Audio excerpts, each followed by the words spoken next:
R Block and K Block. Tonight, people going to have to invade your territory because once we get to YB's album, which is probably going to be in the midnight hour, I'm going to hit somebody, but I should have hit him yesterday to get the full clearance to make sure I could play the music on live. If that doesn't work, we're going to have to play it on Rumble and Kick. Okay, YouTube, you know, again, these labels want their money. You get me? And unless you speak to them before, they're not going to whitelist your channel. So we'll figure out if we can play YB's album on YouTube. If not, K-Block and R-Block, we'll get to it. But that's in the midnight hour. We got at least 4 hours to kill. First and foremost, Drake Iceman. Episode 2 is dropping at 9 p.m. Eastern. Drake's going to be late, just like I'm late to stream all the time. So we're thinking about 9:30, maybe even 10, okay? You know what I mean? I don't know if he's going to go with the same formula. I like that formula. He did it in real time. He did a stream. Like, that shit was amazing. Like, you know what I mean? And to be honest, there was no stake branding. I was like, damn, Drake's actually putting his own money up. That's actually dope. Drake with the real rollout is a very scary sight. We'll get to it. I'm excited about my boy, YoungBoy. His album is dropping tonight. I'm very excited about it, okay? I'm anticipating great things. I'm anticipating his fans showing up in record numbers.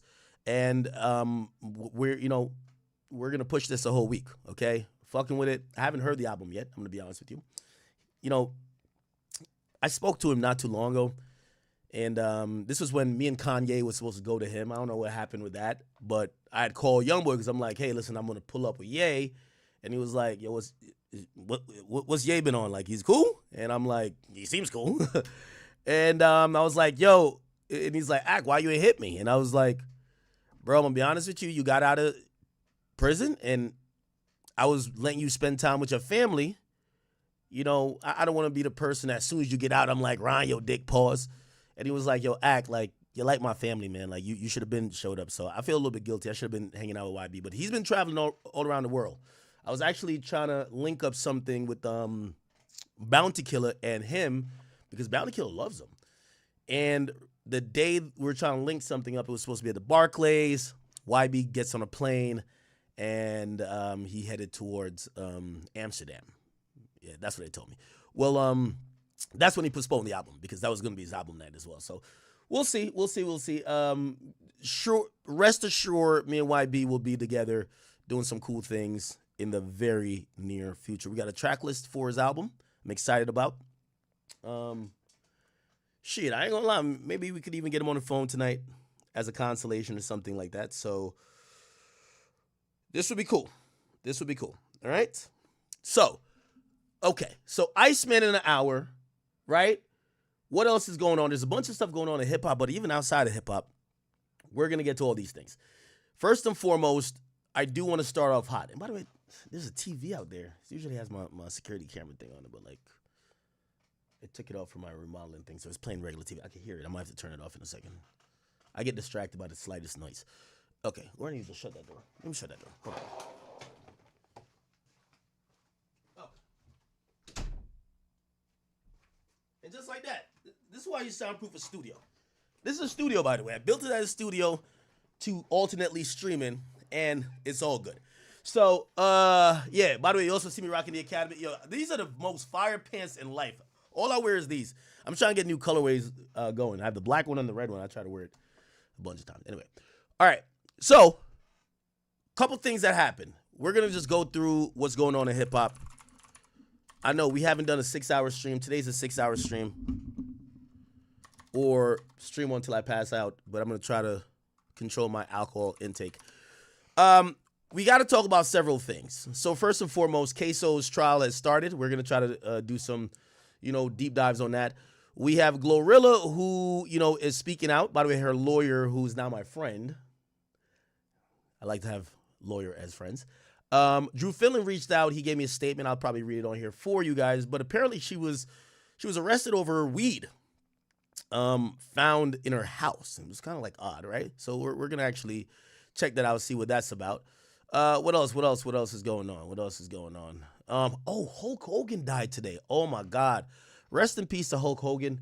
I don't know if you guys are wrestling fans, but I think he's just part of pop culture. Even if you didn't like wrestling. he was always one of those guys, very vibrant. I know some people have, some different thoughts about him based on certain things. Like some people remember the racist incident or whatever.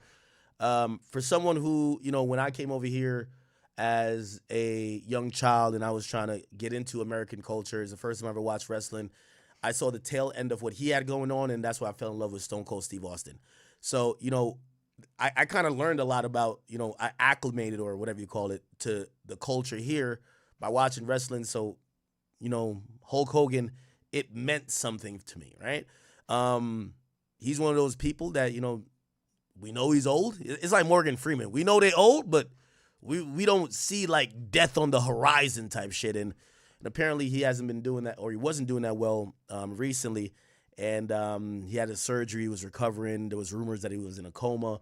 And TMZ broke the news today that he has passed away. He's dead at the age of 71. Wow. They said medics were dispatched to the Icon's Clearwater, Florida home with operators stating that it was regarding a cardiac arrest. I want to give a trigger warning. I don't want to be insensitive, but there's a video from one of his neighbors. I don't believe he was deceased at this time, or we don't know if he was actually deceased, but they pronounced him dead at the hospital. They were still trying life-saving measures when they were taking him out the house. You could see the stretchers filled with a lot of people, fire, EMTs, police officers, everybody responded. They were trying to save his life, but ultimately that was unsuccessful.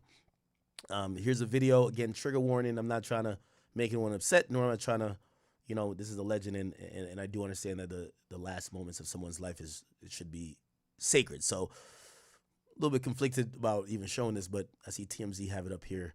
It doesn't really show him necessarily, but you see the efforts to try to revive him. All right. So trigger warning, please, please, please. Trigger warning. Again, rest in peace to Hulk Hogan.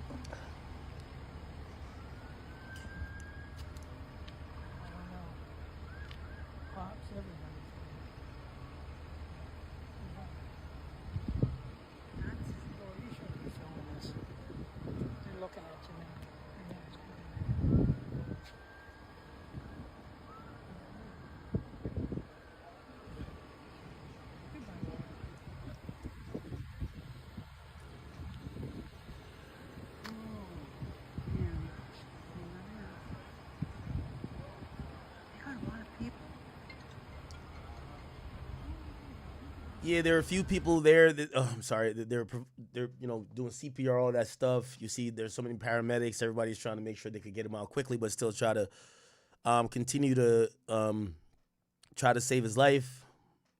Just a very sad, unfortunate situation. They say the life expectancy in the United States is around like 70 to 72. After a while, when you get up there in age, yeah, you might have died from like pneumonia, but they're still gonna chalk it up as natural causes just because of your age. I'm wondering how that works with like Hulk. You know what I mean? Like he was 71. We were like, for me, certain people are permanently like in their 50s or 60s, but life does go on. Like Morgan Freeman, like how old is he? Like I don't even think about his age. How old is Morgan Freeman? Which, by the way, I've heard he hasn't been doing that well. He's 88. He's 88. Like we remember him from so many of these like classic movies, and wow, Clint Eastwood was 95? Wow. Jesus. Wow. Okay, anyway. But yeah, Hulk. And I'll go back to the video. They're bringing, they're bringing him to the... Just send me a text, whatever it is. Yeah, at that point, it's unclear for us to know if he already passed, but it appears, based on the life-saving measures, they were still fighting and trying to, resuscitate him, which ultimately was just unsuccessful. So I send my condolences to his family, absolutely. Yeah, this was a really, I was on live with Lauren Conlon, and this news came out. It was crazy. They said the scene outside they were trying to save his life. He was transported to a hospital or ambulance. They tell us that they responded at 9:51 a.m. and Hogan was treated by the fire and rescue personnel before taken to a nearby hospital. He was pronounced dead at the hospital. This is the update from the police officers. Let's see if we could get to it. Wow. I hate starting the stream on this type of note, but you know, it's a very, like, a lot of people have fond memories of him. King Buck, thank you, brother, for the membership. Just before 10 a.m. today, Clearwater Fire and Rescue, along with the Clearwater Police Department, responded to a house in the 1000 block of El Dorado Avenue for a medical-related call. It was discovered at that time Terry Bollea, also known as Hulk Hogan, was experiencing a serious medical-related issue. Personnel provided medical treatment at that time and transported Mr. Bollea to Morton Plant Hospital, where he died at 11:17 a.m. The Clearwater Police Department is conducting a death investigation, which is standard in these types of cases. There are no signs of foul play or suspicious activity related to this call for service at this time. Our personnel is providing the family with the necessary resources. I'm strongly encouraging everyone to keep the family in their thoughts and respect their privacy during this difficult time. We will not be answering any questions, but we will provide additional information when it becomes available. Any public records request should be filed through our public records section with the Clearwater Police Department. No records will be released today. Our thoughts are with the family, and again, we ask everyone to respect their privacy during this difficult time. I was watching TMZ, who they were live, and they had Ric Flair, who has like an injury, visible injury on his forehead. He was on TMZ, and I don't know if one of his handlers made him go on there, but he was highly emotional. And you got to understand, like, you know, he's been a counterpart of Hulk Hogan for decades. You know, they've had parallel careers, and he's up there in age as well. And, you know, despite what you always saw on TV between the two men, they were friends. And watching him highly emotional today it was definitely heartbreaking. Watch this.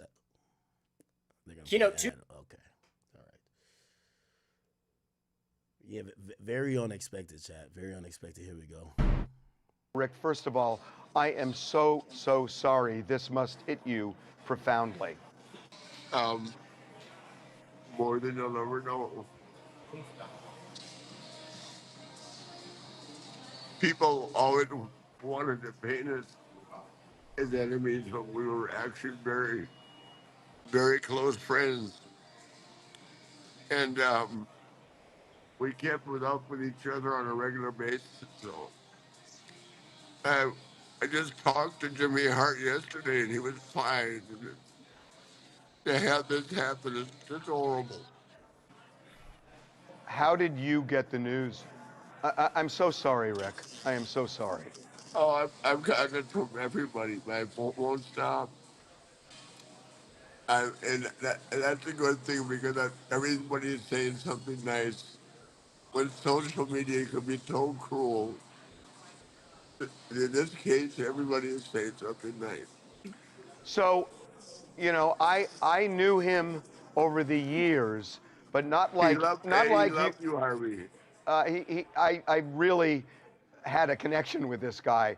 I'm wondering what he meant to you. I mean, I want to hear your connection to him. Well, we had magic. I mean, it wasn't like me and Steamboat, but we just had a chemistry that was, I felt like, equal to me and Steamboat, but in a different way. And he was so over. I mean, when I went there in the 90s, I had never seen anything like it in my life. The music started, and he came down the hallway, and I mean, I would get him down for 2 minutes, and we'd have, it's just an unbelievable relationship. I mean, and I'll give you an idea of how much fun we had working together. If we were doing a dark match after TV, we would go and he'd say, room service, and throw me in, give me the boot, and drop the big leg on me.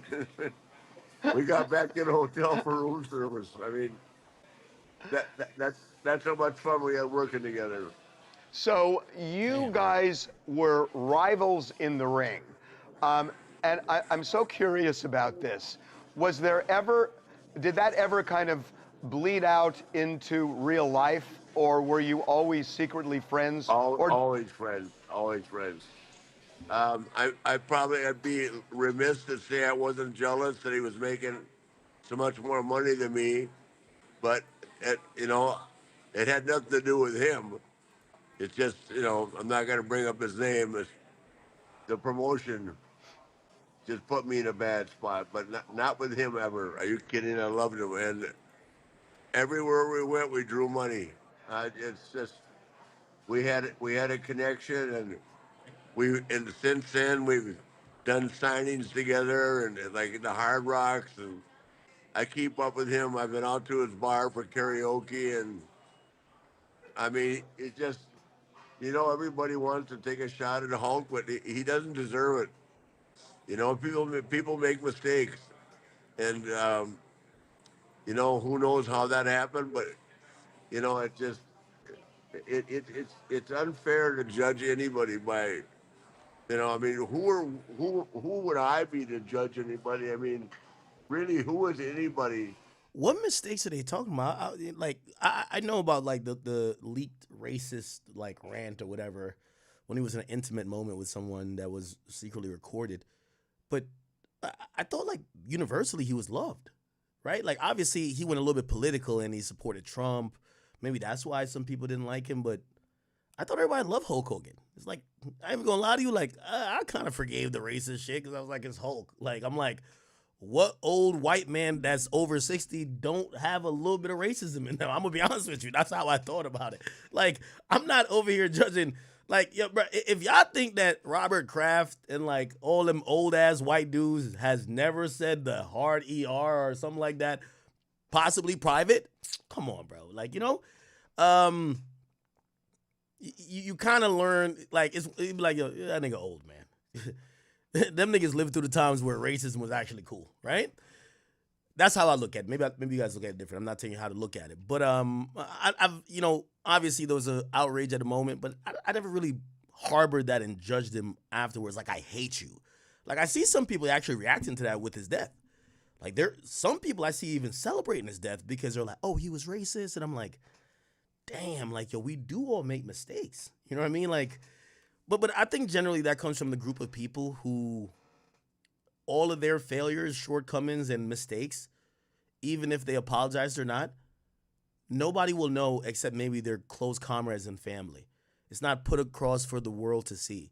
And it's easy to judge someone on a public life, on a couple mistakes they made, knowing that the person doing the judging, no one's going to judge you, right? Because no one knows about what you're doing. So, you know what I mean? Or maybe I'm too forgiving, and that's either way. Like, if you guys feel I'm too forgiving, to me, also, you got to remember, death kind of absolves all. So it's like, you could tell me if I'm just being bitch made, but like, I never really harbored any resentment towards, and I thought he was universally liked. There's a celebrity to judge anybody. We've all made mistakes. So, I've talked to him over the years, and about his ups, of which there were many, and his downs, of which there were definitely some. Where was he? Where was he at the end of his life in terms of his head? Where was Hulk Hogan? Terry Bollea. Well, I think he was doing great in it, but there's people that just, they take shots at Hulk, and they want to blame him for being protective of his position. But they don't. The young guys don't understand that back in the '80s,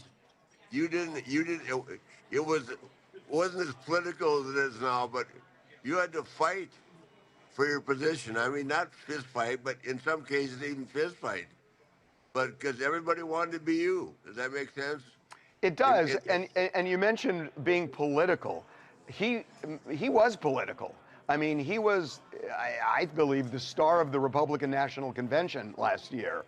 And that, look, we're a 50-50 country, divided. And he paid a price for that even when he showed up in the ring. Yeah, well, you know what?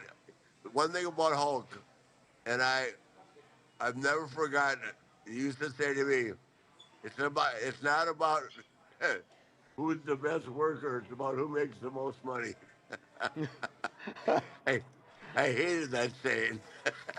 Well, what's interesting about that saying is that kind of applied to your relationship with him, that he made a lot more money than you, and that's what mattered to him, yet you never showed jealousy toward him. No, I couldn't. I wasn't mad at him. I was mad at the promotion. I'm not going to bring up any names because now it's not a time to blame anybody. But,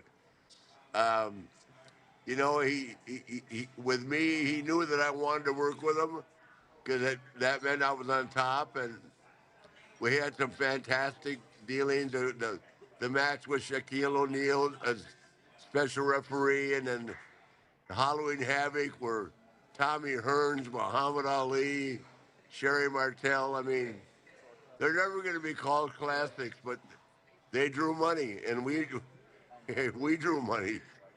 And the one thing that I said it publicly at the Garden one night. My son went to 6 rehabs, and he never. My insurance didn't cover rehab, so Hulk lent me money one time to keep him in rehab and keep him off life support. So I've never forgotten that. And I went to pay him back, and he said, "You never have to pay me back. I'm here for you." Wow. And then when I was dying in the hospital, I don't remember, but he was the first one there. So how do you forget things like that?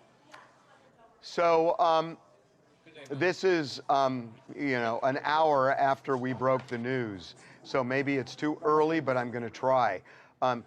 He was a complicated man. What do you think his legacy is? His legacy is he's arguably, along with Steve Austin, the biggest star in the history of wrestling. For his generations, he was light years ahead of me. I used to go back to Minneapolis to see my mom and dad, and they weren't part of the NWA. And it's one of the greatest things I ever remember. My dad would say to me, "Everybody knows who Hulk Hogan is. They don't know you." Okay, Dad. Well, that's not true. No, in Minneapolis, we didn't go there, you know. And I mean, we met up on the road, and when we did, we always partied and had fun, and you know, we competed. But the one thing that was a for sure factor is the building was full, and we had fun. You know, we didn't have to talk about it for 3 hours. We knew what we were gonna do because we felt it. I get it. Rick, look. All right. So, you know, Hulk Hogan has passed away. He had married his current wife, Sky, in 2023. A couple weeks ago, she denied that he was in a coma. She stated his heart was strong as he was recovering from some surgeries, and there was rumblings last month that he was on his deathbed, but they were being told that he was just dealing with symptoms of a neck procedure that he underwent in May. Yeah. If you guys ever watched the whole documentary, like the WWE documentary that Vince McMahon like pretty much spun up, it's on Netflix, I believe. Really amazing, really dope. I can't even lie. All right, okay. There we go. Rest in peace, Hulk Hogan. Kind of a hard turn here. Yeah, Hulk is over everywhere, man. Complex. They have dropped, I think this is their third iteration of the hip hop media list. Obviously, I think some of you guys know last year they gave me the spot of number 1. I was according to Complex and their editors and writers, I was the number 1 hip hop media personality in the game. Okay? Now, what they took into account, and we'll actually read it here. Let me see. And this is a power ranking according to them. Now, we're going to read a little bit of this. I get into the list in a little bit. We're going to actually go through it. They said, When it comes to power and shaping a culture, the divide in hip-hop media has never been more chaotic. On one side, there's the old guard, there's the podcasters, radio DJs, resident unks who interview vets and break down the nitty-gritty, album sales, the state of the genre, and who's in the top 3 right now. They're focused on upholding a traditional ethos, trying to preserve what hip-hop used to be, and there's a good chance they sat down with the clips for their rollout. On the other hand, there's a wild new bunch. There's the streamers, YouTubers farming clips all over the internet. They're tapped into an underground, deep and niche pockets, often taking their audience on experimental adventures or orphan behind-the-scenes access in ways traditional media just can't. In this day and age, merely reacting to new rap music in an entertaining way can qualify as hip-hop media. Fittingly, this split mirrors the current musical landscape, defined less by superstars and more by thriving micro scenes, pushing the genre forward. The tension is front and center in this, our 3rd edition of our annual hip-hop media power ranking list. And this year's list might be the most controversial yet. In a fractured ecosystem, there's a few shared opinions, just zealots advocating for their lens. So let's get to the ground rules, okay? When we say power, we're talking about cultural influence, the ability to move conversation and dominate headlines. These are the figures who hip-hop moments consistently go viral and shape the broader discourse. Most of them work across multiple video platforms because, let's face it, even the most popular hip-hop writer has a shorter reach than a consistent YouTuber. We're ranking individuals, not shows, though in a few cases, duos or collectives have made the cut based on their joint presence. We strive to be non-judgmental when evaluating content. Some names here trafficking clickbait or salacious material, okay? But they've built real audiences that impact, and that impact cannot be overlooked. And finally, yes, once again, no one from Complex was eligible, so sorry, Speedy, but a few alums did make the list. Here is the 2025 hip-hop media ranking. Number 25 is John Caramanica. Okay, I don't even know who this guy is. I'm going to be honest. He was not ranked last year. He's featured on Popcast, New York Times. He's known for smart and insightful analysis of modern-day trends and what? Okay, he did a Clips interview, a RZA interview. He did a review of Super Bowl performance by Kendrick. So he's a pop critic for New York Times. Okay, all right. So he gets number 25. Number 24, Zeus and B-Lou. I think that's one of our favorite reactors, right? There's an art to reaction videos. Plenty have tried. Few do it consistently well as Zeus and B-Lou. They remain the best at blending sharp commentary with humor. Thanks to their natural chemistry and ability to riff off each other that feels effortlessly, their reaction to Not Like Us was so impactful. It was even cited in the Drake initial defamation lawsuit against UMG. True to form, they followed up with an even funnier reaction video, this time about the lawsuit itself. And one lawsuit don't stop a show. One of the highlights of Drake dropping What Did I Miss is Z-Lu and B-Lu's reaction video about the Iceman single. Okay. So Zeus and B-Lu get number 24. Then we get Arshawn Jawad. Okay. I don't know this person either. Oh, they're featured on Kids Takeover. I do know the platform. Last year, one of the most controversial additions to our list was Arshawn Jawad, the mastermind and face behind Kids Takeover. To quote AKADEMIKS, I've never heard of this. Oh, they're quoting me. Okay, perfect. I've never heard of this nigga until I've seen this list. But a year later, not only we feel great about the decision, we're doubling down. Okay. Arshawn has been fire over the last 12 months. Literally, as I write this, Drake just reposted a clip of his interview with Lucky on his Instagram. Kids Takeover is a dope platform. I like it. He approaches interviews with real curiosity, genuine interest in the music, makes him an outlier in the landscape of bloodsuckers. He understands the contemporary hip-hop as a genre. Like, Kids Takeover, by the way, is basically like No Jumper in 2017 when No Jumper is interviewing X, Lil Pump, and all these guys in like this popping off thing called SoundCloud rap. So, you know, like No Jumper, that was their bread and butter. I think Kids Takeover, that's their thing now, like that they are the leading, right? Angela Yee makes number 22. She was 17 last year. She fell 5 spots. She has her own show, Way Up with Angela Yee, also a podcast, Angela Yee Live Service, okay? By the way, keep me to 20 minutes on this chat because we got to get ready for Iceman. It's surprising that we realized, okay, in the 2 years with Way Up with Angela experience, the show's it already has that It's Always Been Here feeling with segments like Tell us the secrets where listeners overshare a little bit too much. We know the regulars like rapper Mano, who seems to always be a text message away. This speaks to the strength of local radio in a major market.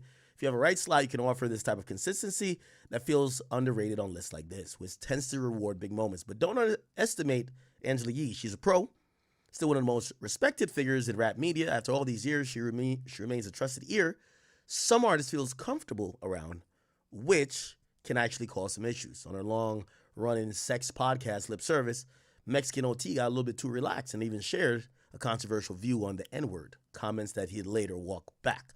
Number 21, Bootleg Kev. He was ranked last year. He fell 7 spots, but, still made the list this year again. Has his own podcast and Bootleg Kev show. I believe that's on the radio.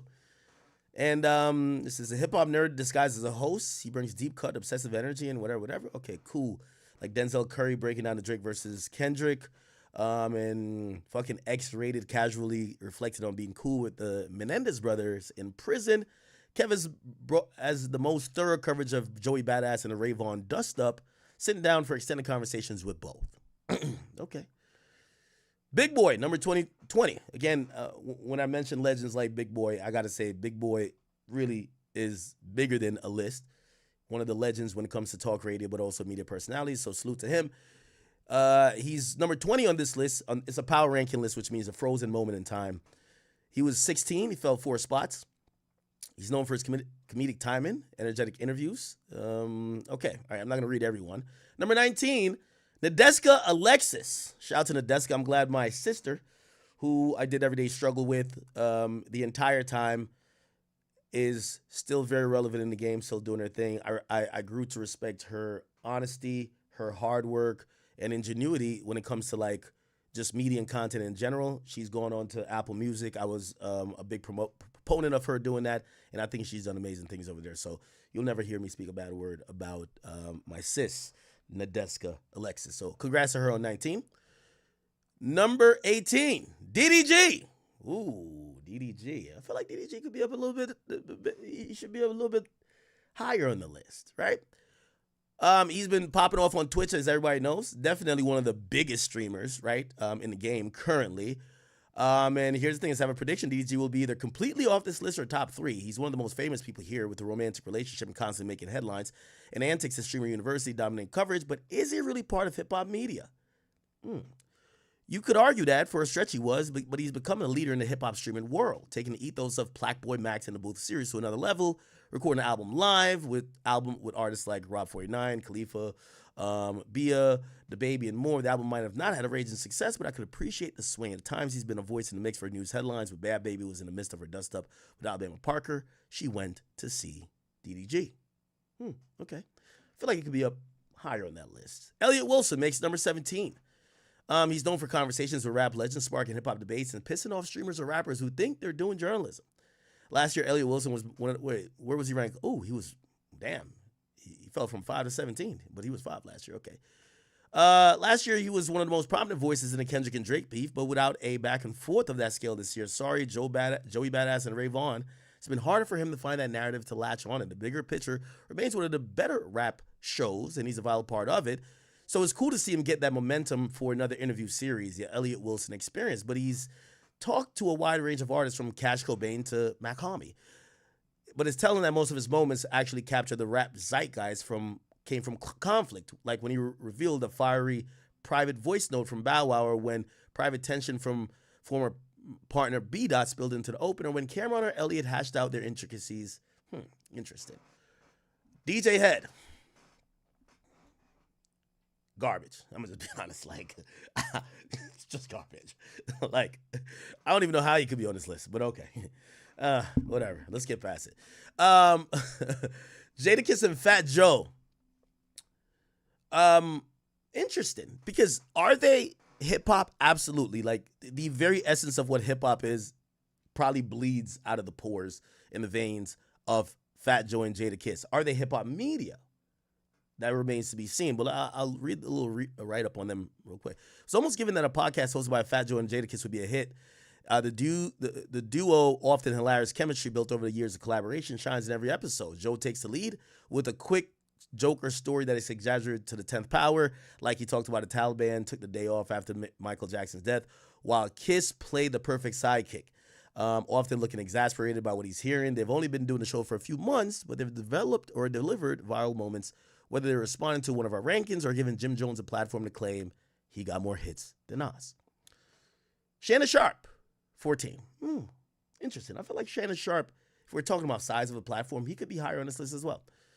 I'm not going to read everyone, but shout out to Shannon. Definitely thinks he should be on it. Shannon's more of a he's broad platform type of guy, but he definitely has had moments with hip-hop stuff. One thing I don't like about Complex, please, for the love of God, when you are giving these guys their flowers and putting them on your list, please don't mention certain stuff, like save it for another article. You probably did another article on it.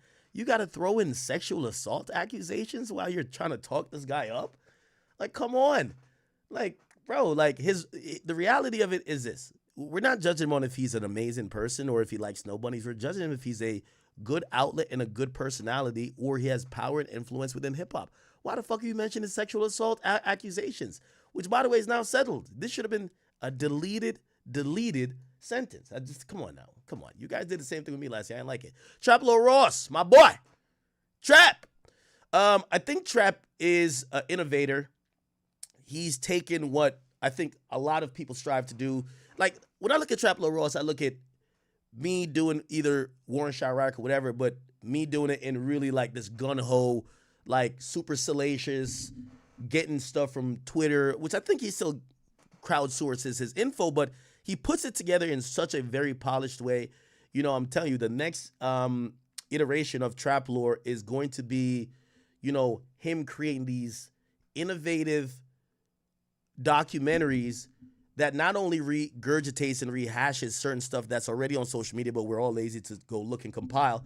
But he's going to get these exclusive interviews, and I think he's been stepping out there more. We now know his face. He's going to be the person who gets, like, the fucking interview that's going to be, like, you ever see these documentaries on Netflix? Like, I was just watching one on the Bin Laden stuff, and you're seeing some of these guys who are either former advisors to the president, or you're seeing the snipers, or you're seeing the guys who are actually involved in there, basically in a dark room, adding on to the documentary, and the documentary like really updates you and gives you a new perspective of everything that was going on. I think he's the guy, and I think that's the next iteration for him. I'm always glad when he makes the list. Ebro gets number 12. After more than 30 years in the game, he might be the best summed up as never officially released. What? Chill Ebro. He's built a reputation of strong opinions, standing firm in them. Rap Life Review remains consistently strong. Again, you know, I think Ebro is going to be on this list more of his power in the game. The dude controls Apple hip-hop he controls. I think that's why he's more on this list more than like any of his opinions or ideas that's pushing the envelope or changing the conversation. Respectfully to him, I don't think there's nothing that Ebro has really said that sparked complete culture debate, but I do think he's I've said this before. That's how I never wanted to like beef with him, because I said, this guy's too powerful. Like, you know, he's the global head of hip hop at Apple. Shit, how more powerful could you get, right? And he's still allowed to have an opinion, right? Nori. Interesting, because Nori's not here with his partner, DJFN, who does Drink Champs with him. But Nori was at number 11 last year, and he stays number 11 this year. Congrats to Nori. Gilly and Wallow, they're at number 10. Last year, they were number 9. Interesting to say, I'll say this.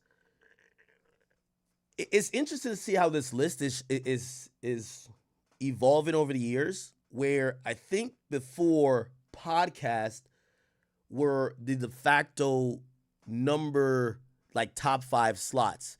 And you're seeing some of these guys, because I agree with what Nori said before. There's really 3 poppin' podcasts in hip-hop. You know, I don't count Brilliant Idiots as a hip-hop podcast.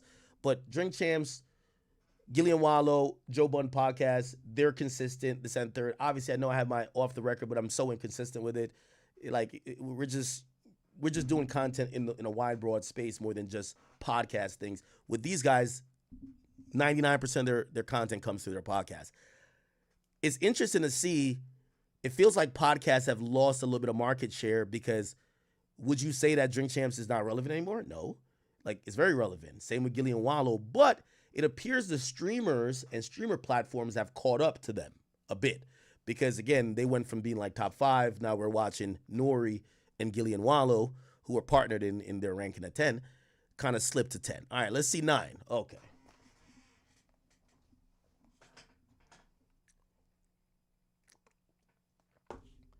My mama said, if you don't got nothing nice to say, just skip past it. Okay, let me try to, can I say something constructive? I will say this. For all the glazing and penis saddling and dick sucking that happens, I will say this. And I hate to give these guys any credit. You know I don't like him, whatever. But I'm going to try to be objective to some extent. The better podcaster and the better talker between these two is clearly Rory. However, I'm going to be honest with you. I believe that their podcast has gained an additional sense of relevance because of Mealy Mall. Why? Mealy Mall and his association to Drake, and he's been, for better or for worse, a credible source. Again, I always tell y'all it's important to have that plug to the biggest artist. And, I think, as much as I'll say about every outlet, this is why sometimes it's good when you do pick a side. I know theoretically the fans want you to be completely neutral, but we're all humans too, and you end up kind of picking a side.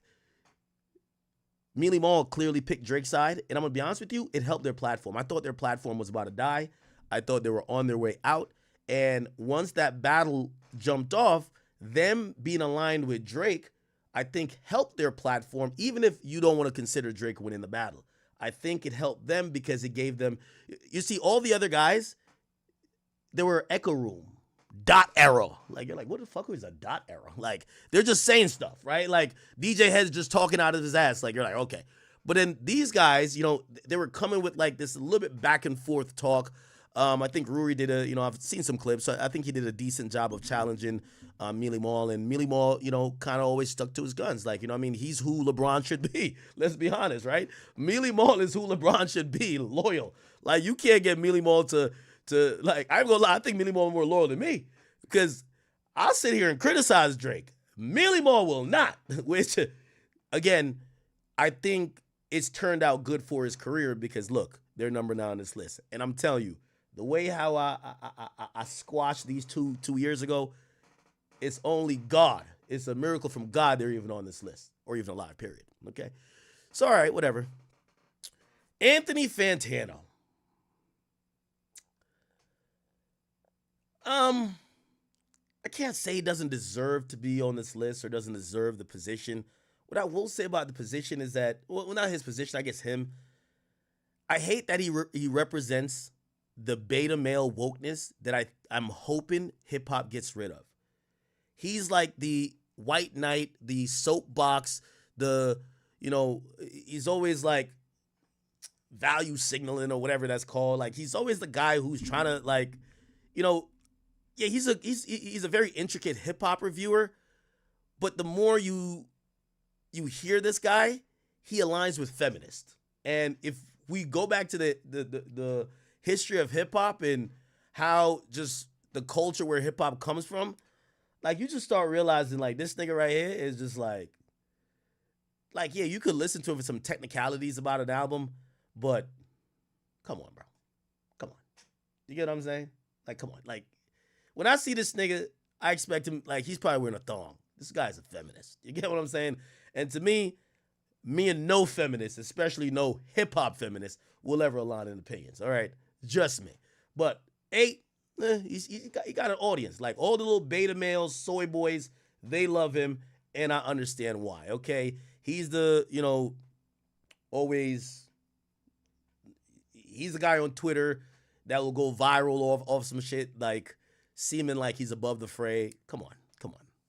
Which, this is why, like, a nigga like this, like, we all know niggas like Kodak, YoungBoy. Like, when he talks about them, I'm like, I don't care. You need to talk about Tyler, the Creator or something, right? Like, yeah, that's your lane. Tyler, the Creator, and, like, auxiliary left field hip hop. We don't want to hear you talk about the rest of hip hop, my nigga. I'm not gonna lie to you, right? Nardwuar, not too sure what he did in the last year, but he's such a legend. I'm just not gonna question the ranking, right? Pretty sure he had some big moments. Him and Tyler probably did some stuff. Okay, all right. I'm not even gonna question it.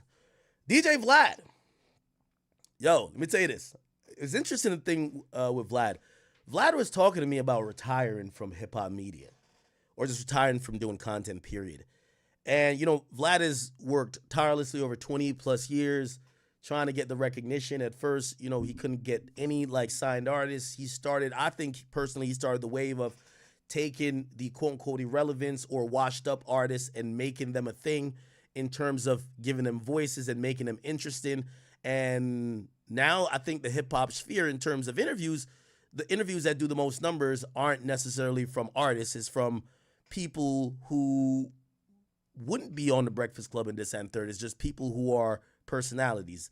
Vlad has created a bunch of those, and we got to give him credit. I think he's in his prime right now still. So congrats to Vlad. Number 6, he remains with his ranking. Charlemagne the God, Big Charla. He falls one spot. Obviously, we know he's the lead on the Breakfast Club. Very impressive. To me, he's the radio GOAT. He's a media GOAT. I literally believe that if everybody had to go, if this was golf and everybody got to just stand on their own foot and it's 1v1, v1, v1, v1, v1, I believe that when it comes to being on this here microphone, there's two people nobody gonna fuck with. I don't think nobody fucks with Star, and I don't think nobody fucks with Charlemagne, okay? Joe, you in that top 3 or top 5. Joe's really good on the microphone as well. All pun intended, rapping too. But to me, Charla, Star, them niggas, especially in their heyday, unfuckable with, right? He still commands. These days for Charlemagne, I think it's his power manifesting what he's doing for others. I'll admit, I think he's tried to put on a bunch of people, some unsuccessful, but he's trying. I think Charlemagne realizes his influence at this point is not in a hot take or a hot opinion. It's about what he could build, whether he's trying to publish somebody's book or trying to put somebody on. And I think this is why Charlemagne always is going to have a top 5 spot. He doesn't even have to have a big interview, even though he always has big interviews. You know, the guy interviews political candidates to presidential candidates. Come on now. It's undoubted, okay? Now, some people that knock against him will be like, well, he toned it down, whatever. He might not have the most salacious hip-hop takes. Maybe he's like, you know, grew out of hip-hop a little bit. But still, nevertheless, the platform and his presence alone is big enough that it still always impacts it. So, salute to Charlemagne, dropped 1 spot. Plaque Max is number 4. I don't even know if he was on the list last year. Wasn't on the list, but he breaks into the list with an impressive debut. Number 4. And I'm going to be honest with you, very well deserved, man. This guy is, to me, he did something for a piece of hip-hop that where outlets like myself, No Jumper, and a lot of other outlets that have just kind of grew up at this point or, you know, kind of got our legs under us, we've not really, especially me, I haven't really given that much focus to these really dope artists that are on the come up. They're not superstars yet, but they have followings. Plaque Max's In the Booth series bodied it. I thought he did a phenomenal job. To me, definitely deserves a top 5. And I'm going to be honest with you, I think he also set a trend in how new artists could interact with media, right? He's not even media, he's like an artist, right? He's an artist, media. Like, he's kind of like this entity. So, you know, salute to Plaque Max. And by the way, for everybody, me and Max, we've talked a bunch of times. You know, he's reached out. You know, everything's cool. So congratulations to him. And, you know, I hope he continues. I know he doesn't want to be just trapped in one lane. Like, I'm the in the booth guy because he does many more things. But I hope he continues to do that because, trust me, he gave voices to a lot of young artists. A lot of young artists in a time where I don't think they know how to get voices. You know, watching Bass Swag, watching 4-1, watching DC the Don on there, watching all these great rappers who were, you know, in that series, whether it was like these Song Wars, I think it was amazing. So very well deserved. Number 4. Number 3, we get to Big Joey. Big Joey. Not gonna lie, Joe. I'm gonna keep it a bean with you, brother. This year, I was like, I said, first year you were number 1, and I was number 2. Second year, I was number 1. You was number 2. The third year, not gonna lie, Joe, you did your thing. I seen you put up the little 20 mil number. All right, making 20 mil a year. I like it. I seen you put up the billboards in Times Square. I see it. I see you hop on the PJ today. Congrats, my brother. This was the year I'm like, they came for me with a cancellation. I was fighting a little bit, but I said, Joey might get me this year. By the way, it's the friendliest competition ever. Me and Joe, we got on the phone after the Drake thing, and we said to each other, yo, whether niggas say Kendrick won or Drake won, I'll tell you who else won. Us, nigga. Us. That was the honest truth. I think, during that time, people universally went either to Joe's platform or to me, whether I was reacting to songs, breaking songs, or they were going to Joe for these hot takes and reactions. And, one of the things I'll say about him, too, Joe is very shrewd. He has a really great way of analyzing music. And also, I think now we're watching him in his Vince McMahon bag, if you ask me. I think he's gotten, when I look over there, it looks like chaos, clusterfuck, but makes sense and has been making money, right? Like, he has about 9 people on the cast, switches them out. I think Jadakiss' son was on there for a second. He brings him in, puts him over there, benches him for a little bit, brings another guy in, and everything kind of works. It kind of shows the dynamic talent that Joe was. I always go back to kind of giving him credit. When I first did Everyday Struggle, they already knew they wanted me, but they were like, yo, let's do like a test run. So we went to do like almost not a rehearsal, but it was like a test little thing and it was supposed to be for like 10, 15 minutes. After 3 minutes of conversation and arguing with me and Joe says, cut it. He's the guy. And that type of ingenuity and that type of, ability to spot content and be able to say, I could take this piece and I know his personality is this. I could evoke certain stuff. I watch him. Joe's a master. I watch him on his podcast. He evokes anger when he wants to evoke anger out of whether it's Melissa or whether it's Flip or whether it's Ish or, I see him use Mark Lamont and he juxtaposes his opinions versus somebody else. And he really weaves a really entertaining web. So, congrats to Joe. Again, Joe, if you were number 2 above me, I wouldn't be mad. I think you did your big one this year. Congratulations, man, for all the hard work. Number 2, it's none other than your boy. They got your boy up here. After I was number 1 last year, I didn't have the nicest thing to say about Complex because I didn't like the write-up. And I don't even know if I want to read the write-up, so I'm going to let y'all read it. But I was wondering, I'm like, where am I going to fall this year? Obviously, you guys know when it comes to narratives, when it comes to setting the tone, setting conversations, bringing certain things to life, whether I'm liked or hated, I think we do a really good job. A lot of times we're viral either on TikTok, Instagram, Twitter, X, and people are saying, yo, fuck this guy. Why is he, we don't like his opinion.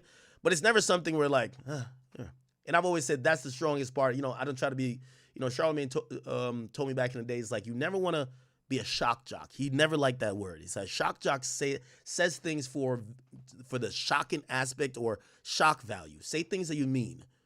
And for me, the way I analyze culture and the way I think about stuff, all of my opinions, I'm not saying it to be shocking. I'm not saying it to stand out. I'm not saying it to be a contrarian. I'm saying it because I believe it. And, fortunately for me, people have polarizing opinions or ideas about it. Some people really like it. Some people really hate it. And with that being said, Complex, I'm going to thank you. I know y'all going to put some weird shit in the write-up. I do not even want to. Goddamn. Okay. I don't even want to read it. I'm not even want to read it. I don't even want to read it. I'm going to be honest with you. Number 1, Big Kai. Kai Cenat. Kai is number 1, I believe, in everything. I think Kai should be the number 1 guy for every fucking thing.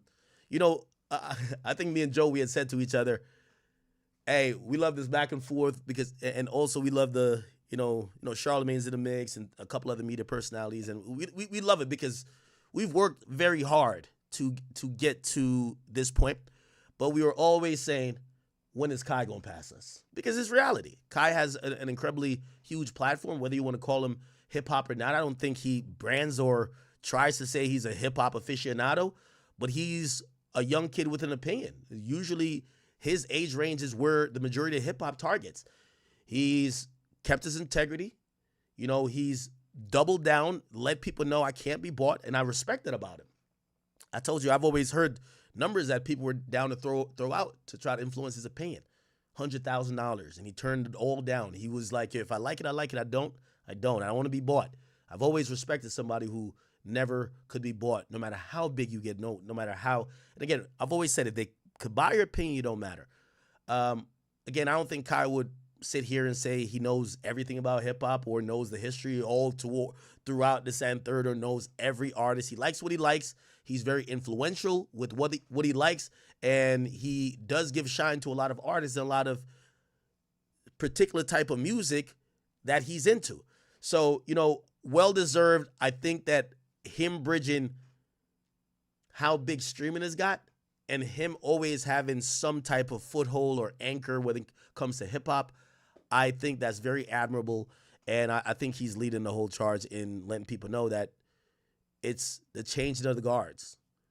Yes, hip-hop media doesn't have to look like sitting in a radio station with songs playing and you talking for 2 minutes every 15 minutes. No, it could look like a kid who's dancing on stream, who's doing IRL, who might link A Boogie in the studio to check out his album, who might, you know, be like producing the Somebody Who Loves Me video.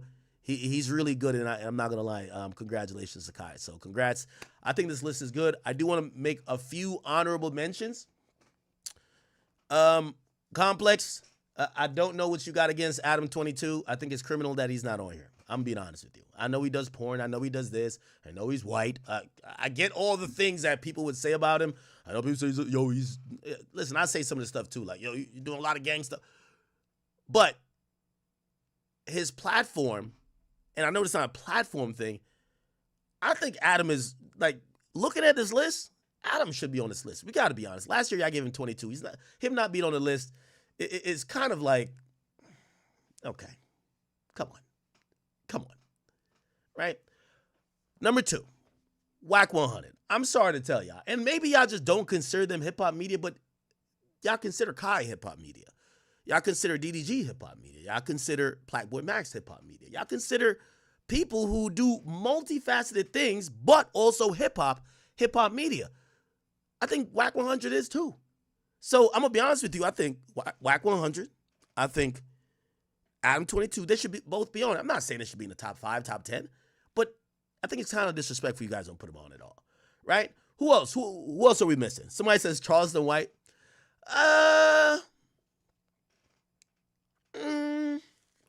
Charleston's on some list. You see, we're broadening the idea of a hip-hop media outlet or media personality, but possibly, right? Charleston White. Somebody says Brandon Buckingham. I don't really get along with that guy. He doesn't really seem to, give a damn about me either, but I think Brandon belongs on it too. And maybe I'm a little bit biased towards maybe newer age independent content creator, but Brandon Buckingham, he's been doing some hip hop shit. He did some impactful stuff over the last year. I wouldn't be mad if he's on it. I'm gonna be honest with you. Who else? Sean Cotton. Yeah, I'm always I think Sean is starting to more expand on his personality side. Definitely, I believe Sean, if it was a platform situation, and I'm pretty sure this would be Complex response like, well, Adam wouldn't make it for personality, but No Jumper would make it for platform. And I'm like,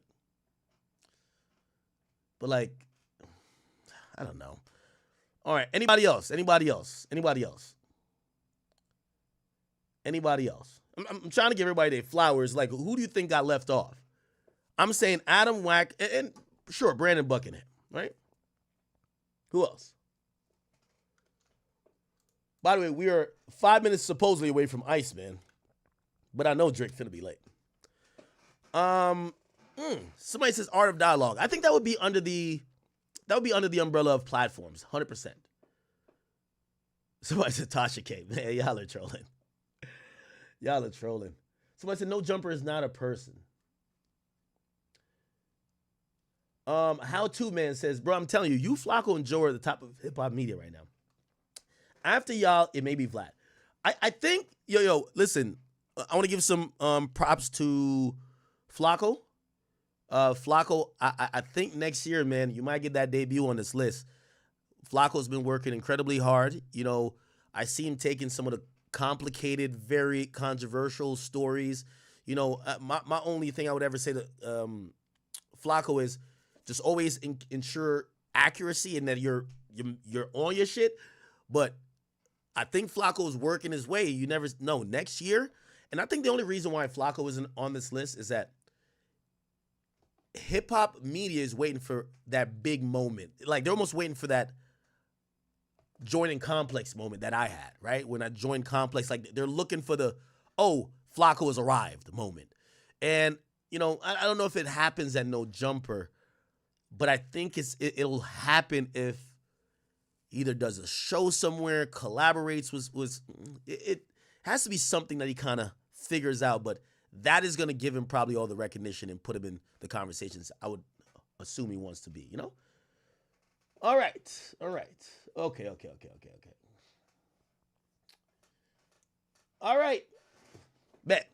5 minutes away from Iceman, people. By the way, Complex, thank you guys. I'm not going to read the review. I'm not going to read it. Let me Google it. Okay. Nah, I'm not going to read it. Complex, thank you.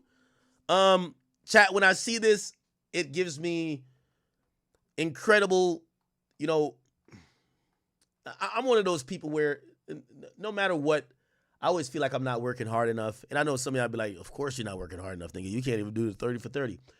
But I hope in the next 12 months I could up the ramp up the work ethic, ramp up some of the ideas and, bring certain things to life. And, be super confident going into next year. I'm not doing it for a list, but like, I also don't do this job to be number 2. I do this job to be number 1. You get what I'm saying? And I know competing with Kai is, I don't know if you could ever, but they claim it's not a numbers game when it comes to this. So, hopefully this next year we could even be more successful. And I'm going to find different ways to try to push myself. And, I love the fact that you guys are here to support me. I always say nothing bigger than the chat, and we'll figure it out. All right? Cool. Drizzy Drake has announced that at 9 o'clock, which is in 2 minutes, 9 p.m. Eastern Standard Time, he says, let's go. We don't know what we're going to see, but apparently this is going to be Iceman Episode 2. Iceman Episode 2. Let's go to Drake. It's already scheduled. There's 18,000 people watching. Oh, shit. Oh, we cooking today. We're cooking today. Okay, 18,000 people watching. Let me send out this tweet.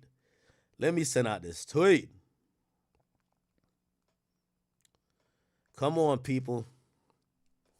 I'm actually so impressed that Drake's actually doing like a real rollout. I'm like, thank you, Drake. Finally.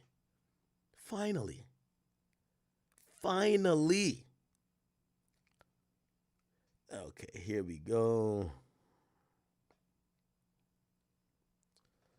All right. So as we wait, the number is going to keep going up. 23,000 now. 23,000. Okay. It's exactly 9 o'clock. Luigi Chapman, thank you for the 5. It says, yo, Ak, next year drop the funeral look and find a nice lady to settle down with. You think that's the next iteration? Right? I should find a nice little lady to settle down with, right? Okay. All right. Supposedly he's dropping a song with Central C, and apparently it's the one he previewed. Let's see if we can go listen to it real quick. Drake Central C song. Apparently he previewed the song at Wireless. Here we go. What I'm gonna do is I'm gonna bust up this fucking microphone until they lock out the song. Yo, why do like y'all hate when Drake talks in an accent, don't y'all? Yo, that's how Torontonians talk. Microphone until they lock off the side. Yo, where's my brother at? Where's Sanch? Where's Sanch? Yo, big up my brother Sanch right here. You know what? Before we even play any old shit or any shit that you know, I'm about to play a new tune. Me and my brother Sanch will see. Run it! Yo, how do y'all like Drake's accent? You're not rocking with it? Are y'all rocking with the Mandem accent? And what do y'all think about this? Because, so, I always got to bring this. I'm Jamaican. Like, for example, I just did an interview with Bounty Killer. Anybody watch that? Any of my Jamaicans, Caribbeans watch that? People were shocked when they seen me, like, I speak patois. Of course, I have an American accent. I've lived 10 years or like 11 years in Jamaica. I lived like 20-something years in America. I grew up speaking patois, but also English. Yes, there's going to be a code switch because I grew up there. So when I talk to my mama's a school teacher, but like when she talks to me, like it's a mix of Jamaican or patois and also English. I know to certain people, because you hear me speak English all the time, like with an American accent, you're like, why is Act doing that? No, it's not me doing that. That's just how, it's like someone who grew up 10 years in DR and came here. They speak Spanish too. Now, the thing with Drake, have y'all been to Toronto? They talk like this accent, which I think if you're not around those people a lot, it seems mad pretentious because it's a mix of Jamaican. It's a mix of like, sometimes like, there's some Somalian influences there. It's UK. There's a lot of like, it's a mix of a lot of different things. And that's why the accent sounds like that. Here's the thing. Everybody was getting mad at Drake for co-opting all these styles. When Drake starts talking exactly like where he's from, he's talking like a Toronto man's. Now everybody's like, yo, what accent is this? He's being himself finally. Now, I do know people have that one video where he was just like, remember when Drake, this early Drake, he was like criticizing people for, it's like, why do they talk like that? I don't know. Anyway, Jersey at his finest. And also when he's in the UK, the language is almost synonymous. So that's why he speaks like that. Right here. You know what? Before we even play any old shit or any shit that you know, I'm about to play a new tune. Me and my brother Sanch will see. Run it! Run it! Is the only new star in hip-hop. I'm telling you, y'all American artists, shape up. Y'all all got y'all audiences. Y'all all got y'all following. When y'all post something, you get 100,000 likes, but we're not getting superstar power. This guy right here, and by the way, respectfully to people like Ken Carson. Ken Carson is a superstar button, but he's not doing it on the, I want to be mainstream. He's going to be like the Cardi route, where it's going to be like a little bit mysterious, rage, but he's going to still do crazy numbers, right? Since you could tell, he's a guy that's going to go to your show, freestyle. I'm telling you, superstar power. Sorry. Okay. As per usual, Drake's a little bit late. He's a little bit late. But the numbers are going up. Iceman got 59,000 people waiting. I believe this is Drake's second attempt to get that number one. You heard what Drake said about the last one. Or did he delete it? Did he delete it? I think Drake not only is on a revenge tour, I think he's hungry again. Sometimes you got to knock a nigga down, man, for him to get that hunger again. Complacency sometimes is a killer of all great talent. I think he deleted it. But he had posted something. He said, sooner or later, I'm getting that fucking number one back. That's what he said. Matter of fact, I know I posted it. Grand, where you at, Grand? Check in, Grand. I know Grand's somewhere around here.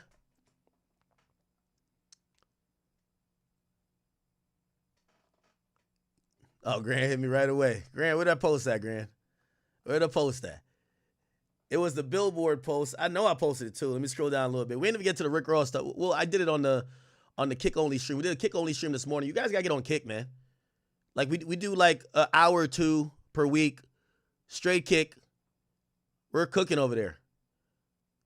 Where is it at? Where is it at, people? Send me the post. Send me the post. Send me the post, Gran. It's a post where he posts a billboard.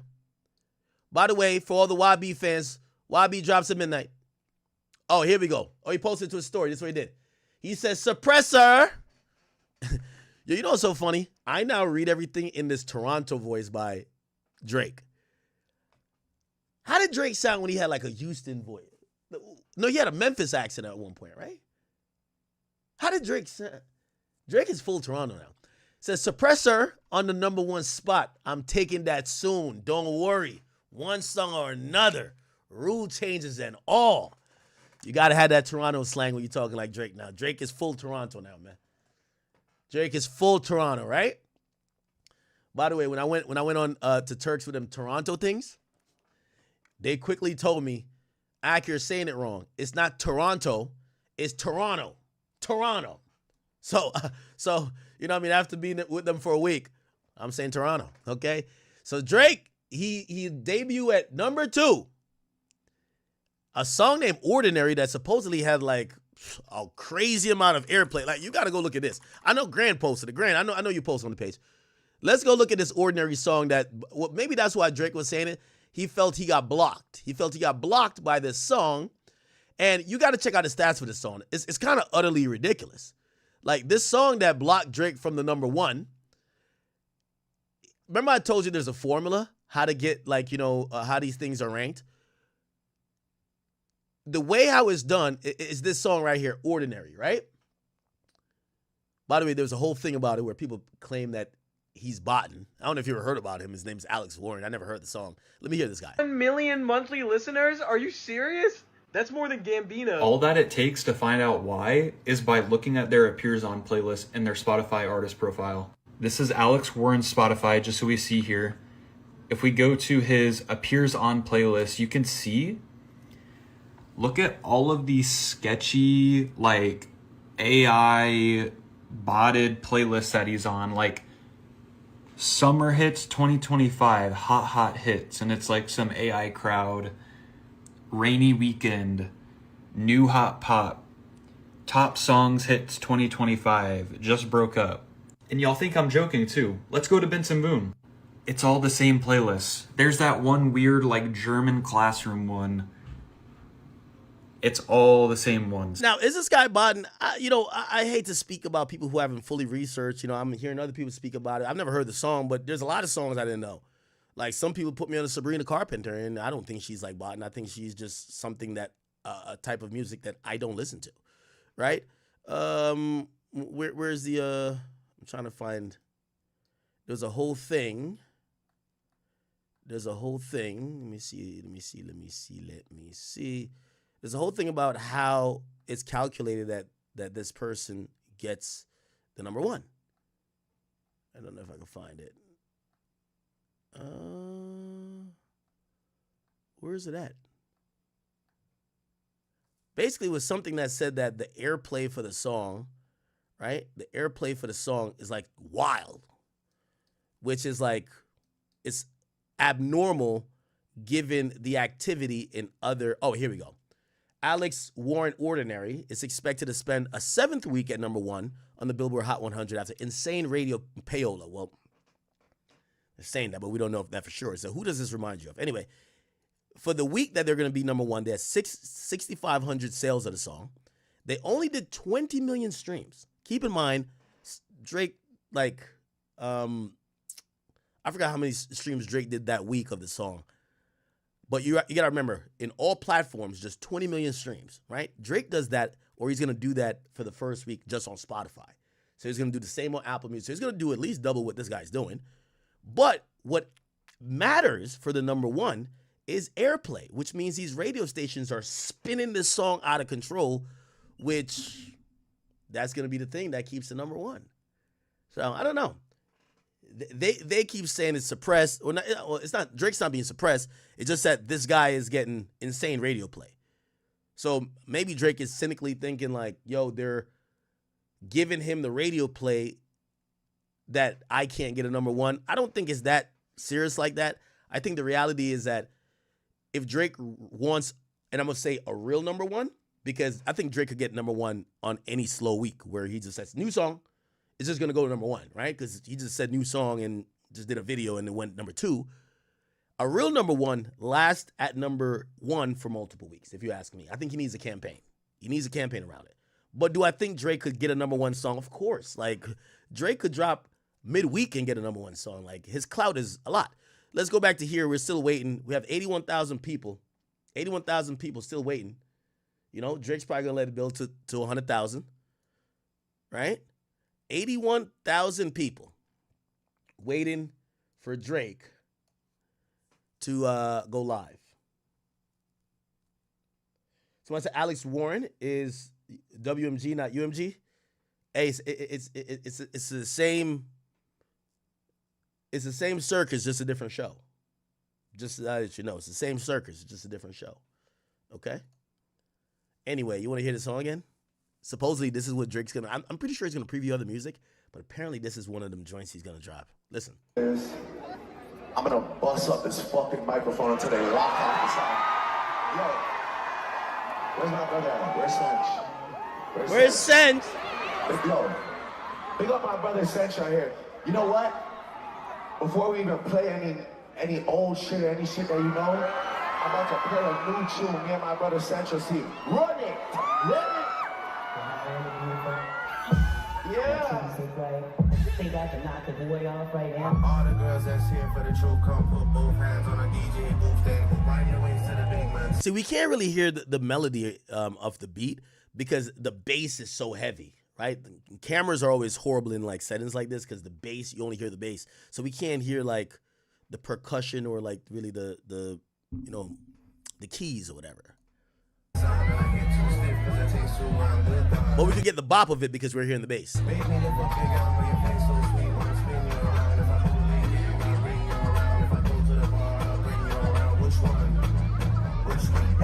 you're not gonna change you around. You're a good girl, so I'm bringing you down. But come to the bed, I'll fling you around. These guys gonna make songs, but they got them. Trust me, this how the single should sound. Fuck anyone that's bringing you down. Hey, how you doing your thing right now? Good.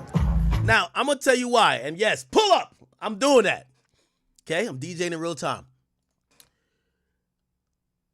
What I believe is going to get Drake that number one, you know what that's going to be? It's got to be a song for the ladies. You see, us dudes, we like songs like, I don't give a fuck if you like me. Like, all that like popping shit to your ops. Let's go. It's cool. But you need something that these girls are thotting it out What's to. going on, man? It's been like 3 weeks since they found your truck. Shed is empty. No one can find you. You're not picking up. Everybody's looking for you, bro. This is going to be a problem.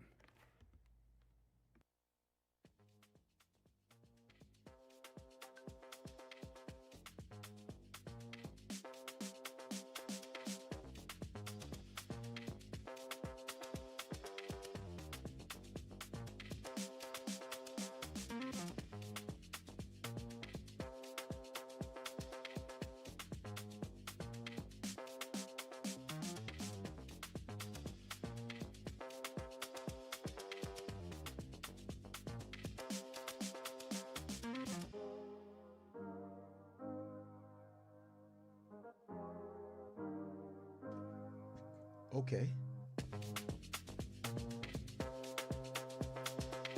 Okay. Anybody know this place?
Let's go. Holy.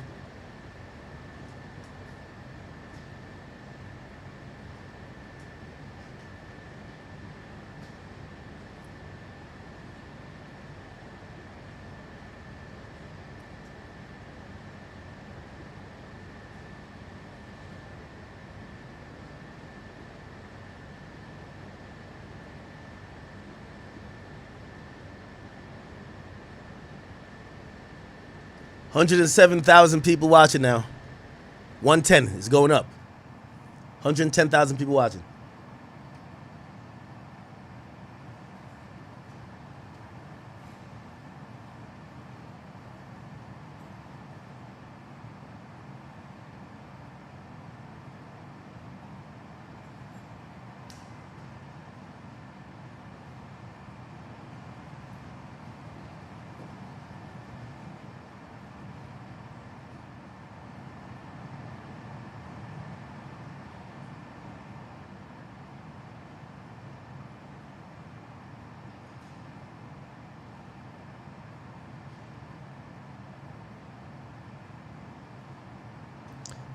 This is live, right? Yeah, this is live.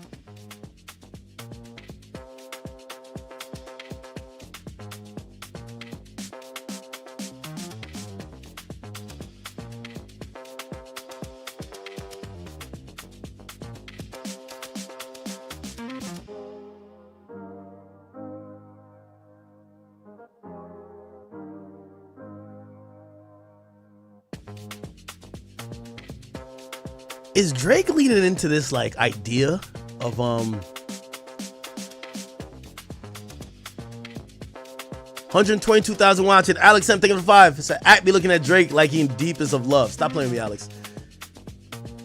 Y'all think Drake is leading into the idea of like dropping these nuggets? Hold on. Like Easter eggs. That's what kind of ruled the battle. Easter eggs. You think Drake is doing that?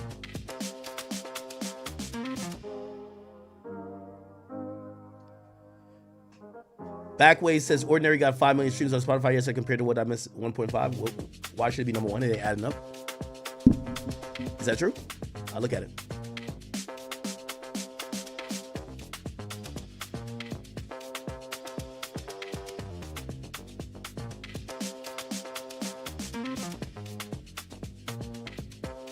Yeah, how much them earrings cost? Yeah, Drake looking behind him like he about to get jammed for the earrings, yo. Who the hell is that?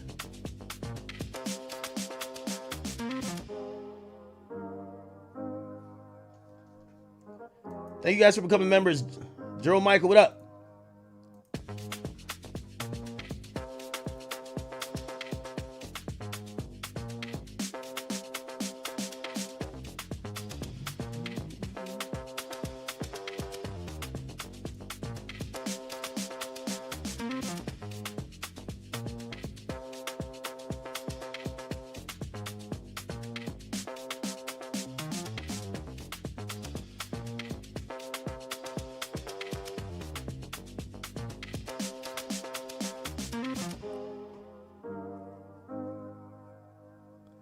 Y'all think this is instrumental?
Is he live?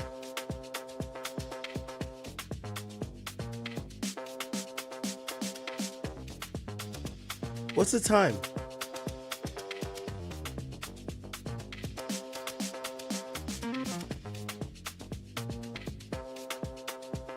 Huh?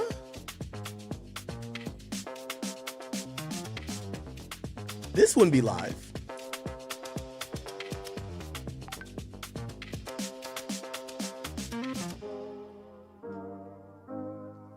Bret Hart says Drake doing a rollout is crazy. We haven't got one since Views. I agree.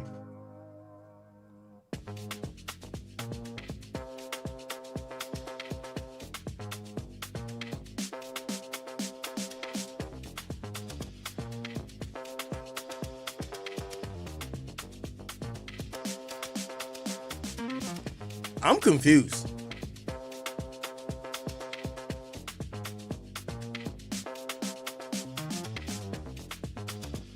It gotta be a timestamp record, right?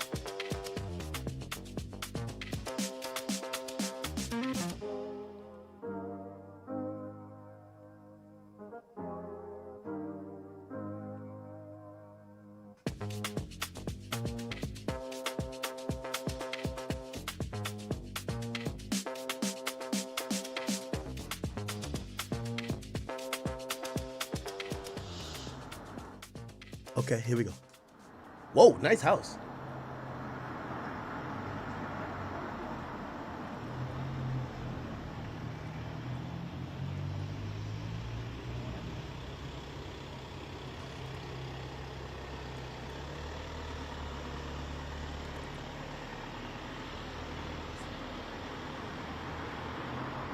Drake's starting to learn to master anticipation. I'm fucking with it.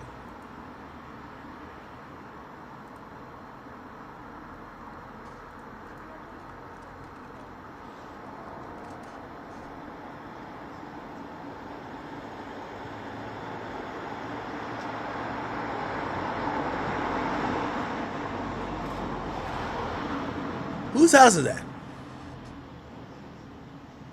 Yeah, this shit look like a castle, huh?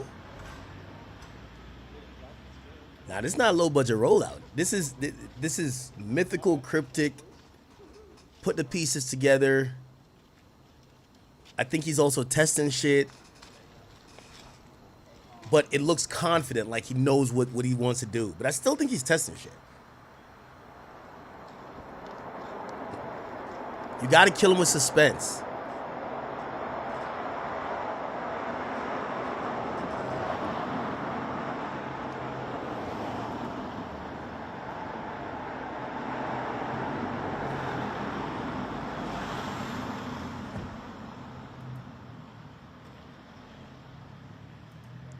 Okay.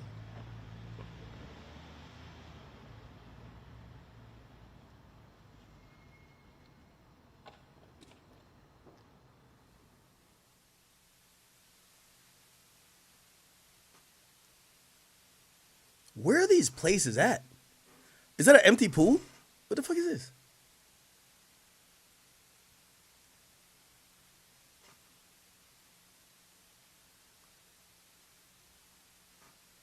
this? There's like a theme about these looks. Like all these looks, it feels like a very different time type shit, you know?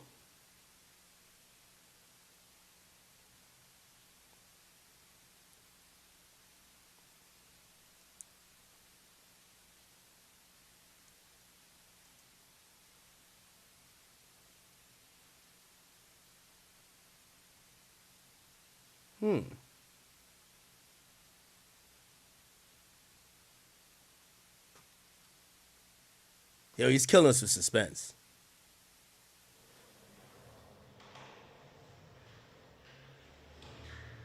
They've cycled through like 20 different camera angles. I can't tell if this is like a video they already got going on or this is live. What does this mean?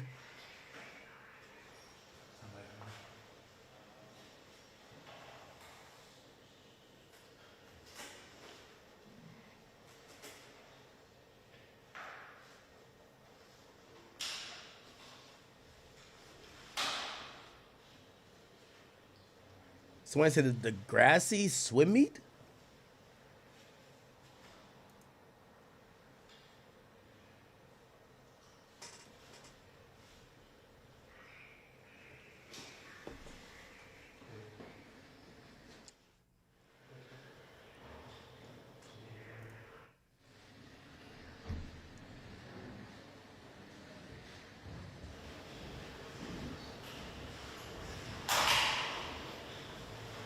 Is that hockey?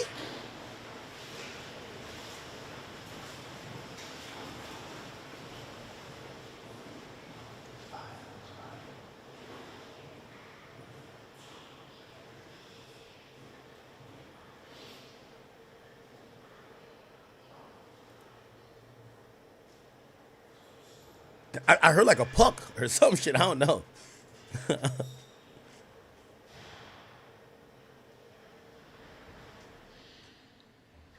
Feel like an old gym.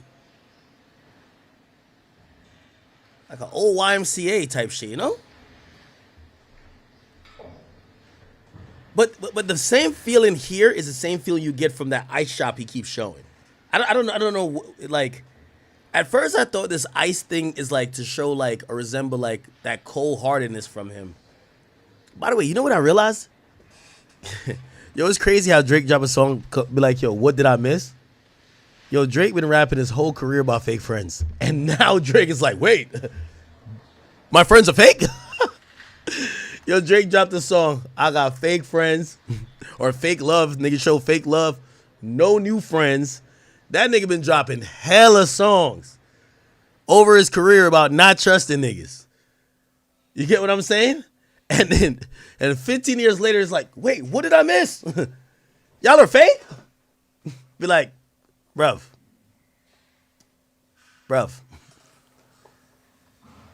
Yeah, these camera angles were there already.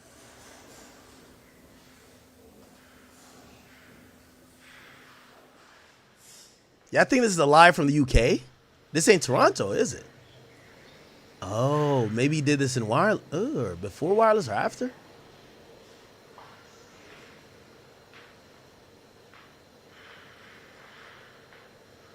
Yo, Drake is aura farming. This is crazy. Yo, Drake is doing like a Castanet subathon. He's aura farming right now. Like, this nigga's just sitting here just counting up the views like, all right, man, sub up, sub up, sub up.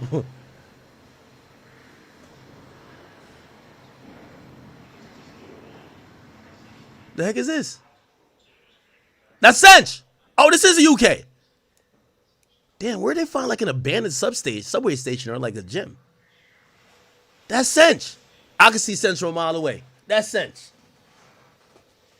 That's my UK youth.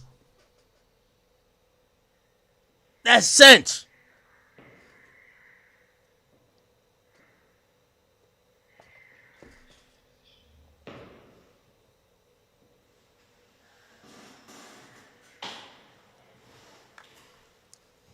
Let me go to Cinch Instagram. Well, I'll go to it on my phone. I ain't gonna switch off of here.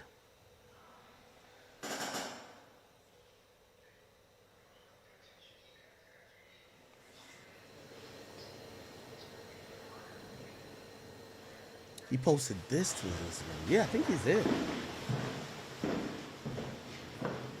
Yo, does Drake bring this one outfit around everywhere? Like, does he wash it?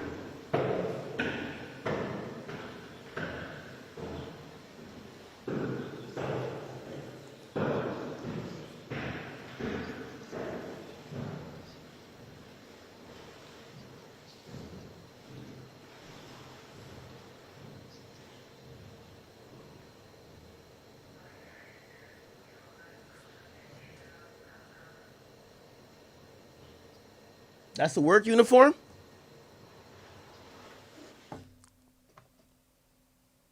Okay, we got silence now.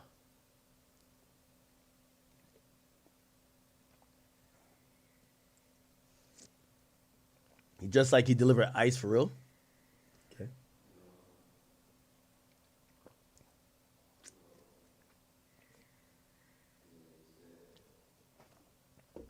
Drake is legit aura farming, bro. Look, he got 132,000 people just watching a room. Yo, Drake, man, you a son of a bitch, man. You a son of a bitch. My boy is aura farming. I like it. That's Cinch, ain't it? Big Cinch.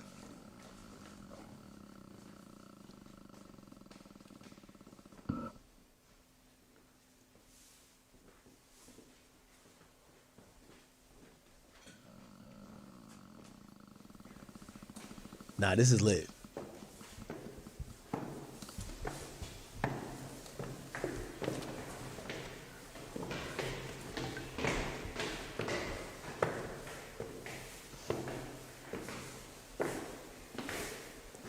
I don't want to hear none of y'all niggas complaining. If you know who was doing this shit, y'all be like, it's artistic. Like, look at the hidden meanings.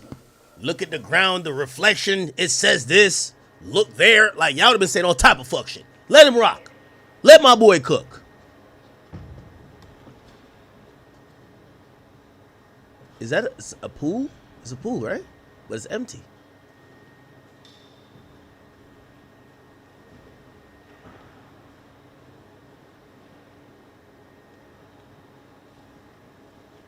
Okay.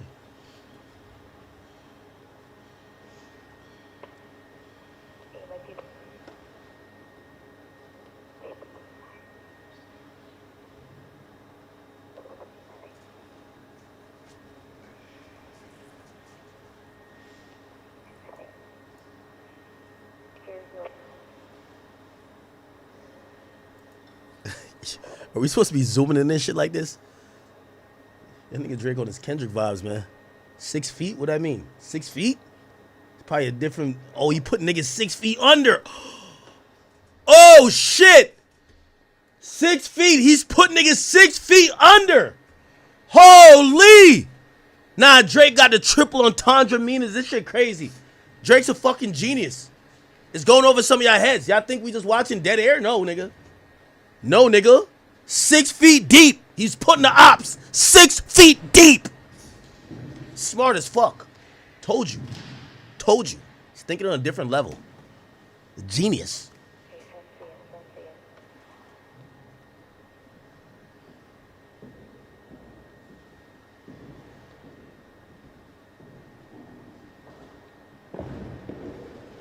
Oh, sentence coming. Yo, Drake, if this is a girl song, you gotta have at least some UK baddie shaking some ass, man. We don't want to see no nigga in an ice costume do some weird ass dance. We want to see the hoes. I'm looking for the... Okay. Oh, they just did a drug deal. Oh, nah. Yo, I told you, Drizzy from the streets. They just did a drug deal.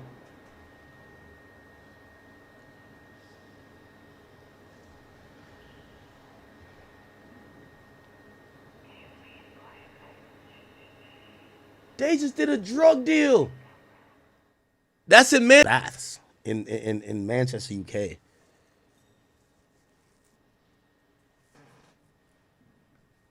Yeah, they really just did a drug deal. That's crazy.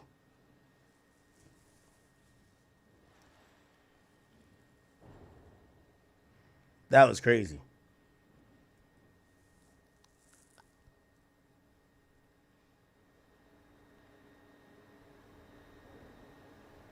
Someone said, did she just leave volleyball practice? Big ass knee pads.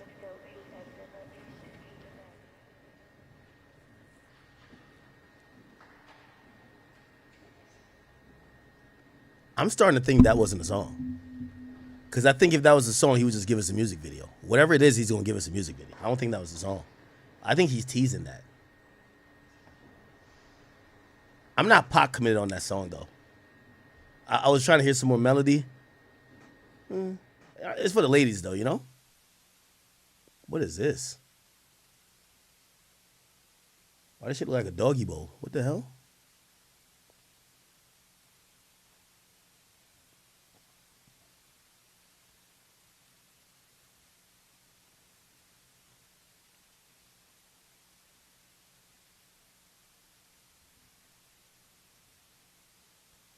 $9 p.m. in Birmingham? What?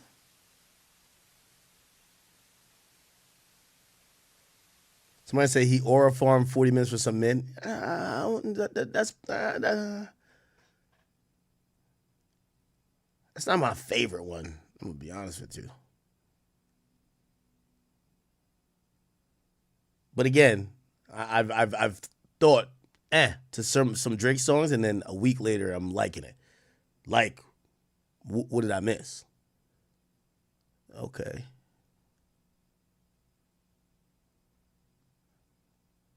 All right, he's been going on for 25 minutes now. There's a lot of aura farming. What are we watching? What is this?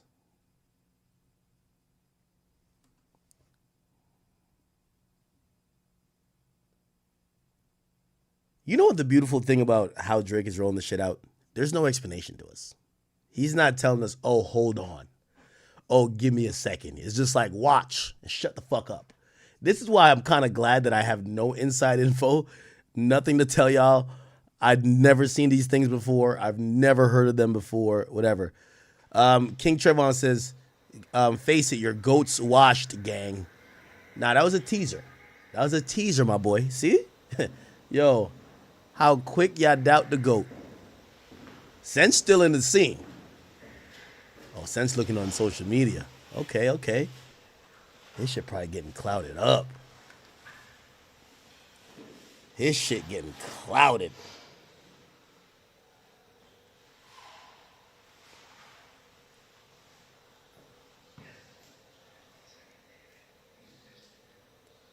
Low-key, when I see Drake and Sench, I be wanting like some rapping, man. I be wanting rapping.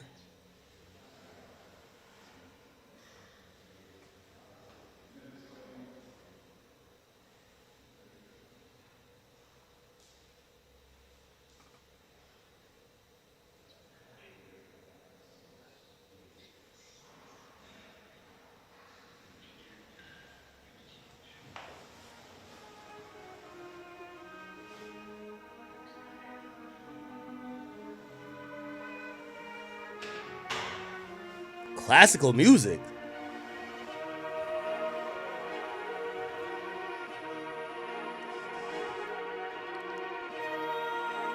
Let's go to the rave, bruv.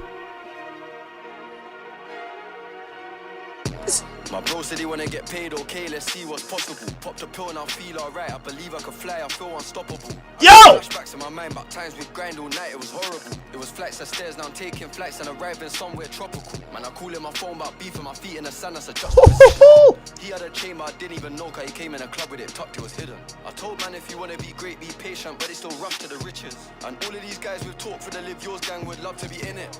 I state simple facts. Should I like her? The truth does hurt. My ex wants me to ring her back. I miss your call, I'm on Do Not Disturb. I don't mind if they think it's cat. It's true, I don't wanna put them in the dirt. If you wanna talk to the kid, bring racks. Cool, if you don't, I don't wanna convert. This my type of speed! So every other day I gotta buy her a purse. Horses only, I don't drive Jags. You can tell it was me from the engine. And I love sophisticated slags. Petite waist with a mini skirt. Born to be rich, but I came from rags. She don't believe that I come from dirt. Could take you back to the exact track. Cats are still there, you will hear them purr. Give the green light to the gang, they'll crash. Ring the alarm, see everyone purr. Don't spare no one, even mums and dads. I give the command, see everyone hurt. Where the fuck the function? Where the fuck is the function at? Pull up to your party when everyone burst. Came in a wagon and left in a serious hate for them boys, they boil my blood. My gang consists of loyalist tug. That bitch got a go, she annoying as fuck. They're babies, throwing their toys at the pram. They're big men, but they still ain't grown up. The next superstar in hip-hop, I told y'all. Good luck. We're alive and well and we're still on top. Sold out, but I still got more in stock. I don't see nobody else but us. If you wanna compete, put your best foot forward. I look forward to it. I swear on my life, all the talk is boring. No, I ain't walking my strip, I'm touring. Back to the drawing board, I'm drawing. Back being single again, I'm whoring. Took a flight last night, this morning. Flying again, I'm soaring. I'm really at war, just spun the car, I thought that saw him. I'm conflicted, beef is bad for business. Money is more important. Got a bad bitch that'll make man fall in love, then lure him. I'm trying to leave my man 6 foot under and fuck up his health insurance. I never wanted to be the boss, but fuck it, I'll play the position. We had a drop with a young G aborted, cause he weren't trained for the mission. I'm fucking a basketballer's wife, can't pay like I play for the piston. I told bro if you see them, crash it immediately and don't wait for permission. I thought it was beef, them boy, they're sweet. I ain't got real enemies. My bro still spread white stuff uptown, like Philadelphia cheese.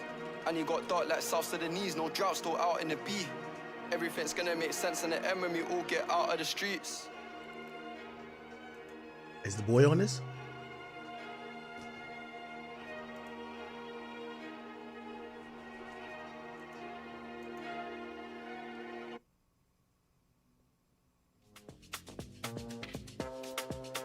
Oh, we not done yet.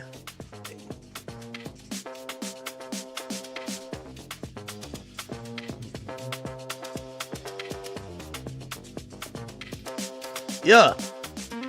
Yo, who want a freestyle from me? One in the chat, you want a freestyle? I freestyle over this shit right now. Bars coming. I'm about to get back in Lil AK form. Bars. Oh. Yeah.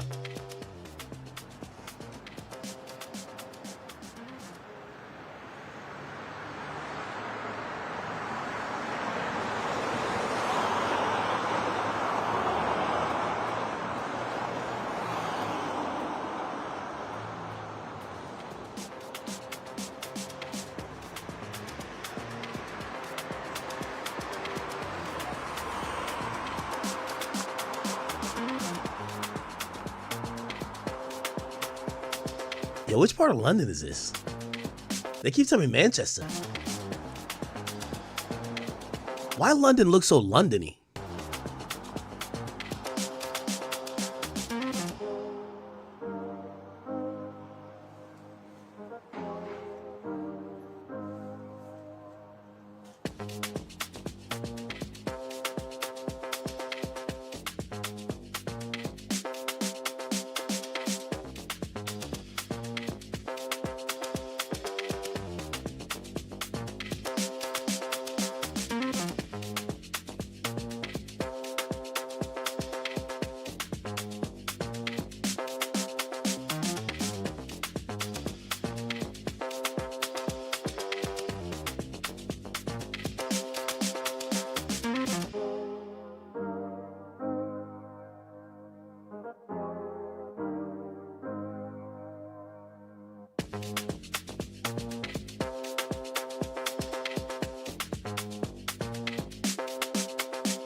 Yo, you two might as well give this nigga Drake a sub button, bro. Like, this nigga's aura farming.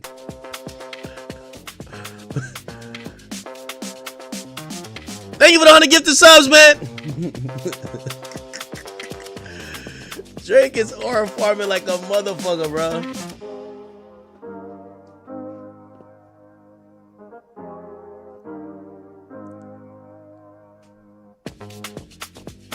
Y'all do realize, right? This way of dropping music has replaced his radio show. This is like the more artsy version of his radio show. Y'all realize, right? Before he would have his radio show where he would play other people's music, new music by other people, then he'll drop his shit. This is the same thing, just in a more artistic way with video and incorporate streaming. Right? Does that make sense? Ooh, never mind.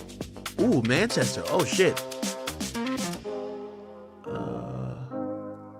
Piccadilly Station? What's that?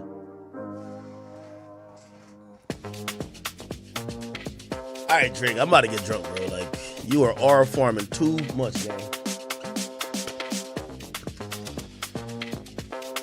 He's not trolling people. It's like his way of trying to be a little bit more artistic. This is like his radio show. He played Sench's song. He's not on the song. So that's Sench's new song. He played... I think he teased the collab with him and Sench. He's teasing it. I think the song he's about to drop ain't play it. Because he would have just dropped the music video. I think at the end of this, he's going to drop the music video of the song he's dropping tonight at midnight. Hey. Also, you could tell Drake going for that number one. He's making sure, did he lose out on a tracking day by how he dropped last time? This time, he's dropping at midnight. He's going to get all 7 days. I don't think it's the one with Sench. I think that's going to come out soon. But I think they're feeling the vibes from the people. So they might go rework that shit and get another one. Drake's testing music in real time, trust.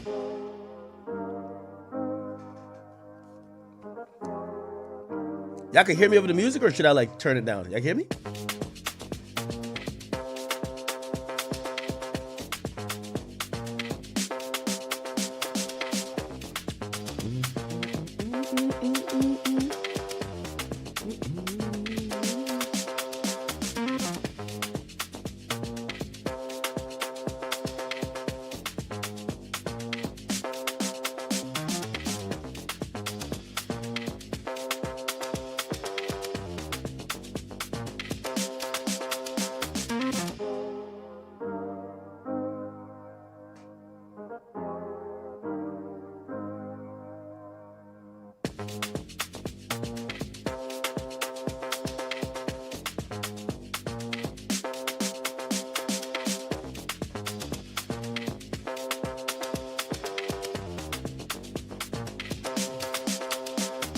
Is that Drake jogging? Yo, Drake about to go do a drill. Holla Man Drizzy. On the ends, about to do a drill. Got the bricks in the backpack. Shout out to Troy Ave. Holy. Running down the ends. You know, he got that knife on him. Can't have no gun in no UK. Might have to give a nigga $150. Go ahead, Drizzy. Who say Drizzy don't be in the streets? No chubs in sight. How many kilos you think fit in that backpack? You look a little paranoid still. Oh, shit. Oh, it's 2 a.m. there. So really?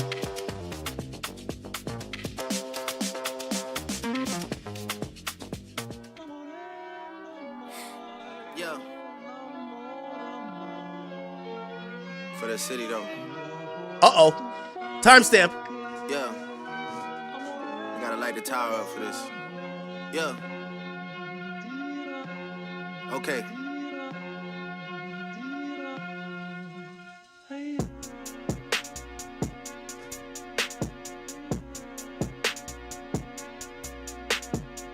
These are all snippets.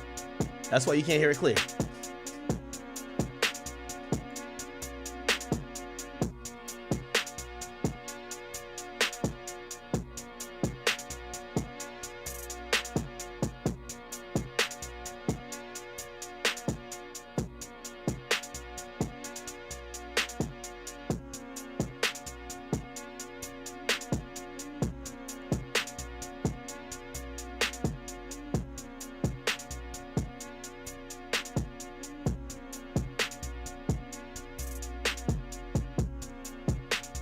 Imagine if he does every episode in a new country.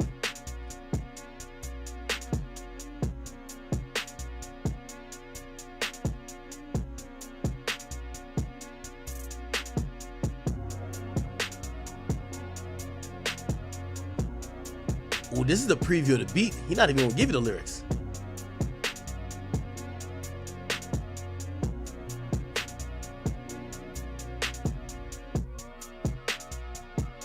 Now they're gonna cut to probably the real video. Huh? It can't end like that. No way.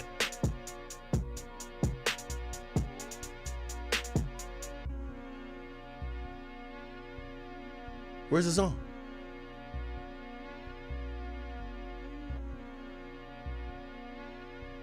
Where's the song?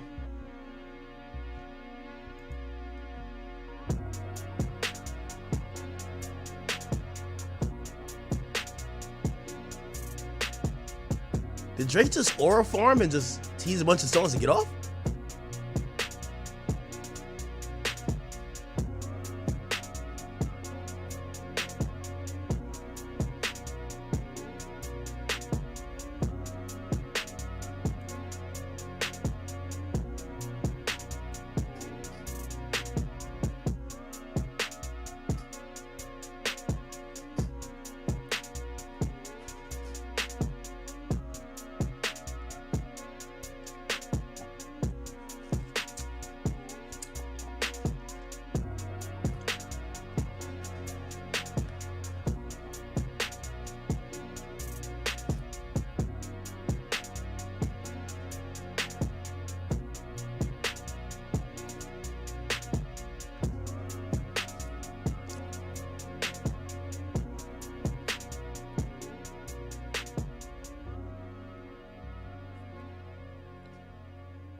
Yeah, this is where you in the movie theater you stay at the end because you're like, nah, they about to play like the hidden scene, the scene we want to see, the hidden scene that they're gonna show the character we love that died. He gonna like open his eyes like one, so we know the sequel is fire.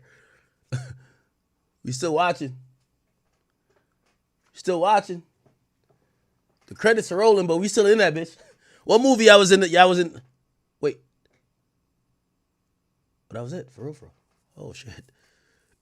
Yo, Drake, that was a whole bunch of aura farming. Like, you're crazy. Yo, Drake, what's going on, bro? No. Drake was just trying to get his fans edging, bro. That's crazy. Drizzy. Drake.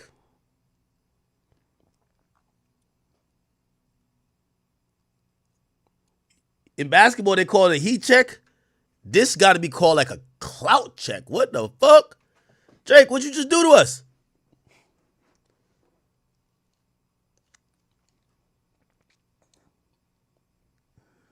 This shit about to turn back on? Somebody say he was getting chased by Pinocchio. Okay, maybe we got to read into some shit. There's Pinocchio here. There's Pinocchio here, right? It says coming soon. And Drake is running from Pinocchio supposedly here. Right here. Yeah, right here. Supposedly Drake.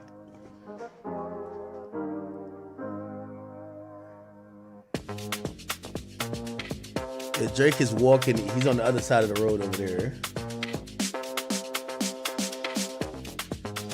And Pinocchio comes out at the back. He sees Pinocchio. Pinocchio's following him. He keeps looking back. He's gonna like cross the street. See Pinocchio back here? That's Drake and Pinocchio. Drake and Pinocchio. Drake is running. Drake is running. Pinocchio is running behind him. Drake is running there. Okay, I don't get it. I don't get it.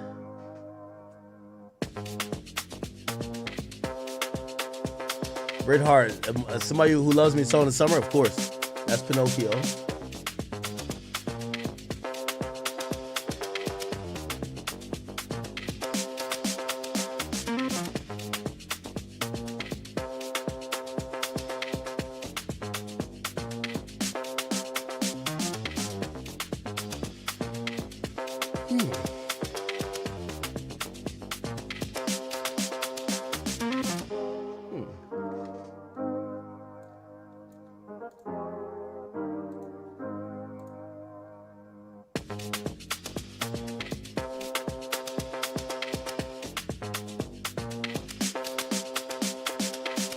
What's up with this music?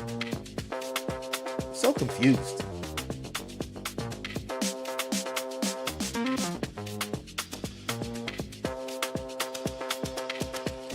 I'm starting to think this is Drake's way of trying to like introduce new music.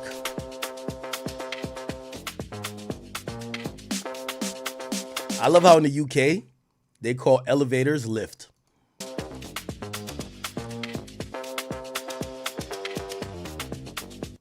Lift to station and platform, shops, cafes, and bars.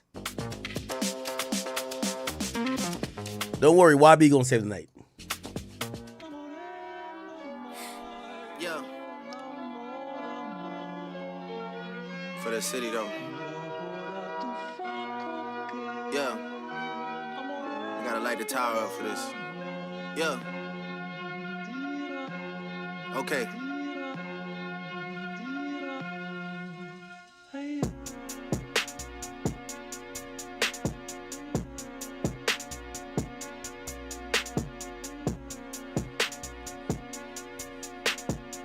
Ruger Red, thank you for the gifted.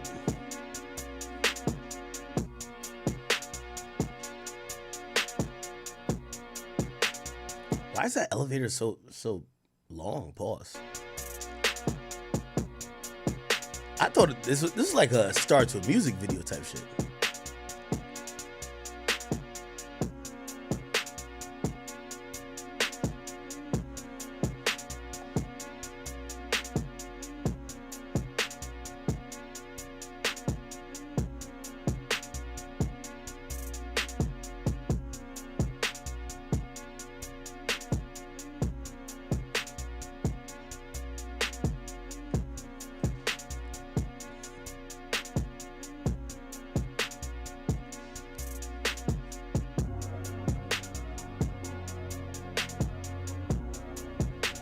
And if this is the beat he's doing one of those type of songs on, he gave the instrumental away. So anybody can record on it.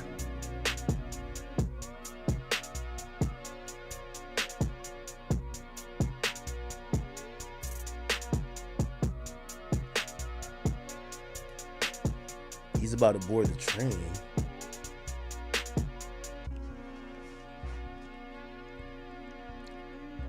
I like this beat.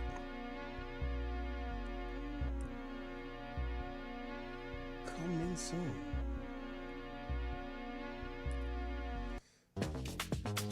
Let's go back to some of the songs. This was a dance song. What y'all think about this song? Now I'm hearing people say something was in the backpack. What?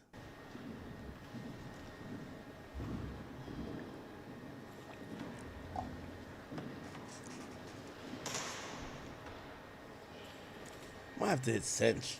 No, but I promise that I'm trying to just, you know.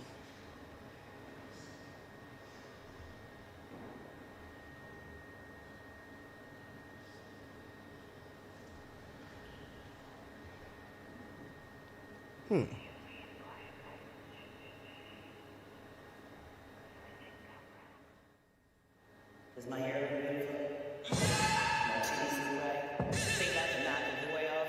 all the girls that's here for the truth, come put both hands on a DJ booth. Is that like a DJ? So you think you could knock the boy off right now, right? Right? Is my hair Is my you think you can knock the boy off? Whose sample is that?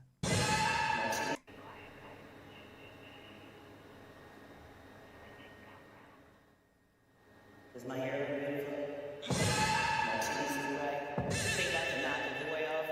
all the girls that's here for the truth, come put both hands on a DJ booth. Then They said all the girls that's here for the truth?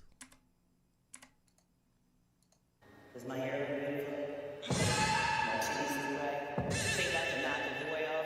all the girls that's here for the truth, come put both hands. That's here for the what? What up, gang? Hello? What up, boy? Wait 1 second. Wait, talk? Yo. What was that, bro? Nigga, you called him and asked him. I'm being a fan this time around. I have no inside information.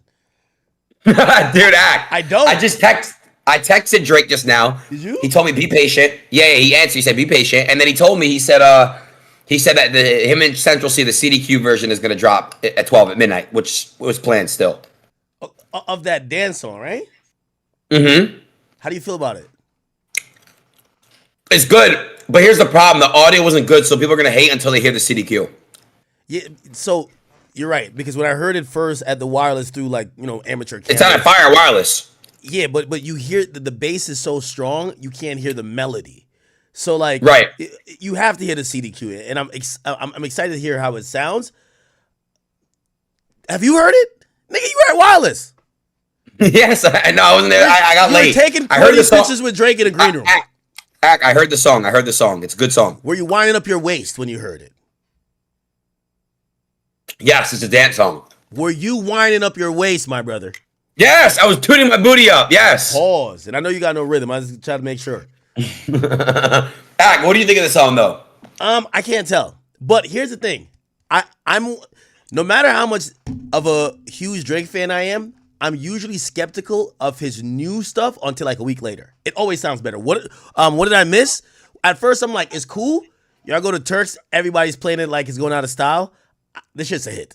I love it. You know what I mean? So again, anytime he drops new music, unless it's undeniable. Let me add Los Pulse in here.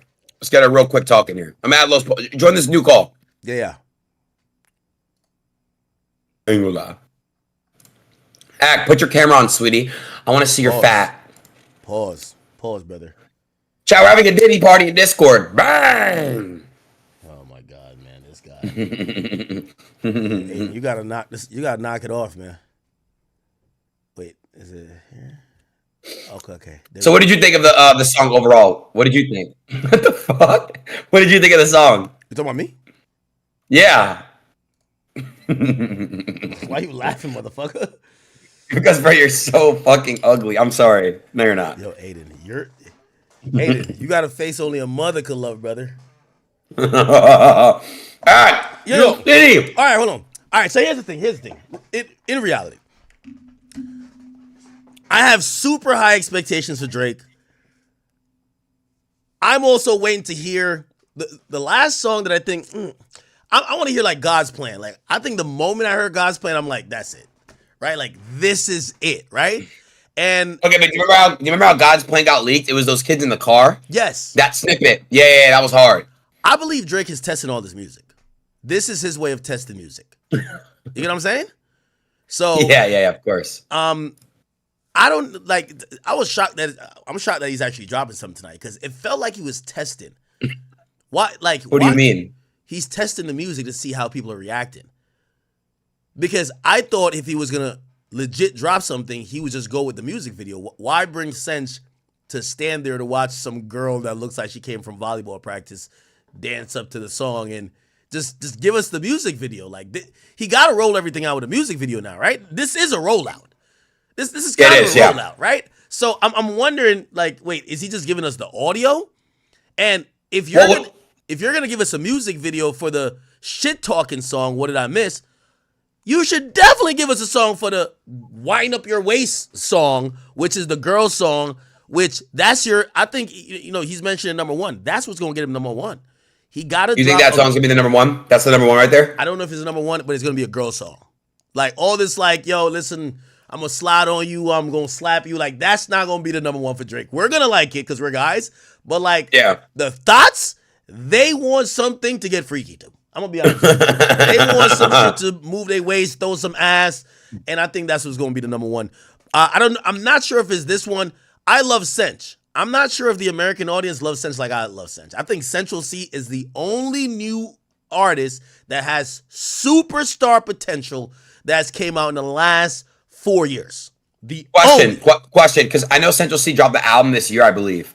What did you think about the album? Fire. Bro, I'm telling you, this guy is fire, bro. Like, here's the thing. He checks a couple boxes. This is why he has superstar potential.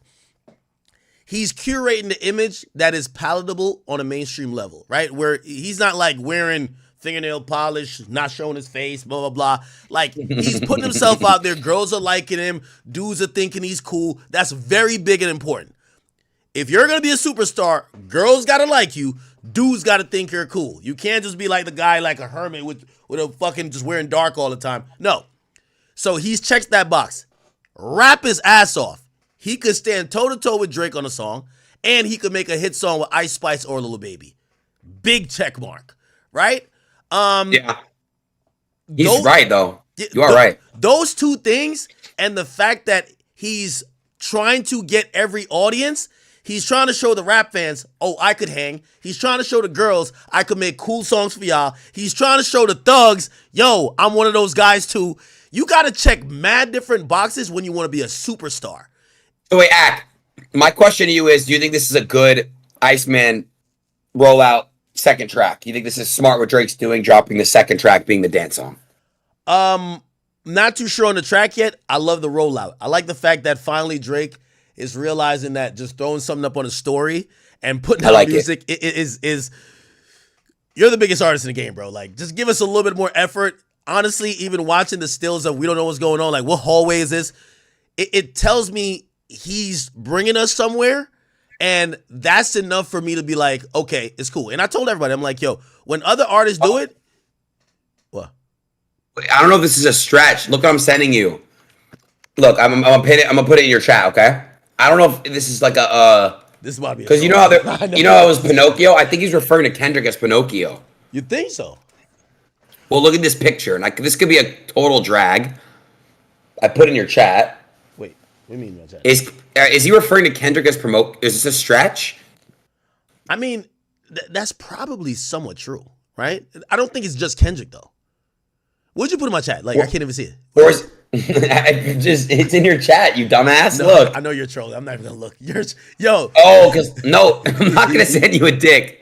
Yes, you are. Dude, yo. No, I'm not. All right, text me. I know what you're sending. Bro, why would I? Yo, it's so mad stupid. Weird that you got Conor McGregor's cock all over your phone. That's crazy. Yo, Hayden, you gotta stop. Yo, how many penises do you look at per day? You gotta chill, bro. You gotta realize, here's the thing. You know how they attack me now? They're like, yo, they judge Drake off of me. I'm like, I've always been me. They're going to judge Drake off the fact that you have 15,000 dick save. You're like, yo, this is who Drake associates with. Look at our Discord really quick. There, you can see it's a Pinocchio picture. It's not a fucking penis, and I would never get you banned on stream, you fucking idiot. I just pulled it up on my Send it screen. to my text. So pull it up. Send it to my text. Oh my fucking Prison Mel, send it to my phone so I can send it to him, bro. Why would I send a dick to your screen, bro? Bro, you're Hayden Ross. I got you. Hold on. Yo, I'm sending it why right they now. ain't put you on the hip hop media list, man? Is that good? Huh? Act. I know a lot. I'm not a casual when it comes to like rap music. I really do know music very well. I know more music than a lot of people think I do. I think you help integrate a lot of music or hip hop stuff with the streaming world. I think it's now one. I mean, Kai was number 1, Max was number 4. Like there's so much more streamers. I mean, I think they had DDG a little bit low. No, fuck all that. I'm talking about like actual knowing music. I know music. I mean, of course, like you're heavy into music. That drives your. But I know music. Like I actually know hip hop. Like I know music. Well, some parts of hip hop. I think one section of the shit you're into. The shit you're into, you know completely. Not really. I know. I'm not really. I bring you down the lane of like, let's talk about the clips. You're gonna be like, what the fuck? You're gonna be like, dog shit. But nobody gives a fuck about that anymore. You're gonna be like, check me out. Like, yo, have you heard about the newest battle? This is the hottest shit in the streets. It's Ray Vaughn versus Joey Badass. Hottest shit going on. No, I'm not tapped into with that. Nice. Hey, okay. So no, I don't think Pinocchio is Kendrick. I think Pinocchio. Hold on. You want to hear my top 10 rap albums of all time? We could do that. 2014 Forest Hills Drive. 50 Cent, Get Rich or Die Trying. Okay. No order, by the way. Take Care. Okay. I'll put another one the same in there too. You got to put a Kanye album in there. I'm not even gonna go Graduation. I'm gonna go My Beautiful Dark Twisted Fantasy. Okay. I'm gonna go. We got. I'm trying to think of more albums really quick. Really quick. What year? I'm gonna put. Huh? What year were you born? 2000. Okay. All right. Okay, this is making sense. Well, you're naming classics. You wouldn't just put Finally Rich in there? Finally Rich. I'm gonna put Rodeo in there. Travis Scott Rodeo. Really? Over Astroworld? Rodeo's better than Astroworld in my opinion. Okay. I'm gonna put the Marshall Mathers LP. Great album.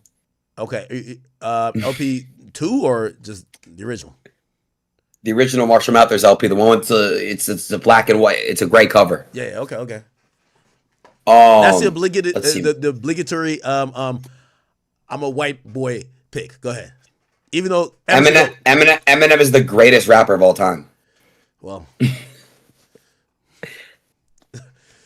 what? He literally is. Yo, just keep it going. But the entire rap game. No, he is. But it's like such like. That's like yo when you're talking rap music, even with the white dude who knows hip hop.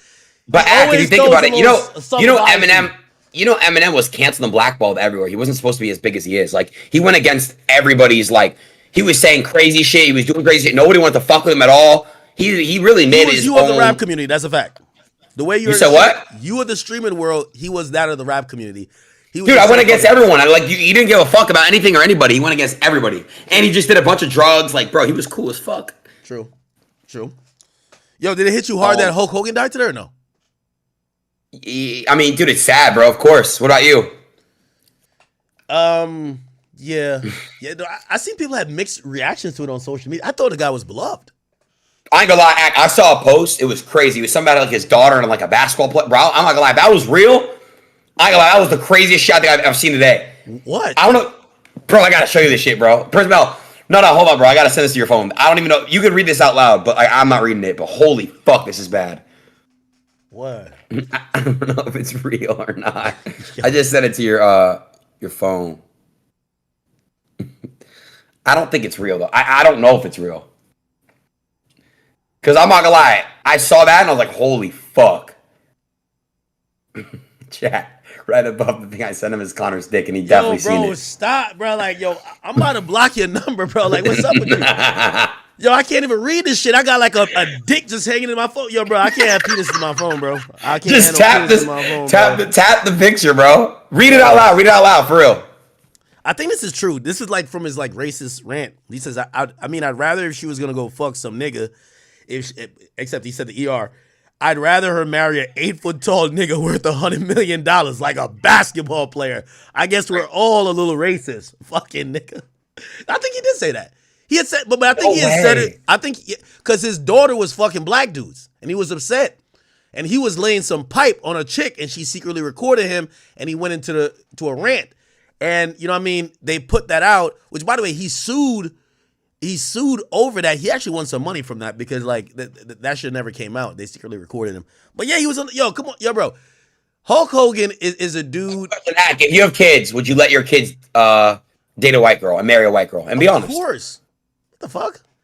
Okay, I'm gonna make that ask. Bro, I've dated white girl. Well, not dated. I've been with white girls. Like, the fuck? I'm just saying, would you marry one and have kids with a white girl? Why not? You would? Okay. I was just curious if that was actually a thing like that. White girl, Latina. Like, listen, it's whoever I connect with, bro. Like, I don't care like that. However, here's the thing, though, and I think Wait, my so stream. Would you let me like? Never mind. I might even ask. That's weird. Brother, I don't have a sister, so don't talk. Where were you going? You're right. Okay. All right. Anyway, no. Well, here's the thing. For me, I have a little bit of like, bro, this nigga old as shit when it comes to like, yo, every old white dude over like 70 has said some racist shit. If you believe there's not one, every time I see Robert Kraft, I felt like he had slaves. I ain't gonna hold you. No, Robert Kraft, I know him. I'm in a group chat with him. Bro, Robert Kraft I know he dropped the N-word a couple times like, these fucking niggas, they can't win a fucking football game. Bring back Tom Brady. You know he said that. Stop playing. Stop playing. No, he didn't. He don't talk like that. That's cap. Bro, Come on, dude. They called him get a little, he was getting a hand job at a spa. He a real nigga. He'd get that. No way. Bro, a sting ran in and he was getting jacked off by Ling Ling. Come on, bro. Google it. Robert Kraft is 80 and still fucking hoes. Gangster. That's how I know. I think he says the N-word, but he just says A. Nigga. You know what I mean? He not on that. What's that dude from the Clippers? He was wild. He was dating a half. Oh, Robert Sterling. No. Or Donald Sterling, yeah. I think. He was all fucked up. He was with a half black girl, but he was mad when she was with black guys. It's like, wait, hold on, bro. Just date a white girl. That's why he got mad. Yeah, he was just like, yo, bro, could you stop being seen with that bum ass nigga Magic Johnson? He got HIV and he's a nigga. Like, I'm the guy. For real, that's what he said. There's a whole documentary on Netflix. You gotta go watch it. Why y'all be acting like I'm not telling the truth? That's actually fucking crazy. I mean, what do you think about Jerry Jones, the owner of the Cowboys? He definitely said the N-word. I think he think the Cowboys is the plantation. Keep it a beat. Keep it a beat. Like, come. Wait, what did Jerry Jones do again? Yo, Jerry Jones is a real nigga too, bro. But here's the thing. It's unreasonable that we're thinking that these men who grew up in a time of like damn near almost segregation and heavy racism was not saying accepted, but pretty much ignored or expected, that they now are just sanitized. Bro, the only way that cures this type of shit is when they die. Like, I think... Wait, hold on. Jerry actually said the locker room was a plantation and he needed to fire sell it? Come on. Oh, I hear that one. That's crazy. I hear that one. He would call the players the hard R and laugh in their face if they had a bad game. Really? Yo, that is wild, bro. I ain't gonna lie, but I ain't gonna lie, that is crazy. Wait, so the Cowboy players just let that happen? Bro, he's signing your $150 million check, man. Listen. So wait, you're gonna let him speak to you like that without saying anything? I'm not saying I would let him do it, but look what happened in the NFL. You had Colin Kaepernick kneeling for a little bit, and as soon as Jay-Z got $5 million a year, he told Colin, get your bitch ass up and get back to work, nigga. Come on, you see what's happening out here. Listen, football is the number one sport that gives off plantation vibes. All the field slaves was acting up when Colin Kaepernick was up in there, and they got Jay-Z, the house nigga, to go outside and get the whip and say, I'm about to beat y'all niggas' ass. Get up off that ground and start hitting the hole. That's a fact. Wait, Jay-Z. Why'd they get Jay-Z to do that? I don't get it. Because, listen, Jay-Z's a nigga who, like, he been talking about, he said he could sell salt to a snail. They believe him. He gentrified Brooklyn by himself. Yo, Brooklyn was all niggas. They was having parties. They was doing a good thing out there. He told him, yo, listen, I got a plan for y'all. Just sign over, whatever. He moved all them niggas like 50 miles that way and built the Barclays. And they gave him 2 seats. That's a fact. I'm not lying. Google it. He moved all the niggas out the way. They're like, we're gonna believe in Jay-Z. He's from Marcy Projects. He moved them 50 miles that way, and they built a big ass Barclays. A nigga is not in sight. So Jay-Z's good at shit like that. I ain't gonna lie. Are you scared for Rock Nation coming after you? Oh, they already came at me. Wait, what happened? Oh, no. News. Oh, I need one of your Jewish lawyers. Well, did they fuck with Rock Nation? Chat, yesterday, I'm outside. You know what I mean? I told you I'm going to lose a little weight. I see the boy looking sexy now.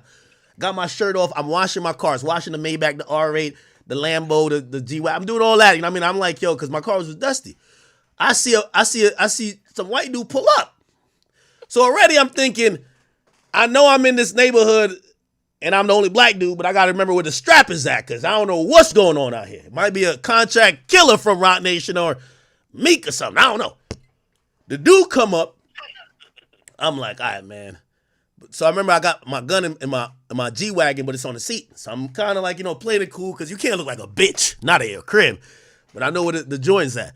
Anyway, I'm looking on his shirt. His shirt say legal. Anyway, long story short, they hit me. Rock Nation hit me with a subpoena yesterday. Promise you. In my driveway. Promise you. Yo, bro. They hit me with a subpoena to be deposed. They're not suing me or nothing, but they're suing another blogger named Milagro, and over Tory Lanez. They're suing Milagro over Tory Lanez for Meg. So it's Meg Thee Stallion versus the blogger because they're saying that Tory had the blogger defame her, and they want me. They subpoenaed me for a deposition, and also they want any type of communication I've had with Milagro. I don't talk to her like that. Like I got nothing. But yeah, they subpoenaed me, and here's the law firm that I'm supposed to be deposed at. Rock Nation law firm. So, nigga, I'm going in there with a sniper. I'm going to have to go with my... I don't know what I'm going to experience in there. They might try to put something in my drink. I don't know. Yeah, if I don't come back, they did it. So, and actually, I'm getting my lawyer to challenge it because they're asking for a whole lot of bullshit, and I got nothing to do with that. Y'all go get Tory. Tory's in jail. I don't got nothing to do with that. I waved the white flag. Change the subject. I don't want nothing to do with that either. And I ain't gonna lie, bro. You good at. Don't worry about it, bro. But, yeah, let's just not talk about that. Rock Nation's the devil. That's what I got to say, but let's keep going, bro. What else you up to? Yo, when's Charleston White about to knock another nigga out? We're going to get him fighting in the next couple months. But yeah, I'm sorry that you're going through that. That's crazy. They pulled have you guys, have you ever had, people actually pull up to your crib? Gangsters and shit, or no? Nah, not the gangsters. Car thieves and stuff. Do you leave your house? Nah, of course. I mean, I wouldn't tell people when. But listen, I'm protected by God, 50 guns, and 4 Rottweilers. That's it. And a nice security system and the police. That's what. Do you know who? Do you know who Rush Limbaugh is? Yeah, he was a radio host, but wasn't he racist? No, that's what somebody had asked if you knew who that was. I'm gonna look up what he did though. Rush Limbaugh. He's not the other one. There was another radio host, a white guy. He called, because I went to Rutgers. He called the Rutgers women basketball team a bunch of nappy-headed hoes. I ain't like that. But he died though, I think. What's that nigga name? It was another guy. Rush Limbaugh was racist too. That's right. Damn. I don't know why everyone's just so undercoverly racist, bro. They was trying to say Tav was racist, man. I'm defending Tav. Tav's my guy. You fuck with Tav? Tav is good, man. He's always been good to me, man. I can't speak on nobody else's. Wait, do you like? Okay, my question is, you have an OVO skateboard? Yeah. Is that fake or is it real?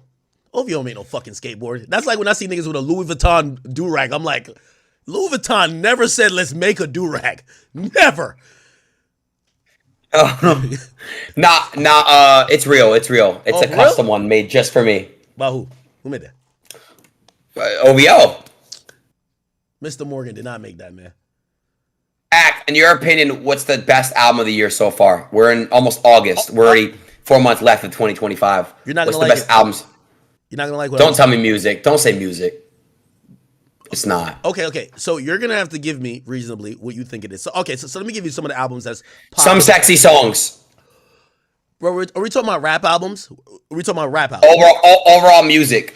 Okay, see, like, listen, if you want to have a Drake Glaze-a-thon, we could do it. Cool. Drake dropped a great album with Party. Salute to both of them. But we're talking about rap album. What's your best rap album? Shit, okay, let me see what dropped this year. 2025. You're trying not to say Cardi, huh? No, I'm low key the Carter 6. Bro, you were not listening to that, bro. Like, yo, I'm surprised they were giving Tyler the Creator. They gave his album a lot of flack. Like, he's gonna sell good, but a lot of people are saying it's not as good as they're used to. I ain't gonna lie. Best rap album of the year is definitely Cardi. 100%. I mean, there's nothing else that dropped that can even compare to that. Yeah. Cardi's got the best album of the year for sure. Music is for sure. Hey, well, YB's dropping tonight. I hope it actually drops. But true. I'm almost certain it's dropping. I think YB is gonna have the album of the year, and then I think the only. Did you like Jack Boys too? Some songs. I'm not gonna say, but I think that's a compilation album in a sense, ain't it? That's not like a Travis album. But Jack Boys 1 was really good. Like every song on that album was really, really good in my opinion. Yeah, but like wasn't like Pop Smoke Alive and on that album too, right? It was only Gotti he was on, which is an amazing song. But I mean, there's still other songs, It was like Sheck West and all. Like that was like a different time. You can't count that as a You can't count that as like an album though, like Travis album, No, I don't think we do. I think we are looking for the follow-up to Utopia is gonna be fire. I think what Travis does, he manages his brand and the way he puts out music in such a great way. Like that's what I've always said about. I wish Drake would take a little bit of even Travis's strategy. His rollout. You mean like I like the Utopia. The Utopia rollout was really smart and brilliant. It was nice too. Of course. You know what I didn't fuck with though? Well, I actually didn't watch it, but like, why did Netflix post the Astroworld shit and then they dropped the Astro Fest thing, the documentary? Why did they like? So what's going on with that? Do you know about that? I watched the documentary, and I'm gonna be honest with you. Netflix is on a wave of like recreating tragedies and doing documentaries about them. Like I watched one about a cruise ship. I watched the Astroworld thing, and there's another one they have too. Yeah, I'm wondering if Travis' team had any input on that, or maybe they're like, "Fuck work with Travis again." Because if I'm Travis, I got to be like pissed because they kind of make him look like an asshole. Why? Because Travis gave Netflix a whole documentary, and then a few years later they dropped this whole thing about Astrofest, and it's like, what the fuck? It feels like they're only loyal to their bottom line, right? Unless you're Dave Chappelle, right? Like, remember when Dave Chappelle basically like twist their arm and they're like, we won't have the Chappelle show on here until y'all figure that out and blah, blah, blah. And then even when he got caught up in the transgendered stuff, they were like, no, he could say what he want. But I don't know, man. I don't know. I think they're only loyal to their bottom line. Yeah, Joe Rogan had a similar situation. Remember Joe Rogan like has said the hard R before on his podcast, but not in a way of like race. I mean, I can't speak. Not in a way of like, he just said it like in a way like of just dropping the word. Yeah. No, I remember that whole scandal. Yeah. They also try to, what are your thoughts about it on the Nelk Boys podcast? Very interesting. And this is where I was going to also bring up this point. I'm wondering where cancellation is now because I think the Nelk Boys doing that pod. Wait, Chad, hold on. Was I wrong, Chad? Joe Rogan didn't say the hard R? What am I getting confused? Somebody did. No, he Maybe did. It wasn't Joe Rogan. No, he did. But I think he said it in like context of, kind of describing certain stuff and not like racial epithets. He quoted it. That's what I meant. Yeah. I don't have a problem with, again, but I don't feel that strongly about that issue. So when I see there's vitriol where people are saying the Nelk Boys interviewed modern day Hitler, and I was like, whoa, this is how, I didn't know people hated this Benjamin Netanyahu dude. Like, I'm like, damn, you like him? He's Jewish, right? I don't like him though. No, I do not like him at all. You think he modern day Hitler? I know nothing about the topic at all. I just know there's some bullshit going on in the Middle East, and I think that like me personally, I know nothing about the guy. Responsible for like genocide, and I was just like, I'm gonna just sit my. Damn, my entire chat is saying he literally is. Like my entire chat is saying he's worse. Oh shit! So they're saying he's worse than Kim Jong-un and shit like that. They're saying he's on that level, if not worse. Yeah. But ain't that Trump's homie? I don't know, but one thing I can tell you, we need that Epstein shit, bro. We need that shit to drop, bro. Like that shit, we can't let that shit go under the rug. We need to see what the fuck went on with that shit, bro. Like, we do, bro. Yo, we can't just ignore that shit. I feel like you switched up on Trump, man. I'm not switching up on Uncle Trump. I'm keeping my pardon in the tuck.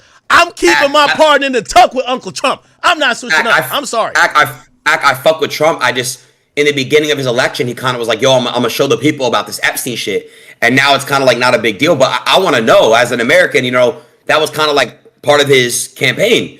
I still fuck with him, and I still fuck with some of his policies, but we deserve to see what the fuck went on with the Epstein list. It's nothing fake, huh? I just want. Well, here's the thing. Remember, so, I don't want to get too political, but they said there's nothing in there they could prosecute. Suppose it's a bunch of like grand jury or like, interrogation stuff where people are making accusations about him, but nothing ever got proven. Like, I think maybe that's why he's like, maybe somebody be like, yo, I ain't gonna lie. Yeah, I was like so-and-so, and yeah, after I fucked Jeffrey, I fucked Trump too. But like, that was never proven. I think that's why he's like, yo, this shit was. Are you on the list? Huh? Are you on the list? Brother, I wasn't even alive. But listen, I think Trump is mentioning allegations. Trump was a wild boy. Yo, you gotta remember, Trump was, before all of this President Trump Playboy. shit, yeah. Yo, Trump was grabbing by the pussy. He was fucking porn stars. Like, he was cheating on his wife. Yo, they said Trump at one point will go golfing and smash everybody's bitch. I'm like, yo, Trump was a gangster. Trump was moving like Drake. Drake done fucked every rapper's girl. Why you think they want to kill him? Yeah, Trump, but let me ask. Okay, I was having this argument. The LeBron and Drake beef. Yeah. Why out of nowhere did LeBron start just being all on Kendrick? Why? Okay, without saying anything, okay, and so we're having a public this little exchange right here, but you know something, Mac. No. Have you ever asked Drake about it? Yeah. Did he give you an answer? You don't have to say what. We spoke about it, bro. I'm not gonna obviously say something that the internet doesn't know. Okay. Did it make sense? Yeah. Okay. I spoke with him too. But I'm gonna be honest with you, the type of snakery I'm seeing with LeBron, it don't make sense. It's no. Well, I feel like LeBron had it built up. LeBron has had it built up or something like that. Like, out of nowhere, Bron is just gonna start doing that. It don't make sense. Bro, couple months before, Drake is like wishing his son with the bad heart, like, yo, get well. You're my nephew. He's calling the dot. It's like his like, yo, that's my nephew. Like, bruv, it's not like years and they had a strained relationship with everything. They're lit. Yo, in the battle, he's tweeting out owl sign, fire. Bro, how could it just been building up? That all of a sudden. Was LeBron close with Kendrick at any point of his friendship or no? Well, this is what we never see. You see, because Kendrick's friendships are never public, right? We don't see Kendrick hanging out courtside with any of his friends. What we actually see with Kendrick is that, well, LeBron has been bumping Kendrick shit way back. I'll be honest with that. We don't know what his friendship is like. We're thinking his friendship is closer to Drake because of the public outpours of mutual love. When he wins in Miami, Drake's there with him. Drake tattoos him with the Fighting Irish jersey on. Like, yo, he's always shouting out Drake. They go on the shop together. They're talking about really personal things that you're like, yo, this is like really good. So what if LeBron is just scared of LA? He lives in LA. What if he's scared of like the LA movement? But why? You don't have to involve yourself. You didn't have to go to the pop out. True. Right? You didn't have to go to the pop out. I'm gonna be honest with you. I despite, and again, whatever, conversation you had with Drake or whatever I had with Drake about this particular thing, what I do believe is that I believe that Drake felt he was closer to LeBron, and LeBron looked at it as, yo, I'm cool with you and I'm cool with Kendrick. And I think maybe Drake probably put a little bit too much stock into it because I just can't like look at Steph Curry. Like, even he felt weird about it and he spoke about it. Because my thing was, In Meet the Grams, he's saying Steph Curry, keep the family away. LeBron, keep the family away.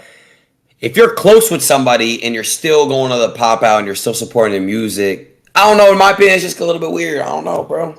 Let me tell you this, man. I think LeBron friendships. Let me tell you, there's a saying: you don't become a billionaire without snaking a couple people. That's the same for everybody, right? Facts. I think LeBron's relationships with most people, they might think they're locked in more with LeBron. I'm pretty sure him and AD was popping bottles, yo, Taco Tuesday, whatever. 5 minutes later, LeBron like, yo, I gotta go to the bathroom. 5 minutes later, that nigga's traded. LeBron is over here like, yo, can't wait to see you, Luka. Like, LeBron is like that. LeBron is like, yo, whatever that could get me to the next level, to the next ring, we're not like, fuck all that shit. I think that's who LeBron is, and I think Drake probably overestimated that friendship. You don't think so? I don't know, man. I don't know, bro. LeBron is taking it personally now, though. I think LeBron is finally taking it personally. Do you think LeBron's gonna leave the Lakers? Maybe, but I think LeBron is taking this feud personally with Drake now, ever since Drake dropped that Fighting Irish song. I think this is why you're seeing him, he's doing more like, yo, like, bro, the song is like a year old and niggas acting like this shit dropped this week. He's doing I ain't gonna lie, though. I'm gonna really tell you this. I bet you LeBron regrets all of it, though. I promise you he does. I bet you LeBron regrets it. I don't think here's the thing. You have No? I think you have two people that in their respective fields feel they're the guy. I think LeBron looks at it and says, dude, you're a dope rapper. I'm LeBron. Like, I'm gonna be honest with you. LeBron got I get what you're saying, because if you're a billionaire, and you probably don't even give a fuck about anything. Yo, LeBron, I'm gonna be honest with you. I had said some shit, and let's just say it's an unsubstantiated rumor for right now. The little two-mans, you know what I mean? But anyway, the amount of LeBron stands that came for me, it felt like it was like, I never knew a basketball player had that much stance. Like, LeBron has a legion of stance. I could imagine LeBron looking at Drake, and by the way, go back to that encounter where they had on the barbershop when Drake was talking about how Pusha T outed his son, and it was almost like Drake was talking to LeBron like, and even how LeBron talked to Drake, it felt like LeBron was almost like, you're like your little bro, honestly. And I'm not trying to, like, go play that clip. LeBron was giving off, I'm big bro energy. I think LeBron really does not look at Drake to be on his level in terms of impact, everything else. He thinks Drake's a dope rapper, just like Kendrick. Damn. Because otherwise, why would you stake him? So LeBron the whole time kind of was just like, oh, it's Drake, and oh, this is Kendrick and the rappers, and I'm LeBron. Basically, that's type of vibe. Yes. I think LeBron think he's bigger than the program. So who's bigger, Drake or LeBron, in terms of, like, your opinion? Who's bigger? Ooh, see, that's a great question. I see them. Can I be real? As a fan, I see them both at the same level, for being real. In my opinion, I feel like they're both at the same level. And I could be wrong, but that's what I think. Okay. I agree with that, but I could see how, like, when it comes to basketball, ubiquitously, I just fucked up that word, or unanimously, I think LeBron is being the face of the league for the last 10 years. He is basketball to the rest of the world. But Drake's been the top dog for 10 years. But here's the thing: if you go to plus, no, I get it. But if you go to other places in the world, rap isn't Drake. Basketball is LeBron for the rest of the world. Not true. I ain't gonna lie.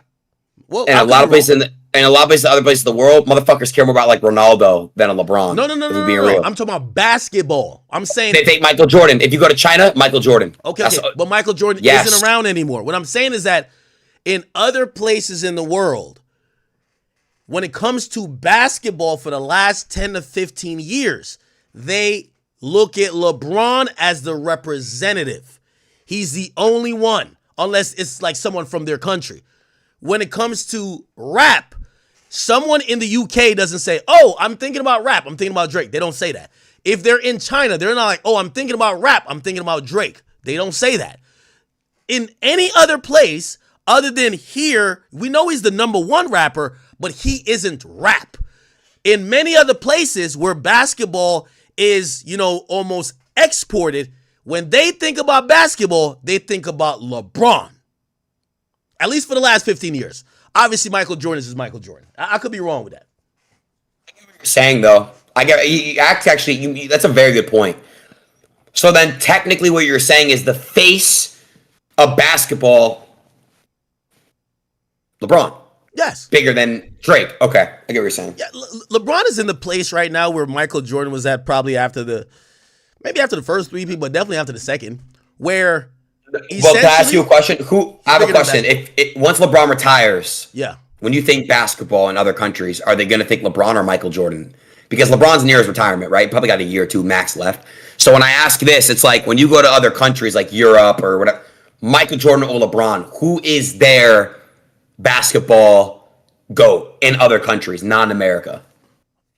I would definitely say overall it's Mike. But, okay, at least while he's still here retired. And by the way, I'm going to be honest with you.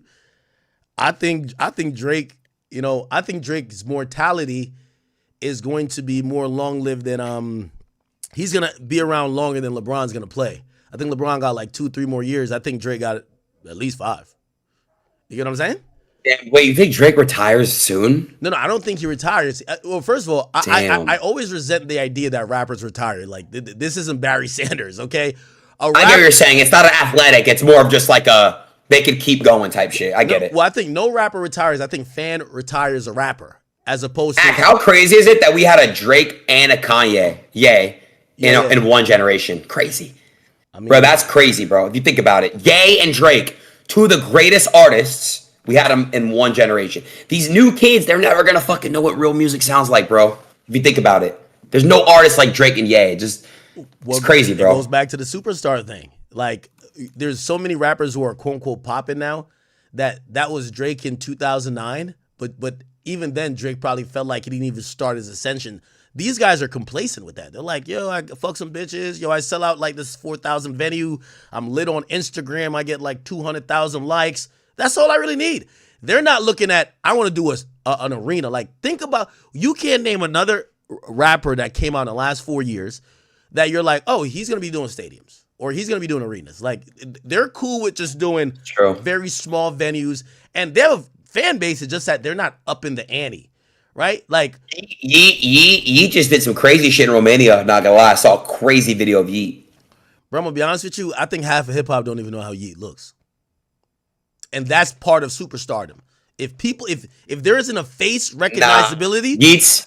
No, I'm telling you, yo, if Yeet walks up in a club in Atlanta, nobody knows that nigga face. Fact. You're tripping, bro. If he walks into Houston, if he walks into camp at Houston or Area 29, like there might be is that Yeet? But I guarantee you, the scallywags who's there ready for some sexy red and big Pluto is like, why is this white boy here? I guarantee. That's what I was going to ask you. Is Future still Atlanta's like?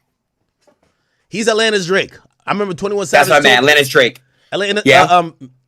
21 Savage told me that a couple years ago. I think back in 2021, and I was just like, what? I didn't understand it, but I think he increased his status on a mainstream level. What about Cardi? Who's bigger in Atlanta, Future or Cardi? It's always going to be Future. But when why? Because Cardi's audience, you think is more just like what? It's not. Well, it's different, and Future just got the streets and the bitches. So here's the thing with Cardi, and Cardi told me this himself. He said, "Yo, like how Travis is for Houston, he wants to be the Travis Scott for Atlanta. If you get what I mean, right? So there's only one Future. Like you can't recreate Future. That nigga he's just Future.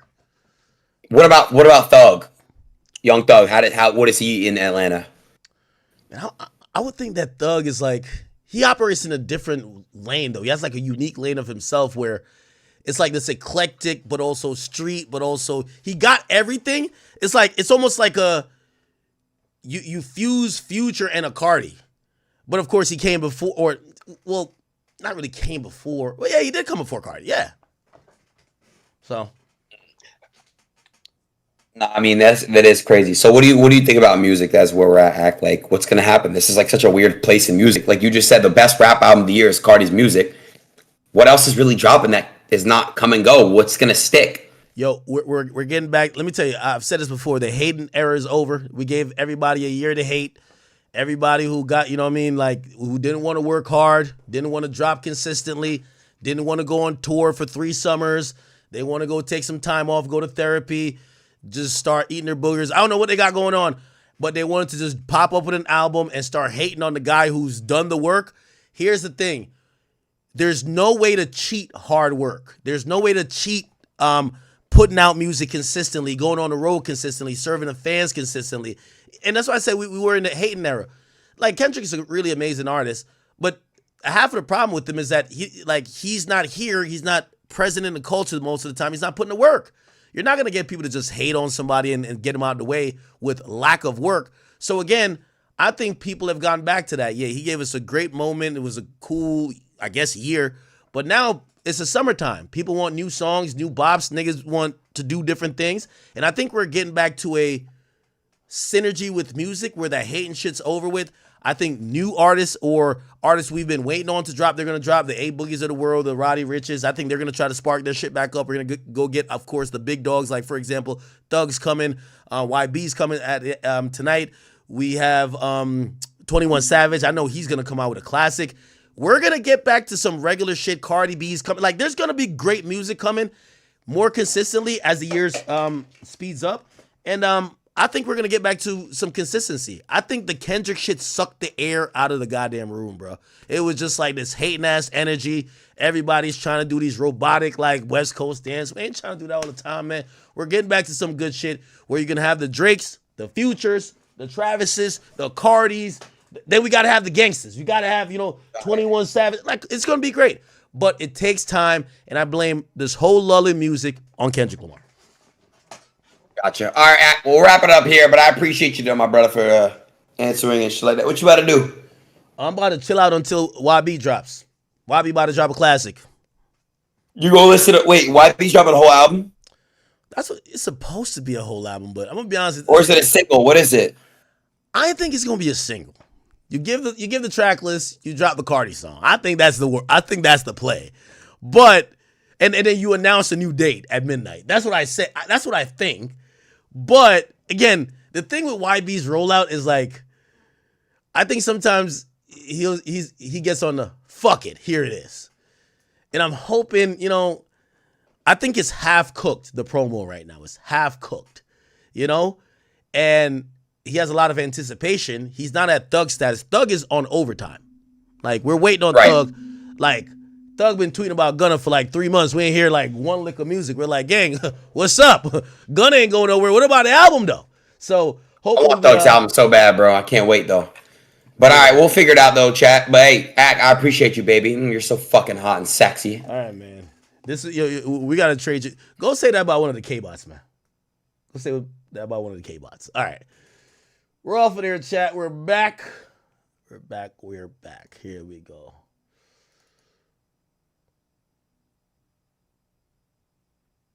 Oh, actually, he didn't send. I seen the thing he sent. It wasn't porn, finally. That's the thing with that nigga Ada, man. You're having a good conversation with him, you just throw some gay porn in the mix, man. Like, come on, bruv. All right.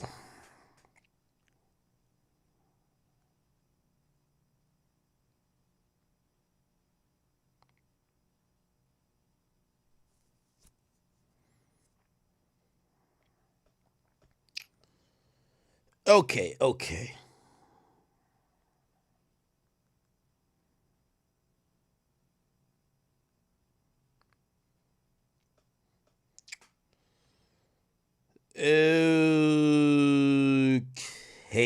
I like this. All right, people. All right. Let's see what else is going on. We're gonna see if Drake actually drops this shit, man. Right, so we get the Pinocchio angle. That's part of the rollout. Sench is here. YB's coming. So this is part of like, oh, the audio's no longer available. What? Oh, they blocked the whole thing. This is the track listed for YB's album.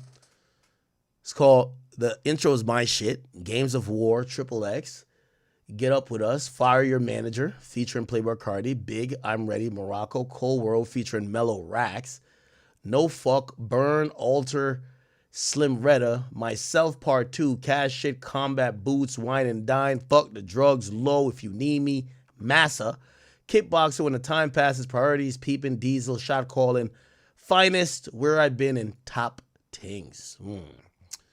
Yeah, I'm hoping. Actually, I could probably figure it out now. Let me try to figure this shit out, right?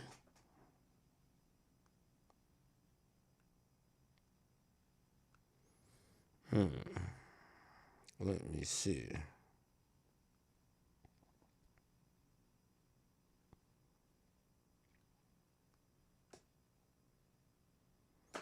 Okay. Oh boy. What y'all think about? Yo, did Drake just really like play with us like that? I can't tell. This is what Steph Curry did say though about, this is what we were talking about, me and Aiden. So Steph Curry was asked about his relationship with Drake and, subsequently asked about his reaction to, you remember that infamous reaction where he was like, yo, is this the only song they got? Steph Curry, not like us. So it's an interesting moment where he basically was just like, yo, is this the only fucking song y'all have here? And let me see.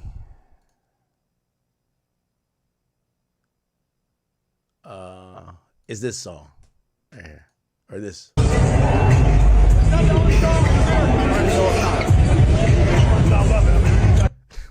LeBron, I love it. Yo, we got to get LeBron's side, man. Like, why is LeBron on that shit like that? Yo, the way LeBron acting is like, it's like he acting like Drake tried to fuck Savannah. Like, keep it real, right? Like, it's no way you were closer with Kendrick. Or even if you got two homies getting into it, you just fall back. Like, you wouldn't show up to dance to the pedophile song, right? Like, the way he's acting, his side of the story got to be, yo, I ain't gonna lie, I went through Savannah's phone, I seen Drake number in there. Like, yo, Drake, why are you texting my wife, gang? Like, it got to be something like that. Why the hell is Drake, LeBron on shit like this? By the way, I have no idea. I'm just made that up. But, yo, what the fuck? It don't make no sense to me.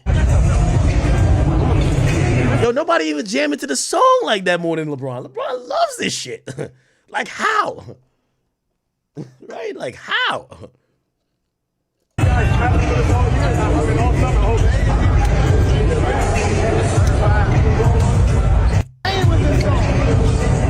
Sit down with this song. All right, anyway.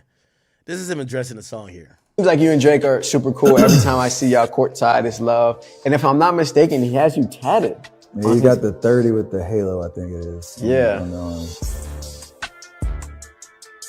We go way back though, and it's actually kind of a family thing too. Like one of Aisha's cousins from Toronto, she's from Toronto and the whole deal. So we're all in the same boat. I knew you was really rocking with Drake when during the Olympics, I was chilling, and then in the arena they're playing Not Like Us. And you were like, yo, this is not the only song in America, enough with this song. Is that why, or were you just sick of the song at that point? Oh, it was both. It was both. Everywhere we went, that's all I heard. And the fact that they knew who I was with. So you can't do nothing about what the DJ's playing. But I was like, I got sick of it at a certain point. And it was funny the cameras called me because that was from the soul. That was from right Turn here. this off. Cut this off. Nah, he really rock with Drake though. Yeah, I'm pretty sure LeBron has a side. I just don't know what it is. My thing is yo, LeBron, I'm gonna be honest with you, LeBron and Drake, they're both acting like they're acting like two exes, right? Like LeBron can't stop dancing super hard. Yo, as soon as he hears some Kendrick, he's like he's doing the most. It's he's not even regular dancing. You're looking through the spot, everybody's just, okay, all right, bobbing their head. LeBron is doing the most. He's pop locking it. You're like, damn, bro, you're dancing too hard, bro. You might pull a muscle dancing this hard. And I could tell it probably got something to do with Savannah because she be bopping too. She like, what the fuck? And then Drake can't stop dissing this nigga and call him a snake. So something's going on. Like, look, it's no way LeBron should be dancing this hard, bro.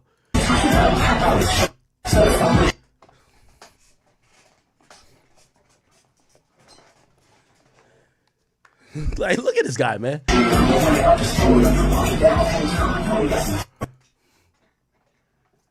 Yo, somebody got to tap on the shoulder like, bro, you're from Akron. You're from Akron, buddy. All of this, like you're gang banging and you walking in. Like, all of this shit, you're from Akron, buddy. You're from Akron.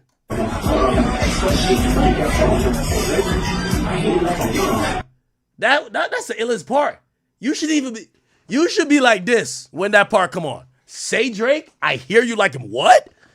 LeBron. If Drake like, I mean, let me not go down that route because y'all don't like that route. But LeBron. Yo, LeBron is like Trump violating Epstein. Like, yeah. Say Jeffrey, I heard you like him young. And niggas is like, why your name in the files, gang? Why your name in the files with him? You can't say that about him. Say Jeffrey, I heard you like him young. Niggas looking at Trump like, that's LeBron. LeBron over here like doing all the most.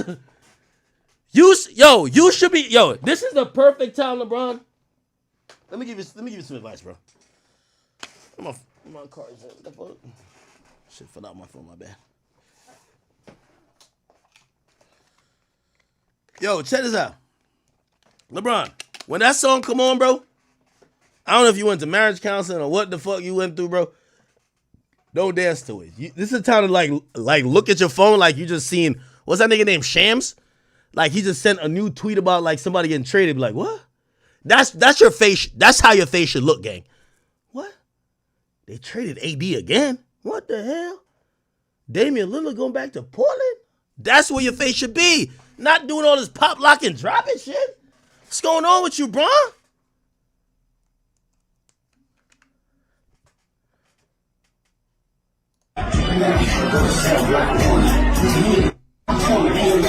Somebody says, what did LeBron do? I mean, I'm not, again, spoke with Drake about it, but it's really, it wasn't that informative. And whatever y'all think, it's not like he's like, that fuck nigga, bro. No. The nigga was blindsided. Like, I can tell you that. The nigga was blindsided. He has a theory, but he's blindsided. It was like, yo, this is my man's. He was blindsided. What the fuck? Yo, I thought that was my man's. Wait, hold on, what? What you mean he had to pop out? Nah, he ain't had to pop out. That gotta be AI. Nah, nigga, that's him right there. Nah, that's him. Well, you can, yeah, he wearing shades, but that's him. Huh?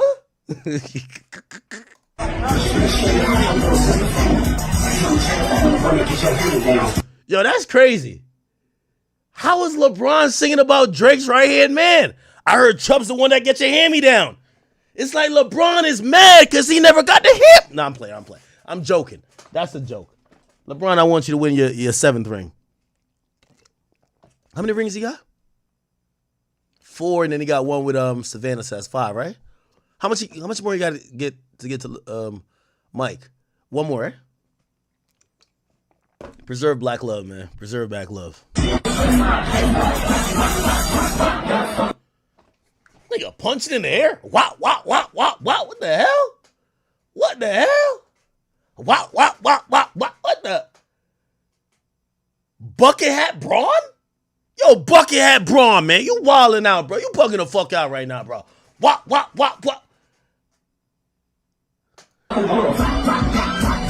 the hell? Yo.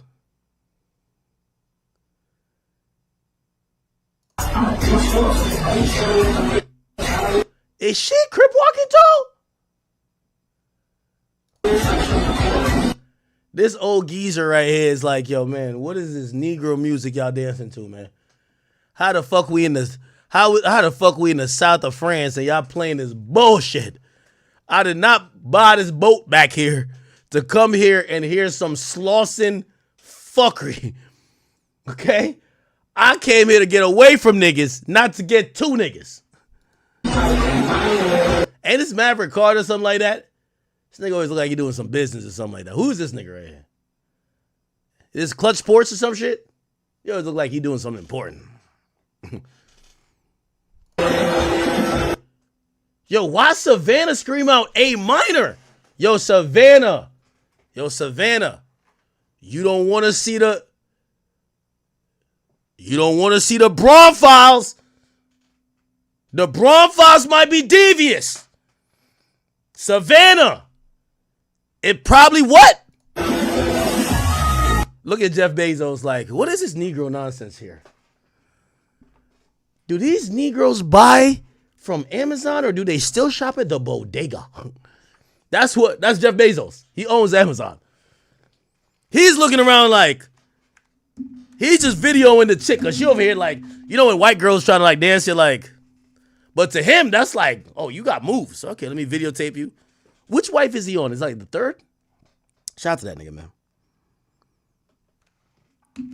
Yo, Amazon so quick, man. I ordered some shit on Amazon. It says deliver within the next hour. I was like, what the fuck? What the fuck? Yo, it gave an option. Deliver within the next hour. Huh?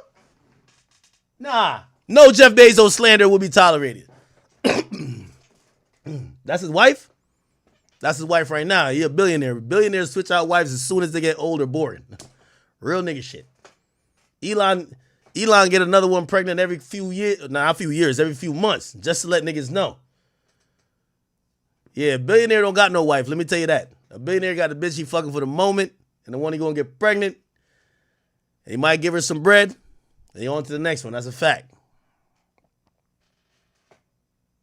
Somebody said same day delivery? Nah, nigga. It said next hour. That was some new shit.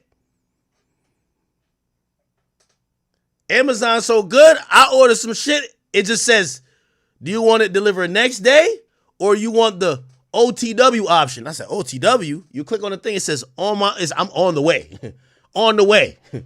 Like a nigga driving with it right now. I ain't even hit purchase yet. Like the nigga just driving with it. Like, yo, all right, man, I got you with the TV. It's in the back. I'm like, what the fuck? Yo, Amazon's good. I love Amazon. Jeff Bezos deserves at least 10 wives. I ain't even gonna hold you.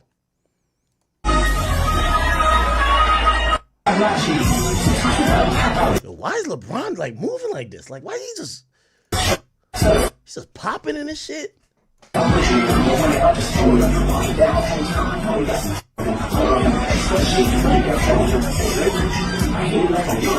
my God, he even mouth. I hear you like him. Oh no. Yo, Drake, what you did to this nigga, man? Whatever Drake really did to that nigga, he ain't tell me. Trust me, because it's no way. It's no way LeBron is dancing this hard. It's no way. It's no way. Yo, did he say the cell block? Yo, he's putting up the 1. Never go to cell block 1. Yo, Drake, if you ever get indicted, LeBron snitched on you. That's true, gang. I ain't gonna lie to you. The way this nigga is dancing, this nigga could not be trusted, bro. This nigga moving like Rico and paid in full, bro.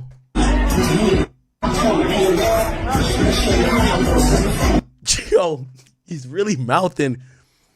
Next time, hide your little sister from him. Yo, if I'm Drake, I'm hurt, bro. The nigga's mouthing lyrics saying, hide your little sister from Drake. Yo, I'm tight. Yo, if I ever see Drake at the court side of this nigga game again, Drake, you gotta treat this nigga like T-Rell. Word 2. You see that nigga? You be like, yo, Chubbs, get that nigga a shot. Get that little nigga a shot. Yo, Bron, drive the boat, little nigga. You gotta treat him like that. This is how I know there's something with Savannah. This is Savannah, right? He performing too much. He trying to make his girl know he don't fuck with Drake no more. LeBron acting like a nigga who get caught cheating and he explained to his girl, it ain't me, it's the friend I hang out with. I don't be doing shit like that. He blames it all on Drake. Now he got to act like he don't fuck with Drake no more because he trying to get shit right at home. Nah, what? Nah, that's Drake. That nigga a whore. He always be bringing around bitches. I be telling him, like, I'm trying to go FaceTime with my baby. And she believe that bullshit. Like, yo, okay, yeah. I don't like when you hang around with that champagne poppy guy. Be like, yeah. Yeah. Yeah. Yeah.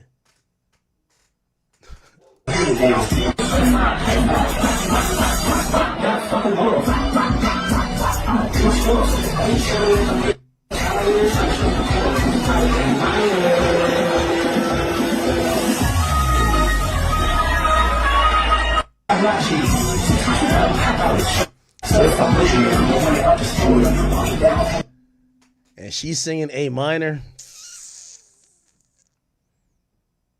It's all good, bro. It's all good. It's all good, man. Shit's crazy. This shit is crazy, people. All right, YB album drops an hour. Did you see the other clip? They said LeBron left the party when they started playing Drake. It's like he was looking at it like, man, yo, he really don't fuck with Drake no more. LeBron, Drake left. Yeah, he left the party. They started playing Drake. He grabbed Savannah by the arm and be like, let's get the fuck out of here. That nigga walked out, man. He walked out kind of sassy, too.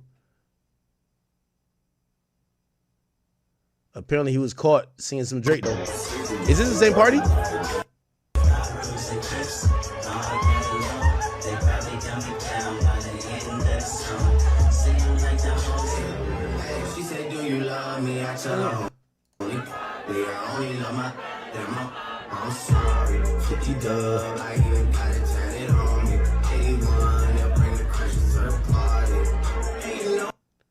Yo, these niggas is like, ain't this Draymond Green?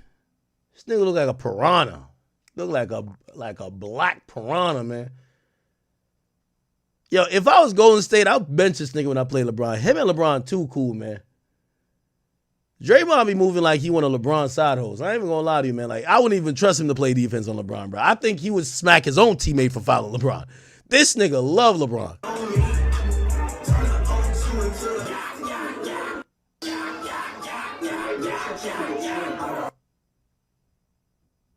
Damn.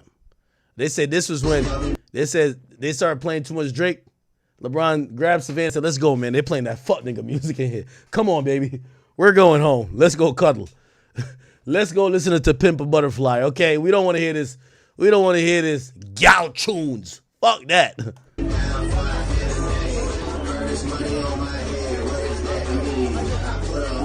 Yeah, this is one of the whole songs Drake got. Yeah, you got to grab your girl and walk out like you faithful, you know? One of them ones. Let's go. Let's go, baby. Let's go. It's time to hit the parking lot.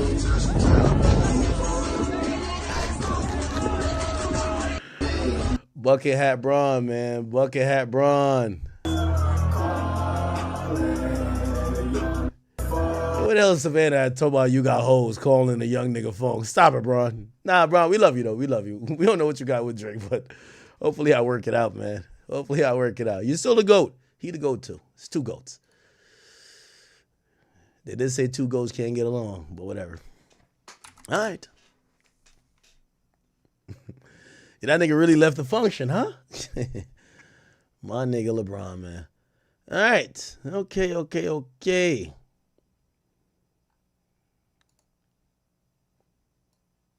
Why they got? All right, let me. I can't say nothing about it. That's Sean Kicks' mom. I don't want nobody to tell my mom, so I'm gonna just shut up. Yo, what's going on with this nigga, man?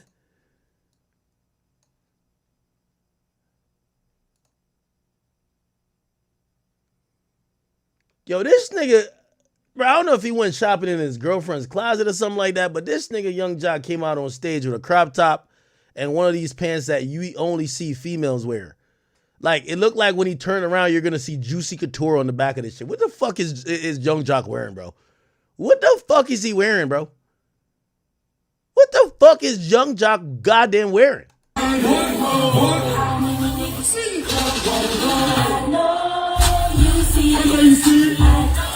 Yo, Atlanta let anything slide, man. Bro, only bitches wear these pants, bro. You know when he turn around, this Juicy Couture all over the ass. Pause.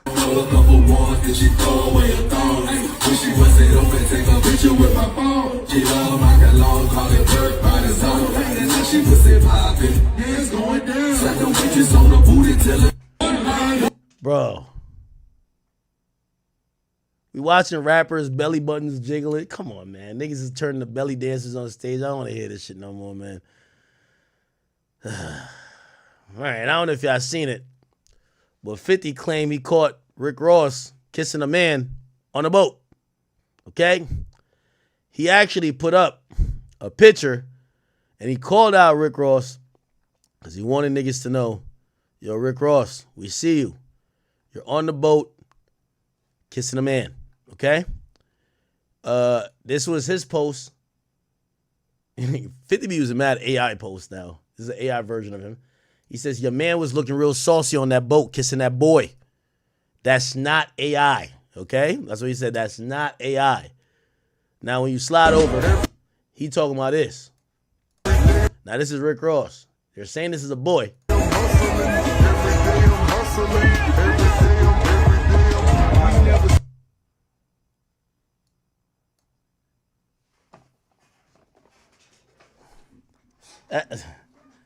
Now, that's not a boy, but I ain't gonna lie.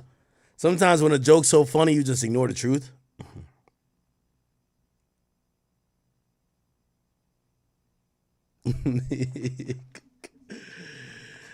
Oh, man. But we deal hard. Whip it real hard. Whip it real hard. I call the charge. Whip it real hard. Whip it. All right, so they're saying that was a boy. Apparently, somebody named Jasmine Kendrick. I keep telling y'all, man, when a nigga fat, he like a skinny girl. You see all y'all skinny niggas, y'all just chest and bones and like your ribs showing. Y'all be liking fat bitches with BBLs. I ain't even gonna hold you. When you fat as a dude, like opposite really do attract. You know what I mean? Like super black dudes like light-skinned girls, usually. And usually light bright niggas or light bright girls like dark-skinned dudes. That's kind of usually opposites attract. When you fat, you know what I mean? I've been part of fat gang. We like skinny girls. Like I don't even like no chick who look like we could be in the same weight class or even around the same shit. I ain't even gonna hold you. Like shit. I like a nice petite slim thing. Right? I think that's a woman, and apparently her name is Jasmine Kendrick, right? He's just like the girls that look a little bit anorexic. You know, that's it. This is her right here. Wait, what the fuck? Oh, sorry. So this is her. One thing about Ross, he do like his black queen. So this is supposedly her, you know, little skinny chick, whatever. Yeah. So it's not a dude. I know some people are coming off the heels of this Diddy stuff, and they're like, "Yo, you know what that other nigga said? One of the prostitutes. He said that Khaled and Ross was gay. We don't got no proof that Ross is gay. I never heard about Ross fucking no guys. And Khaled, I think Khaled got like a wife, but that don't mean nothing. But ain't that nigga like Muslim or some shit like that? Like they're not gonna tolerate that nigga being gay. So I don't think. I think he ain't gay, right? Well, you never know. Okay, so this was this girl, you know, because she's so skinny and she don't have her body done. And I don't know does she have short hair? Maybe her hair is always in a ponytail. She probably looked like a dude, but apparently wasn't a dude. Anyway, Ross was going to get his shit off regardless, and he did. He started clowning 50.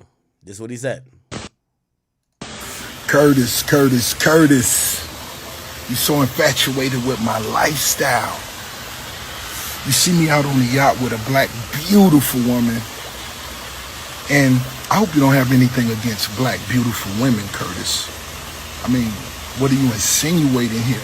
I mean, and we know you just had your heart shattered when you found out what we found out. We all found out together. And we know that's the mother of your youngest son, little Bruce Leroy. Man, but you got to give a beautiful black woman the opportunity, Curtis. We know you may have been hurt. You're a hurt hoe, but get over it, man. Enjoy a glass of fine bubbles and move on in life. Be happy. Yo, does Rick Ross spend like 80% of his time in the pool or the yacht? Every time I see this nigga Rick Ross, he's always like relaxing. Like he's always not really working. He's always like on a yacht, a boat, he's doing something like luxurious. But I don't know. Maybe that's just when he chooses to film, but it's hilarious. Why the hell he try to call 50's youngest son Bruce Leroy? What the hell? Curtis. You're so infatuated with my lifestyle. You see me out on the yacht with a black, beautiful woman. And I hope you don't have anything against black, beautiful women, Curtis. I mean, what are you insinuating here? I mean, and we know you just had your heart shattered when you found out what we found out. We all found out together. And we know that's the mother of your youngest son, little Bruce Leroy.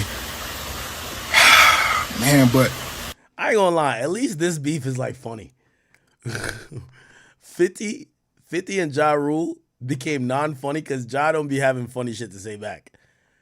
Rick Ross is hilarious. Ross is hilarious and 50 is hilarious. So, like, you don't even gotta pick a side. They're both gonna entertain you. But Ross be having them jokes too. Hey, I need somebody to send me some stills of Bruce Leroy, and I need one or two of the niggas show enough.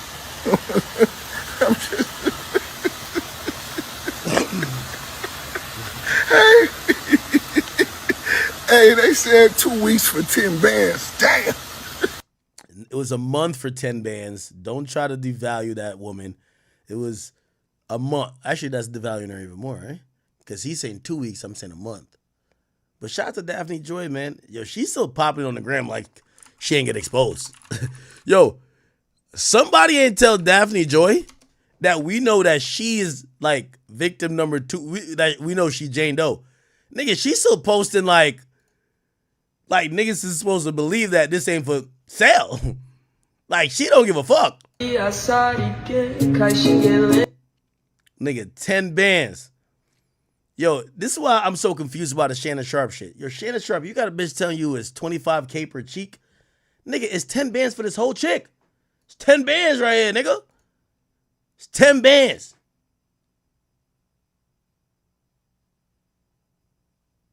Jeez. Anyway.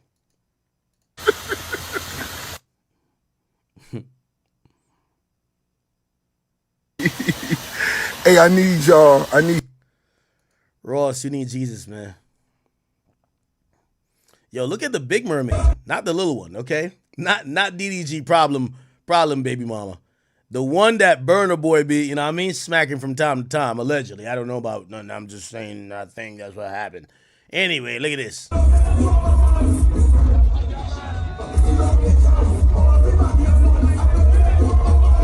Now, Meg Thee Stallion got to give her a little bit more tips, but, like, you know, she kind of coming through a little bit. I keep telling y'all with those sisters, like, you see, this is the bad one, though. Like, she look good. It's just that, like, bro, they got to go to the school of Sexy Red and Meg Thee Stallion twerk class. Like, because I'm going to keep it a bean with you. Like, she got the cheekage. It just don't move naturally. Like, they're the only natural girls that their cheeks move like a bitch with a BBL. Like, it don't move like it's a natural ass. Like, it look good, though.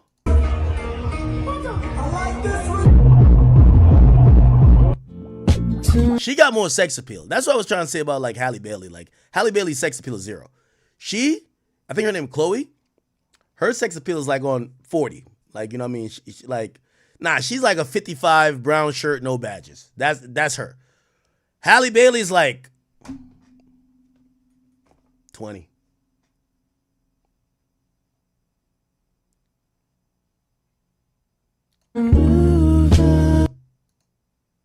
Okay. At least with her, she take a sexy picture, make you want to slide in the DMs. The other chick, okay, the cheekage. I like that she natural. This is natural ass right here. It's natural ass. One thing about all the good girls, they love cosplaying as hoes. Like, the good girls can't wait to show you their ass. It's like they're trying to compete with the girl. Like, we got to start giving a PSA. Look, Angela Simmons and Halle Bailey's in the same thing. Every time Angela Simmons posts one of these, I'm like, yo, you're supposed to be the good girl. If I want to go see a girl taking pictures like this, I'm going to Ruby Rose page. I'm looking for the hoes. I go over here, I want to read a Bible verse. I want you to help me like reorganize, you know what I mean? Help do my taxes. Like, let's do some wholesome shit, man. I'm not coming over to Angela Simmons' page for like the thirst traps. I don't know why they be doing this. But it's like the good girls want to show that they could be hoes too. This shit's crazy to me. Like, bro, there's nothing like, dog. Bro, she looked like the chicks I graduated with 10 years ago. I'm like, yo, this ain't it. This ain't it. Let me not roast her before Yo Gotti tried to kill me. Yo Gotti, don't do me like leave me alone, Yo Gotti. I love you, brother. I love you, brother. I love you, brother. You feel me? Yo, good girls. Y'all could look classy without trying to pose like the hoes. I don't know why the good girls keep trying to pose like the hoes. What the hell? Like, look at this shit. Which photographer told her, nah, this is the thirst trap here? Bro, when y'all look good girls, y'all supposed to take classy pictures. Our dick get hard over classy pictures. When we looking at Ruby Rose, we want her butt naked. That's what we used to hoes like that looking like. Butt, booty, naked. The good girls, like, we find y'all attractiveness. We find y'all attractive by classy. But the good girls want to take pictures like they want to get naked too. Look. Is she even on beat? She ain't even putting no music with this, man. You know she off beat, man. She has to cut the audio. Look, chat, like I'm trying to turn the audio on. Ain't no fucking audio on this bitch. Ain't no goddamn audio. You know why? She definitely ain't on beat. This is the type of chick I want to have my kids and let's go to church with, man. Why the good girls want to be hoes? I'm telling you, hoe culture just destroyed everything. Yo, back in the day, we had hoes and good girls. Now the good girls are dying to be hoes. Shit's fucked up. This shit's fucked up.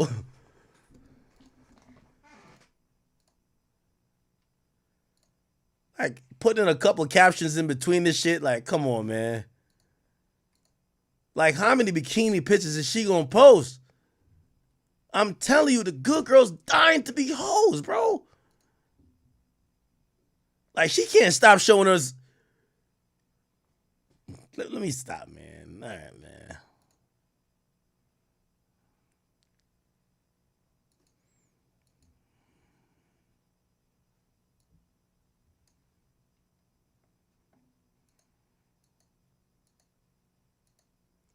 Y'all want to see the good girls fully clothed leading a board meeting.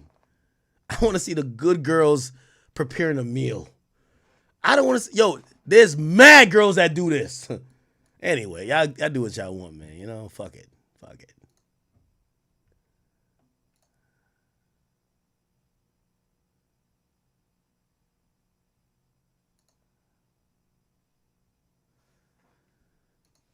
Let me go check in on Halle Bailey real quick. Hopefully she's taking care of the baby.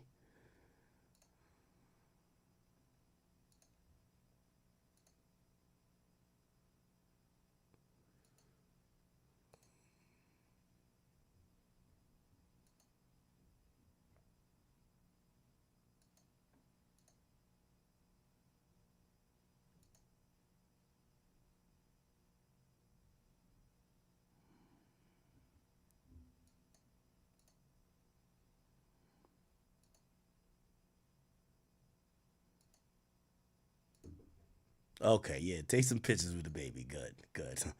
All this thirst trap shit, man, leave it for the hoes, man. I be looking at Halle Bailey, I'm like, it's like looking at your auntie, man. Like, you feel ashamed. like now some bad shit, just like, yo, you feel like you can't be attracted to her type shit. Like, yo, that's auntie right there, man. Like, you a good girl. You're a mother. Go ahead, man. Leave this shit for Ruby Rose. All right, let me go to Ruby Rose page, man. Ruby Rose is popping it, bro. Yo, when I want to see the hoes, man, I go to the hoes page, man. I don't go to the good girls page to see hoe shit, man. I love hoe shit. Bang! Bumbo clot. That's what me I look for, dog. Oh, the worst. Yo, this is how you do it. Yo, if I'm Ruby Rose, I charge him $1 million to teach him how to do this, bro. This is what they're trying to do, bro. Look at this shit. This is what they've been trying to do. Look. This is what I told you, bro. I told you. That's all they want to do. All three of them. They're trying to do this. Look. That's what they're trying to do. I'm telling you, dog.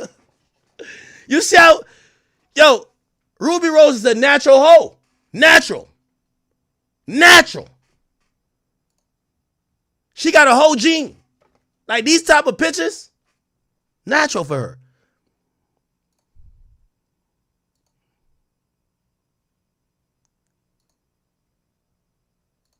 This is what Halle Bailey was trying to do on the boat. No, I'm serious. This is smut vibes. Only a natural born smut could take this type of pictures. Good girls, please stop trying to imitate Ruby Rose.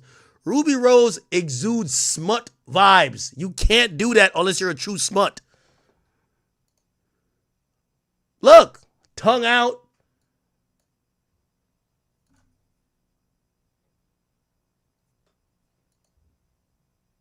Look, popping it. Let's go. We got to juxtapose this shit, man. Like, y'all got to learn how to do this right, man. All right, let me stop trying to roast. You know what they go, this fat ass nigga act be trying to, not be just telling the truth. Look, Bumbo Ross. Yo, leave the hoe shit for the hoes, please. Yo, good girls, we like y'all. Name a good girl who I could go on their page and be like, oh, that's a good girl. And like, she's dressed really nicely. Because trust me, niggas and niggas, we love women. Our dick get hard for all type of women. We just don't like the good girls trying to be the smut and the smut trying to be the good girl. Like, let the smut stay over there. Like, when we see Ruby Rose, we want to see her tongue. We want to see the cheekage. Like, she's supposed to be dead naked. Like, she on whole shit. This is how we like seeing Ruby Rose. Arch in the back, face down, ass up. That's all we need to see Ruby Rose. We like to see Ruby Rose like this. Look at all these pictures. So I want to see Ruby Rose. Anyway, I'm done giving my tutorials. Whatever. You go on Halle Bailey page, man. She looks the best when she's taking care of her child. All these other pictures are like,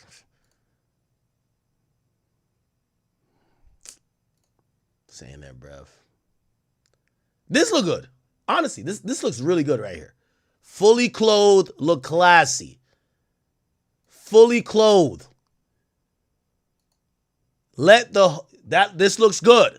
Let the hoes be the hoes. You get what I'm saying? You be classy, let the hoes be the hoes. Hoe culture is too enticing though. That's the problem. These chicks make hoeing look fun. They're getting ran through. They've been used as nut rat all the time, but it look fun. You ever see these chicks? They're always on vacation. They're always taking some crazy pictures. Yeah, I get why everybody want to do this. Look at Ruby Rose, man.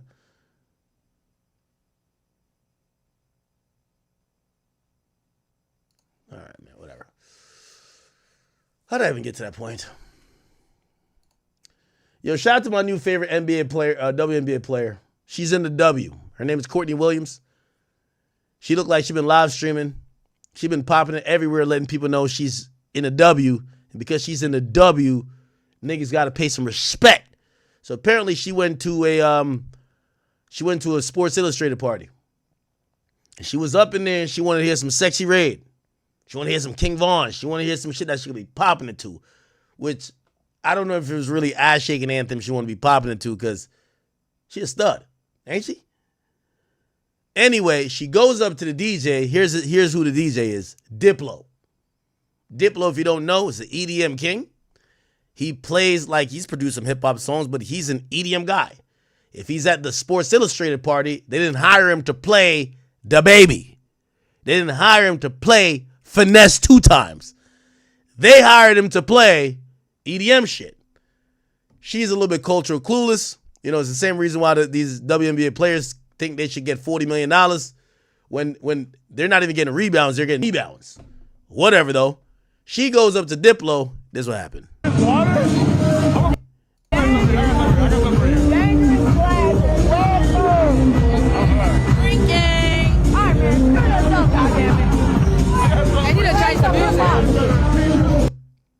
She goes to the EDM DJ in a party that they hired the EDM DJ, the famous EDM DJ, to say, play some fucking hip hop. Okay. This is one of those where it's like I have secondhand embarrassment. This white woman and him, they're just, you know, I used to DJ, so like I know when people tell you some crazy shit, play some house music. You're like, bitch, did you look up in here? There's all niggas. There's 3 niggas with guns over there. You think about play house music. So you just laugh their drunk ass off, have them dip out, or like walk away from DJ booth and you never play. You just act like you're gonna play. Like, nah. I need some Sprite. Oh, that's a grown apple and Sprite. Shout out to her, man. At least she's true to form. Wife beater in the club. Classic.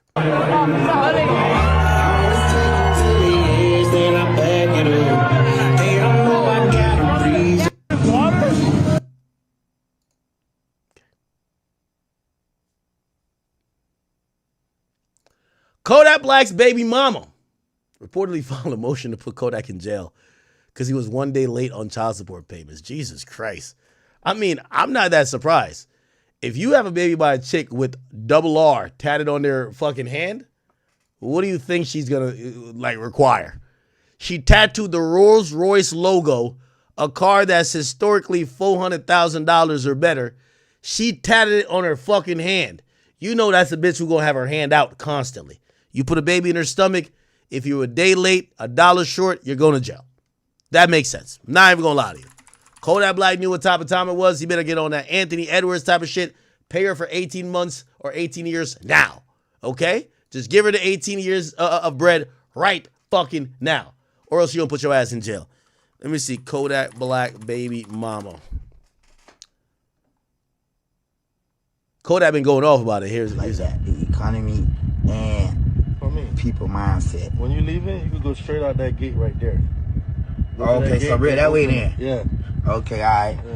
Yeah, like that's saying the mindset, kind of like, let's say all right, these people grant, and shit's so crazy, cause like sometimes some of these women do be hitting certain niggas like for a lot of bread and shit or money, and it's like y'all fuck up the economy because a bitch that feel like shit. She ain't gotta go to school. She ain't gotta go learn to be no doctor or no this or no that no more. Or fuck that shit. You feel me? Well, all she gotta do is just have a baby by him, have a baby by this nigga, have a baby by that nigga, have a baby by a certain nigga. You know what I'm saying?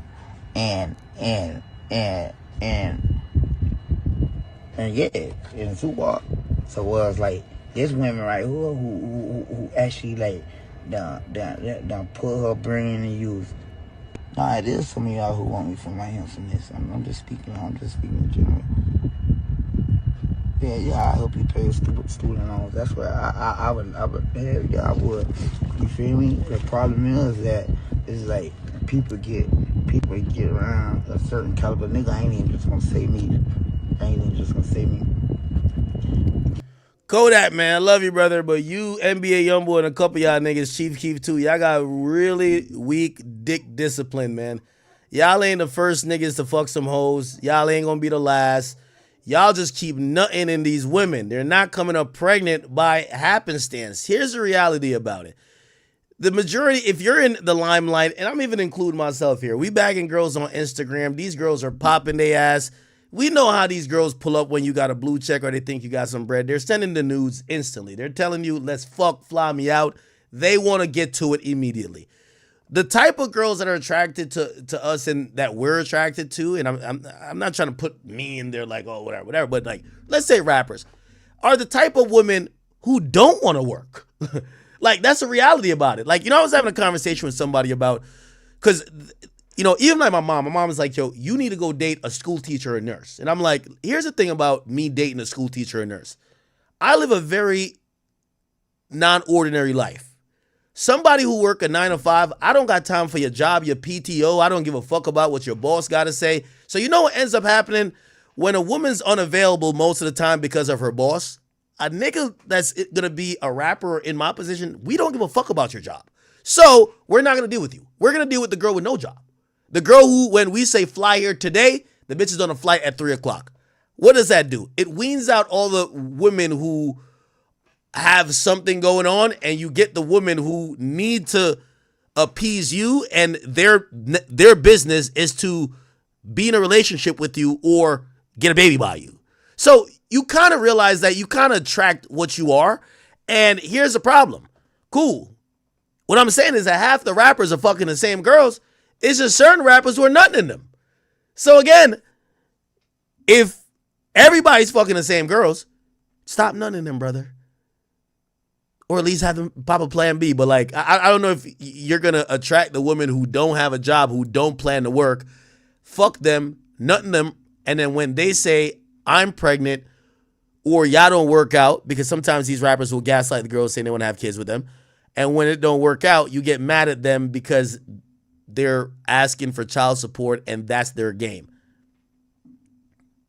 Again, you know, I'm being honest here. We got to take some accountability, right? It's not like you're fucking with the girls that's their, like, put it like this. It's no way that Joey Chavis should have 3 rich men nut in her and she's pregnant by 3 rich men. Bow Wow, Future, and some other nigga. I forgot who the other guy is. Like, come on. Like, the dudes in the industry or celebrities are attracted to the same girls.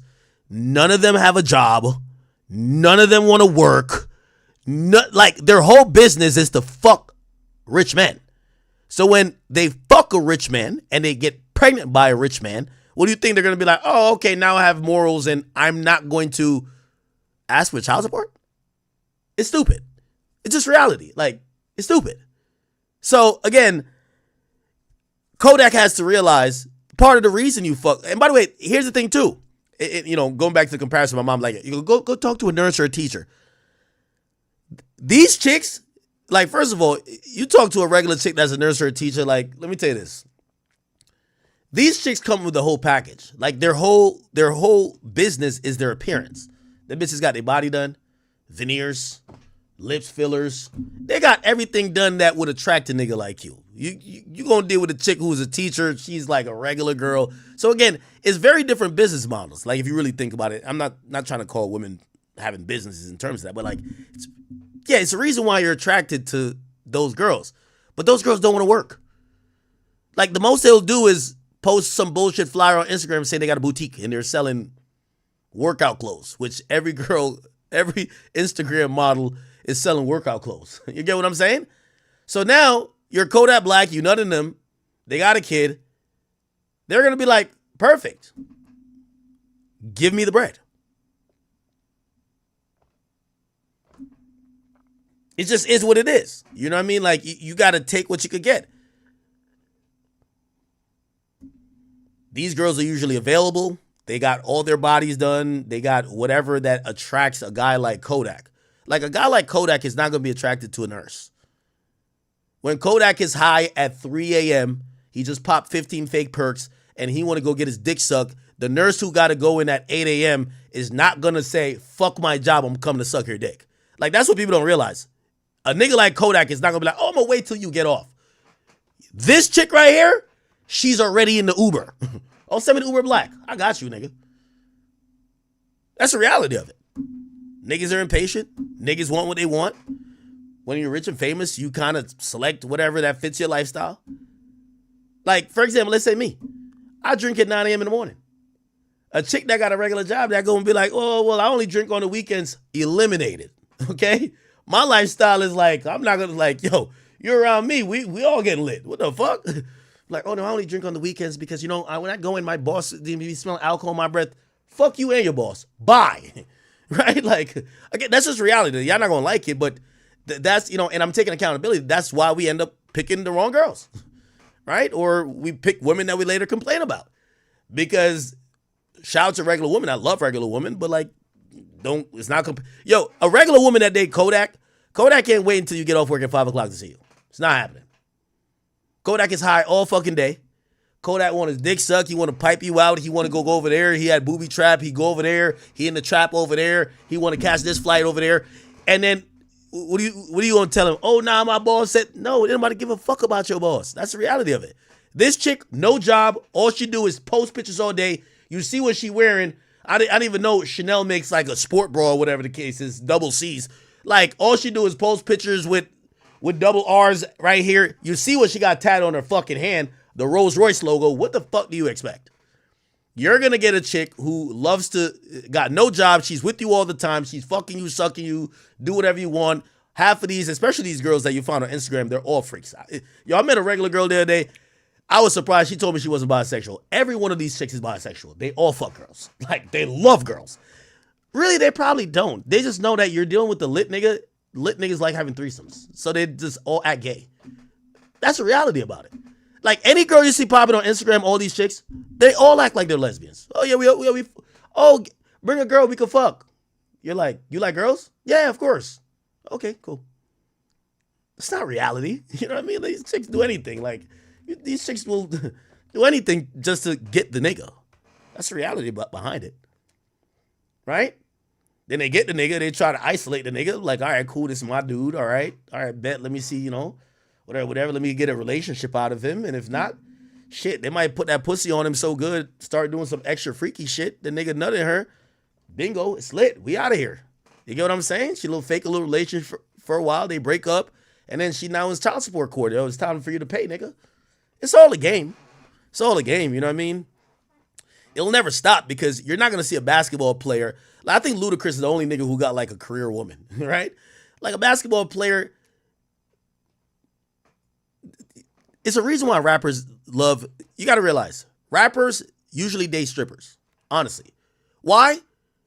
Part of their lifestyle is going to the strip club. They have women who are superficially enhanced. They look good. They're working at the time that the rapper is up. Rappers is up at 4 a.m. Like, there's no regular chick that's going to be like a fucking, dental assistant or I don't know, whatever regular jobs are. Like, they're not going to be up at 4 a.m. in a club, like, getting drunk, shot o'clock. Like, these bitches are shot o'clock bitches. Like, you know what I mean? Like, yo, shot o'clock. Oh, my God, let's go. So, again, rap, you kind of attract what you are, but you can't complain about it. You know what I mean? Of course, I've attracted some things as well. And, at the times you try to find yourself feeling bad for yourself, you're like, nigga, there's a million women out here. There's really good women, but you know what I mean? Me, my number one turnoff when I tell a chick, like, if I'm talking to her, I'm like, yo, when I'm gonna see you, and then she's like, yo, my job. I'm like, all right, you got it, man. Stay at your job. Peace. I ain't got time for that. So I end up talking to chicks with no jobs, right? The ones that I don't even think about, how does this chick make an income? She's always available. Every time I talk to her, she's like, send me a flight, Poppy. I'm like, wait, you got nothing to do? I'm on your timing. Okay. So when you sent for her, now that she comes here, she sees the cars, the house. She's like, yo, bitch, I'm not leaving. What the fuck? Or it's time to like pull my play. You know what I mean? So again, it is what it is. Kodak got to take a little bit of responsibility, just like everybody in the industry. Yeah, we attract and we date the same type of women who do this. And then our vision of women gets skewed because we think every woman is like her, right? Like, the average woman don't have double R's tatted on her fucking wrist. Is not gonna want how much money she wanted for child support? She wanted $56,000 a month for child support. Like, come on, bro. Like, what did you think you had, a golden egg? What the fuck did you think this is? She wanted $56,000 a month from Kodak Black for child support. Like, let's look her up. Let's see what this is. Kodak Black baby moms. And I think he got multiple baby moms. He got 5. And that's the thing about like people like Kodak is like, bro, I understand if you had 1 and you're going through it. Nigga, you YoungBoy, Chief Keef, and the rest of them, y'all like 5 deep. It's not like y'all doing this for the first time. Y'all are just having kids left and right. Look. Let me see. The mother is this. Is this the mom? No, that's the eldest. That's the eldest. What's the name of that girl? Let's see. Kodak Black baby mama 56K. I'll find out her name. This is the name right here. I'm gonna find it out. What's her name?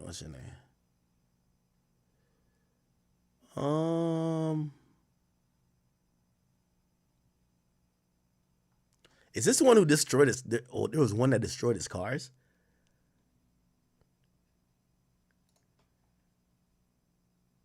Oh, this is the one right here. Order to pay.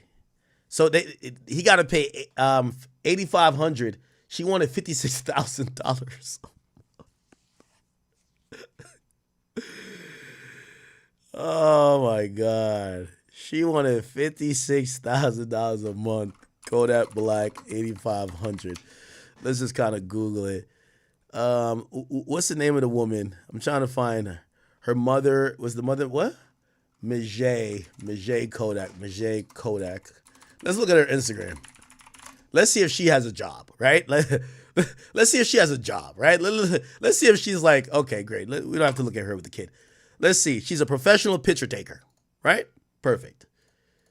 Showing off bags, doing nothing, right? Let's see what else she's doing. That's the thing. You give a chick $56,000 a month, she gonna use that money to stunt to pick up another nigga to get pregnant by another nigga. Women use your money to go find another nigga. That's a fact.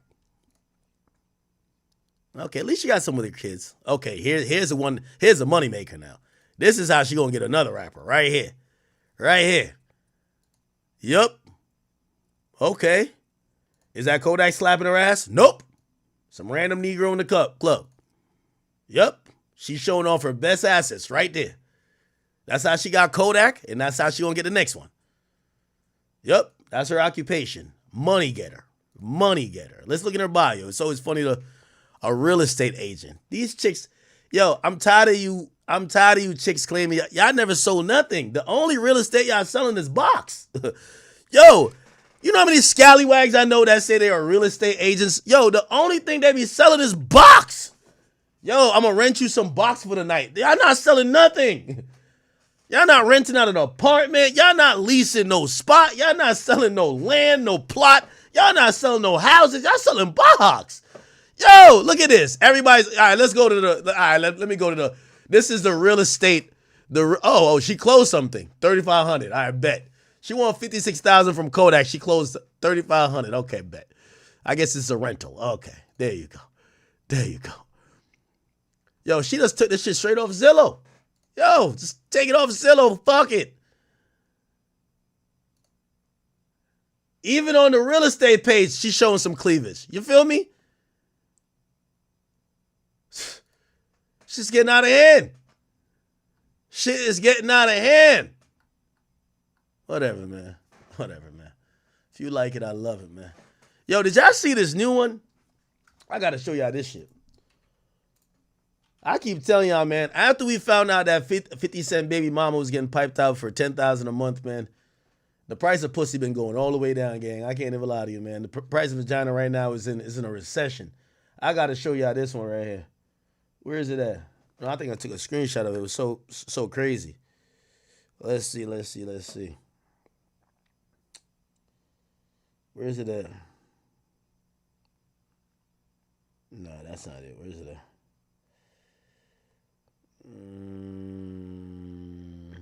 Can I find it? There's some chick. What the fuck? Some IG model. Y'all know what I'm talking about? There's some IG model. She be looking good on the gram. Yo, I guess the nigga been trying to break up with her. Yo, you never seen a chick go crazy until she don't got no job and the money maker, rich nigga is trying to leave her. She was acting crazy. I know what I'm talking about? You know what I'm talking about? Bro, y'all know what I'm talking about. Like, the nigga exposed her today. You know what I'm talking about? Bro, y'all know who I'm talking about. Somebody say the name. Yeah, Wo Senpai, right? I don't know who that is. Wo Senpai. Yeah, this chick right here, man. Is this her? Yeah, this chick, man, looking good on the gram. Little Moroccan ting, fat ass, you know what I mean? Right? Like, this is all she got to offer right here. The extra real estate. Bitch look like an ant. She look like an ant. You feel me? That's her only talents, doing a 360. That's it. You know? Look. Shorty look like she got a whole diaper, depends on. You feel me? That's her whole talent right there. Feel me? This is, all right, hold on. This might be TOS, this way this chick's shaking a bit right there. You know what I mean? Anyway, this is one of them chicks, you know, whatever, niggas is dying over, jerking off over, all that type of shit. Anyway, Her boyfriend. Hey, what was her boyfriend name? Tell me her boyfriend name. Her boyfriend exposed her today. Her boyfriend exposed her today, chat. Or her ex-boyfriend. He showed how batshit crazy this chick was. I guess he tried to leave her ass. It was like live, love, learn something. Live, love, learn. Whoa. Wait, what's it called? Yeah. What the fuck? Yeah. Whoa. All right, hold on, let me see if I can find it. I gotta, shit. Hold on, I gotta show you this, man. This nigga violated today. Not even violated, but he showed the.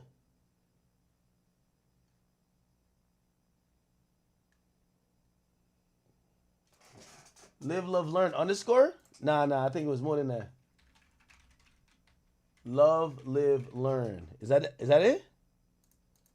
Come on, stop playing. Love, live, learn underscore?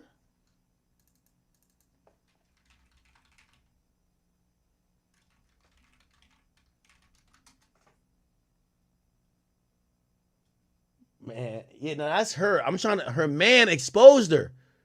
All of this Instagram shit is cap. Live, love, learn with 3 underscore. You're right. Live, love, learn. We're gonna find it. I think I need one more underscore. Nah, maybe one more? The fuck? What the hell? Let's go with 2. Nah, this ain't it. It's live, love, learn. Man, how many underscores is it? All right, man. Somebody send me on the gram, bro. Like, I don't got time for this, bro. I can find it on Twitter. Yo, Grants, send me the shit. By the way, we got 5 minutes. We got 5 minutes until YB.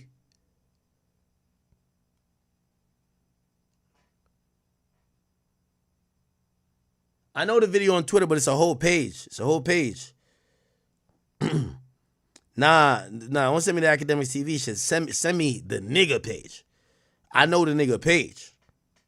I was on the nigga page today. He was keeping it P.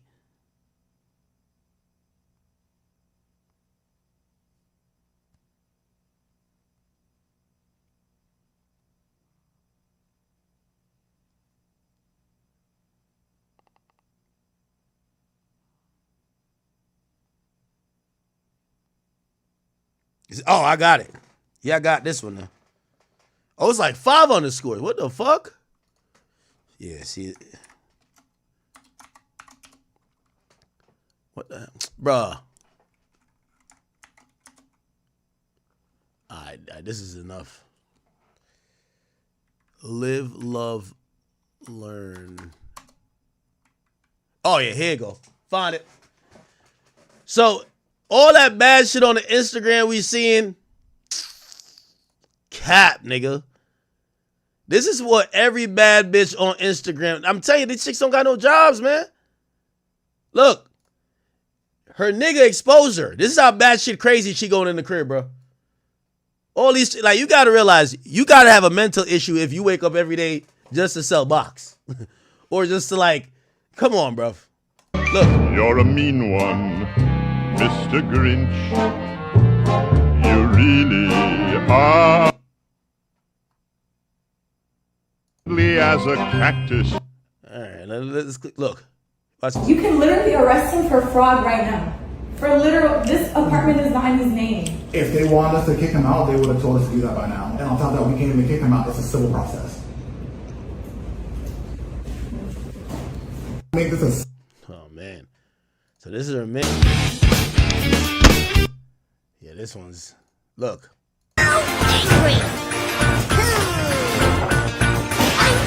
I ain't gonna lie, man. She look good on the gram, ass fat as shit, but bat shit crazy. One in the chat if you know one of them ones. She look good as fuck, but crazy.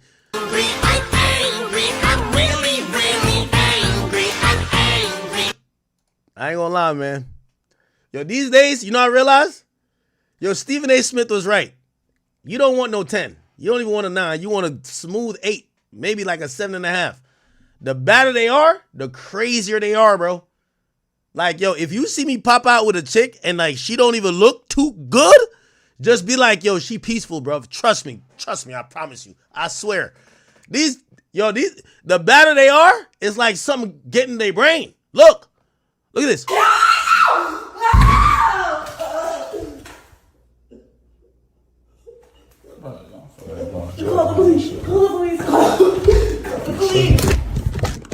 A YB drop. Such a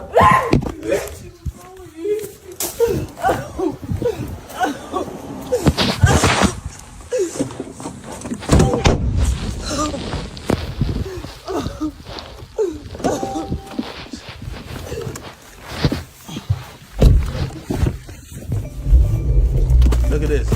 He trying to dip. Look at this. It's like a zombie.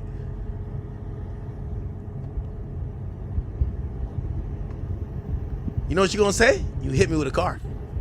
Yo, this is crazy.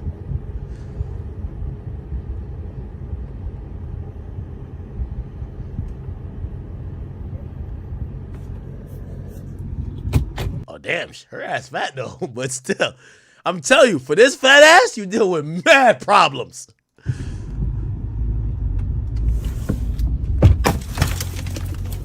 Oh, shit. She batshit crazy, bro. Trust me. Anytime you see a nigga fucking a chick with a fat ass like that, he's going through eternal hell. Trust me. Can you come inside so we can talk? Let's talk. I don't want to talk. I want to die. I'm pleading my case to you because I sincerely want to die. I know I can't do it myself, bro. I know I can't do it myself, so I'll make you do it. But I can't do it, bro. Can you come inside so we can talk? Let's talk. I don't want to talk. I want to die. What the hell? What's going on? Why are we running into traffic? You should just make her act me because I want to kill myself. Okay. Why? What's going on? I don't want to be here. Hey. I don't want to be here. Breathe. Okay, hold on. Oh, hold on. Breathe. Look.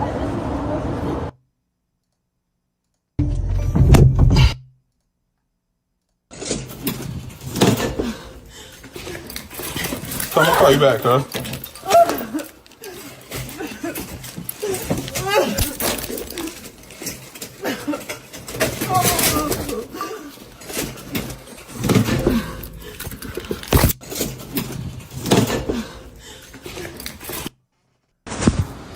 I'm just trying to figure out when the fuck you got to get mad call for that people nigga. Why you feel like that's okay to do? It's not okay to do. So why you doing it? Why you keep doing it? It came out on accident. It came out on accident? Yes. Twice? Said nigga twice on accident? Those are your go-to words? Anyway, man. It's how the crazies act, man. Trust me. Anytime you see a bad bitch that can't keep a man, this is what the nigga dealing with in private, bro. This type of batshit crazy shit, man. Trust me. The pussy be good too, but it just ain't that good. Trust me. Anyway, YB dropped. Oh, by the way, last thing before we get to YB. Yo, gang, real talk. I ain't even gonna play with y'all. Chat. I gotta give a fair warning to my niggas in here, because I fuck with y'all. Y'all my gang. I love y'all. Yo, whatever city y'all in, just please learn about this. There's something called a T app. Chat. This shit is ruining lives. Somebody put me on it. Chat, let me tell you. Somebody showed me this shit. They got a female version and a male version. Let me tell you the whole point of it. So apparently the T app, there's a woman version, which I think it started with the women, where women wanted to be, it had a good purpose at first, but niggas ruined everything. So the original purpose of the app was you could post guys who were creepy or guys who were, like suspected predators and warn other women to stay away from them. It later became a Yelp for all men that women could basically gossip and tell the tea about men in the sense of, yo, this guy, he spends money, but he's mad annoying, his dick little. Yes, it goes that far. To the point of be like, yo, he be just like, yo, he always be in your DMs talking about flying you out, but he ain't on shit. This nigga right here, he be fucking everybody. Like, they started doing a Yelp review. To some girls would be like, yo, this my man. Any of y'all fucked him? And then they will find out their man was fucking 2 or 3 girls around town. So it started to develop like that, but I gotta let y'all know, and I'm not gonna tell you where to find these apps because when I looked on the app, it was straight porn. Everybody's posting porn. They're like, yo, yeah, I ain't gonna lie, this is a dick pic he sent. This thing got a small dick. Like, they're doing the most on there. The male version is even 10 times devious. Yo, I saw the Philly male version of this. Niggas, yo, I ain't gonna lie, I think a couple niggas got killed over it already, I swear. Niggas would post their girl and be like, yo, anybody done fuck with shorty? Like, that's my girl. Niggas would just post a sex tape like, yo, dog, I cracked that last week. Niggas is hurting their feelings. So it's niggas is again, this is the new way, and I know it's stupid, but this is the new way of like, it's supposed to be exposing the predators and creeps, but it's now turned into, let's figure out who these niggas are fucking. And the guys are like, I'll give y'all the drop on these whores. So like, you go on the male version, they're like, yo, this is shorty, the pussy trash head fire. This is her at name. Just hit her, and like they're giving the game on how to fuck all the chicks, and it's like by town. Some of this shit is on Telegram. I ain't gonna give y'all too much info. Some of this shit is an app. But I'm telling y'all, this shit is ruining lives. A couple niggas done, I think, got smoked over this. Niggas is finding out their girls are treesh. Chicks is finding out that 10 of them are sharing the same man. They're sharing, you know, and I think this is why I think, you know, there's going to be some police involvement at some point because everybody's posting sex tapes. So they're like, yo, this chick right here with a light-skinned chick, yeah, everybody thinks she a good girl. Yo, I cracked first night, pussy trash, head good. Other niggas like, oh, I hit it too. Here's my video. Like, it's wild. And again, this is where, you know, idle minds got too much time on their hands and too much fuckery happens. And y'all never heard of this? Y'all ain't hear this? Yo, I was on the app. Yo, the shit was moved. Yo, there was like 100 messages per minute. Mad videos. It's just like niggas like, yo, this chick right here. Yo, listen, yo, she'll give you the top. Like, yo, me and my man trained her. Like, they're talking crazy on there. And they're exposing all the hoes in town. The girls are they're exposing the tricks, lame niggas, scammer. It's both ways. So I think that's what dating has kind of come to. Because most women, they're always intrigued. Is the guy I'm with, is he only with me? So the women are asking, is he DMing y'all? Do y'all know him? What's up? And girls are like, oh, yo, he flew me out. He bought me this. Oh, yeah, no, I fucked him, blah, blah, blah, blah. And the guys, you know, niggas gonna be on another level. They're basically passing bitches around. They're like, yo, oh, yeah, I fucked her. Here's this video. This is how she give head. This is how, whatever. To the point, niggas start posting their girlfriends. That's when I seen there was gonna be some beef. Niggas start posting their girls saying, yo, anybody been with her? And niggas was just dropping sex tapes like, yo, dog, we fucked her last week. What are you talking about? Here's the video. So niggas is in there beefing. You know niggas always gonna beef over chicks. So niggas ask if their girls are whores, and other niggas drop videos that they don't know. They don't even know these niggas. But like, oh, her? Nigga, we ran her last week. What are you talking about? Niggas is ready to meet up, die. They're posting, obviously none of this shit is like, it's not consensual. Like, you're not telling nobody to post videos of you. But let Jesus take the wheel, man. The T app. Ladies, if you're in a town, I know Philly's kicking this shit going off crazy. Yo, a chick gonna hit me, be like, yo, are you in this? Could you tell me if they posted me? I'm like, it's like you tell me you're a whore. Like, you expect to get posted? And really, what it is that everybody's, like, dating these days is passing around people. Like, they're also pointing out, they're like, oh, this chick, yeah, I fucked her, but she burnt me.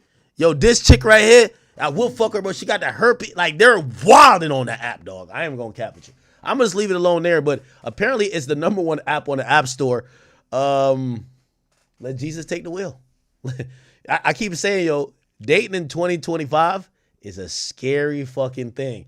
You find a girl you like, you're now falling in love with her. A nigga posts up a whole sex tape with his cock in her mouth on the T app or the male version of it, basically saying that your chick was sucking dick at a local cookout 2 weeks ago. Now you and her got to be beefing, like, whatever, man. Anyway, I'll just mention that in passing, but make sure you know somebody on that app, because if your girl's on there, all right. Okay, let's go play the YoungBoy album. YoungBoy finally dropped his album. It's called MASA. Where is it? YoungBoy NBA. Here we go. Okay. Now, let me just look at the track list. And by the way, chat, I need everybody to go over to Kick or Rumble. Okay? Reason being, that's the only place we could play this music. We can't play it on YouTube. I'm sorry, YouTube. We cannot play this music. The stream is gonna get taken down. Capitol Records, we have a good relationship with them, but we did not clear our channel to listen to this in time, and that just is what it is, okay? So I need everybody, if you want to listen to this with me, I'm going to listen to this album on live, but I'm going to do it on Kick and Rumble. So kick.com/academics if you want to listen to the album, okay? We're kind of about done with topics for now, so we're going to listen to the album and chill out. So you guys have to go on Kick and Rumble. Kick.com/academics. Rumble.com/academics. Okay? Let's go get into it. So the first track is called My Shit. And we're going to find it somewhere. That's the thing about YouTube. YouTube don't really number it. But they probably have a playlist for it, right? Do they? No, they don't even. Yo, YoungBoy's team, create a playlist for the shit, man. Goddamn. All right, let's find, what's it called? My Shit. Or is it Cash Shit? Huh? All right, let me look at it on Spotify here. YoungBoy NBA. Yeah, it's My Shit. Where the fuck is My Shit at? I don't see My Shit. By the way, get over to Rumble, please, or Kick. Latest. Oh, he just uploaded a song. Wow. 2 music videos.